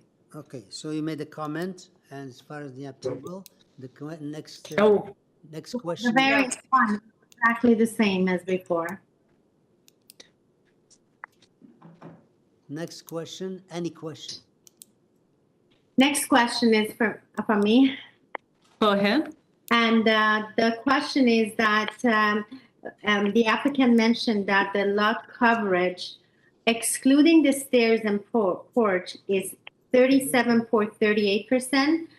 And later you were talking about 35.75. Correct me if I'm wrong. No, that was 25.75 was the square footage of the deck. Okay.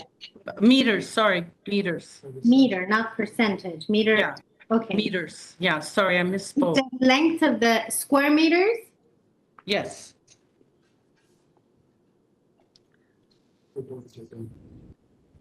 So it means excluding the stair and porch, your building is 37.38%. Yes. Okay. Thank you. And we had I found a precedent for something at a higher, where is it?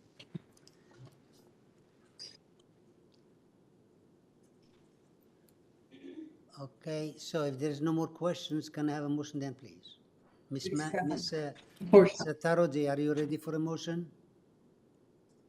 Oh, there's someone else going to speak. Okay, any other one for a motion? No? There's another person. What?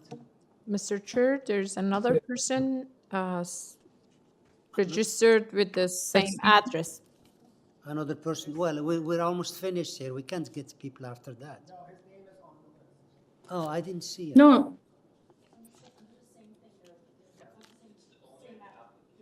Hello? Just a second. We have here, we're in number 39. We're in number 39, and at 39, we had one person. Harun Preet Kaur is also at the same, registered at the same address Same thing. as the owner agent, Yeah. one of them. Yeah. And apparently he or she wants She to said she speak. wants to speak now? Yeah. Hello, everyone. My name is Tarun Preet. Yeah, excuse me, you want to speak too?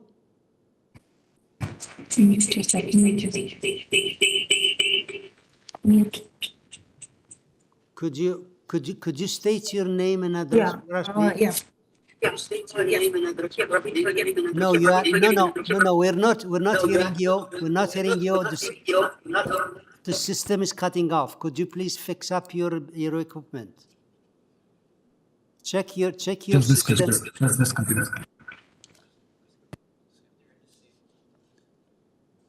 Check your system first, okay, please? Linda, if you're in the same room, can you disconnect from one of the devices and just have one device on? Yes, we did that, done that. Try to speak, see what happened.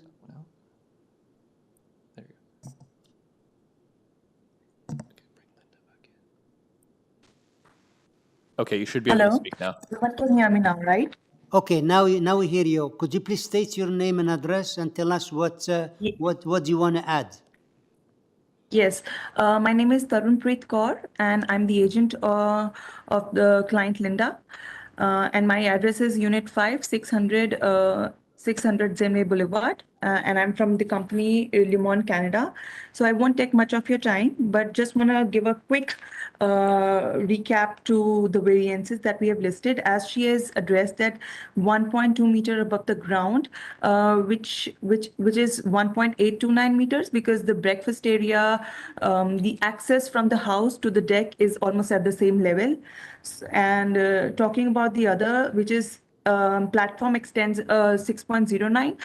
So this includes the overhang, and this includes the staircase landing, which is a very minor area. Staircase landing is the minor area of the whole deck. That's the sole purpose of letting you know. If I consider from the rear back exterior wall of the house till the posts, excluding the overhang, that is 4.87 meters. So basically our ask is 4.87 meters. Which is minor in nature, which is more than what is required, that is 2.5 meters or less, or which is more than what is permissible. Talking about the second variance, which is lot coverage. So right now the existing house is at 32%. And we are asking it for 37.38%. Now, this includes the deck, the patio cover, which is excluding the overhang. So when you see 38.94%, that is inclusive of the landing, that is inclusive of the overhangs from all the sides. So after reducing the overhangs, it is basically 37.38%. From 32%. So I would also like to add at the last that it is not the house that is being extended or in addition. It's just a patio cover that is unfortunately it is more than 5% of the lot area, which is one of the bylaw to be considered. So that's all. I would request the committee to please grant us these two asks. That's all I want to say. Thank you very much for all your time. Okay, any questions and any questions for this speaker? So can I have please a motion if you have no questions?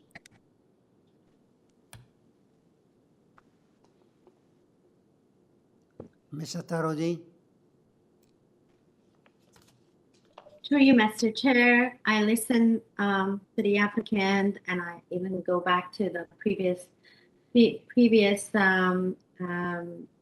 application that they submit, but still I have not convinced that this is a minor variance, okay. And I think it doesn't meet the intent of zoning bylaw. Therefore, my motion is to refuse this application. Thank you. Second, Ms. Manning, Ms. Manning, all in favor? Unanimous. Okay, your application is refused unanimously. Wow. Okay, now we have application number 40, which is 1780 Victoria Park Avenue, application number 40. And here we have Andy Verhill. Are you there? Hello there. Yes, I'm here. This is Andy Verhill from AVA Design Studio, and I'm the agent for the owner. And your own address is what? My address is Suite 305, 67 Mowat Avenue in Toronto. Thank you. So we have here is renovation, 6 variances, transportation has no objection, just conditions, and 4H3 condition number 3. So members, we don't have anybody else here to speak? Is that correct? Or somebody will surface? No, nobody, okay. Okay, nobody else to speak. Members, do we need a presentation here? Okay, so please, please make, Mr. Verhill, please make a short presentation and tell us the merit of this application. Okay, thank you very much. So what we are proposing to do here is to add 9 units to the ground floor, residential units, because we have empty locker spaces. They've been empty since 2010. We're also proposing to add amenities to the space. We're giving them a new laundry room. We're going to renovate all the corridors, so new finishes, new carpet, new lighting. We're giving them a nicer, better laundry room with a TV, interior amenities such as a seating area. So we have a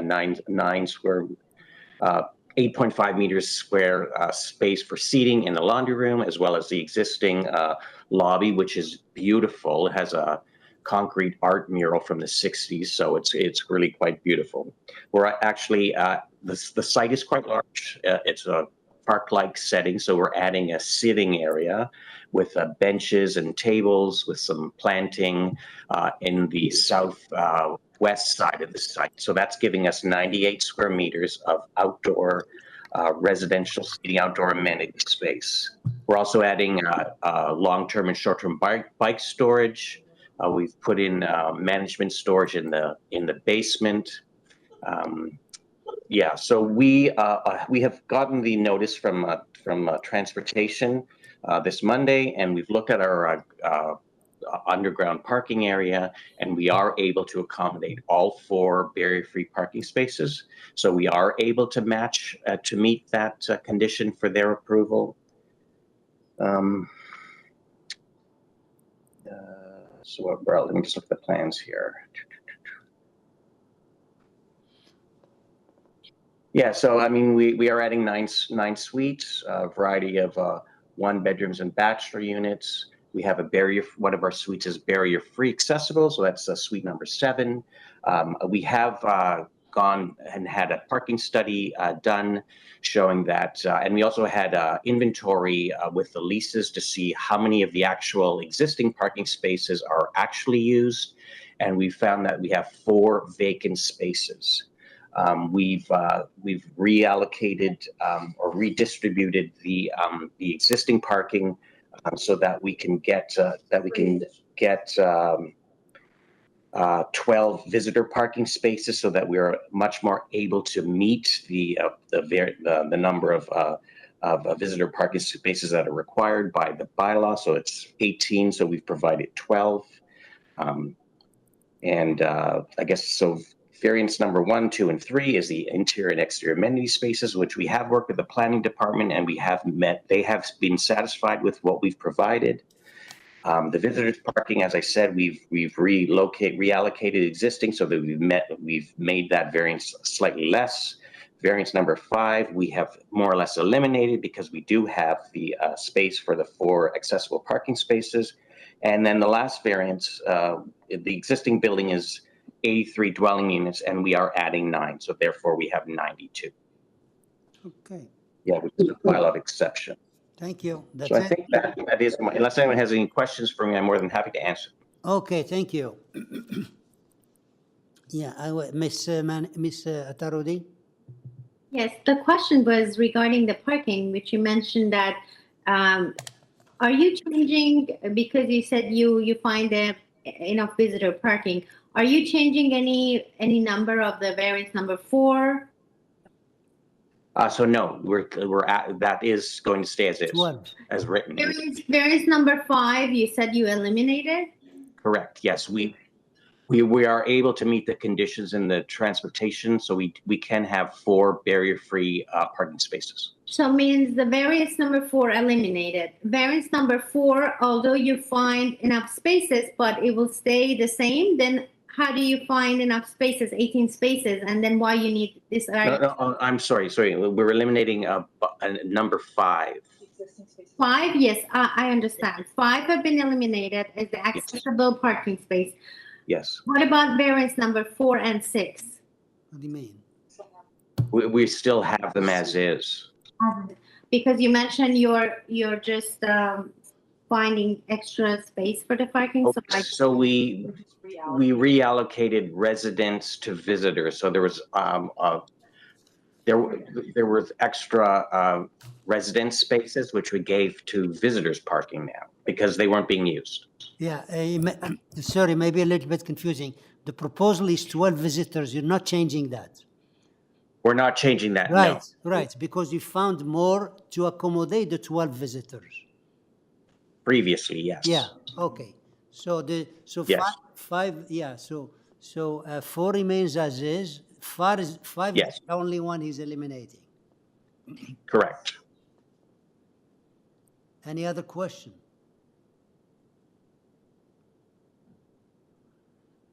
If not, can I have a motion then, please? Mr. Bartolo? Yes, thank you, Mr. Chair, through you. In reviewing this application, I do see it as minor, a good reuse of existing urban space. So I'll put forward a motion to approve this application with the one amendment that variance number 5 be eliminated. And the forestry? And subject to the conditions of the urban forestry memo. Thank you. And do I have a second? Mr. Hunt is seconding. All in favor? Opposed? Mr. Tarod is opposing. Okay, your application is No. approved. I was in favor. Sorry. Oh, in favor. Okay, so Yes. it's unanimously approved and subject to forestry and the change you made to eliminate number 5. So this finished. You won. You're the last. Thank you. You're the last person. Thank you very much. You're okay. And can I have a motion to terminate? Miss Manning, second. For you, Mr. Chair, motion to terminate. Second is Miss Tarodi. All in favor? Okay, terminating at what? 10? 49. Yeah. Sorry. 6:30. 6:50. Sorry. Good night. That wasn't 3 o'clock. Sorry. Right. Good night, everyone. Good night. See you later. Have a good night. Good night, members.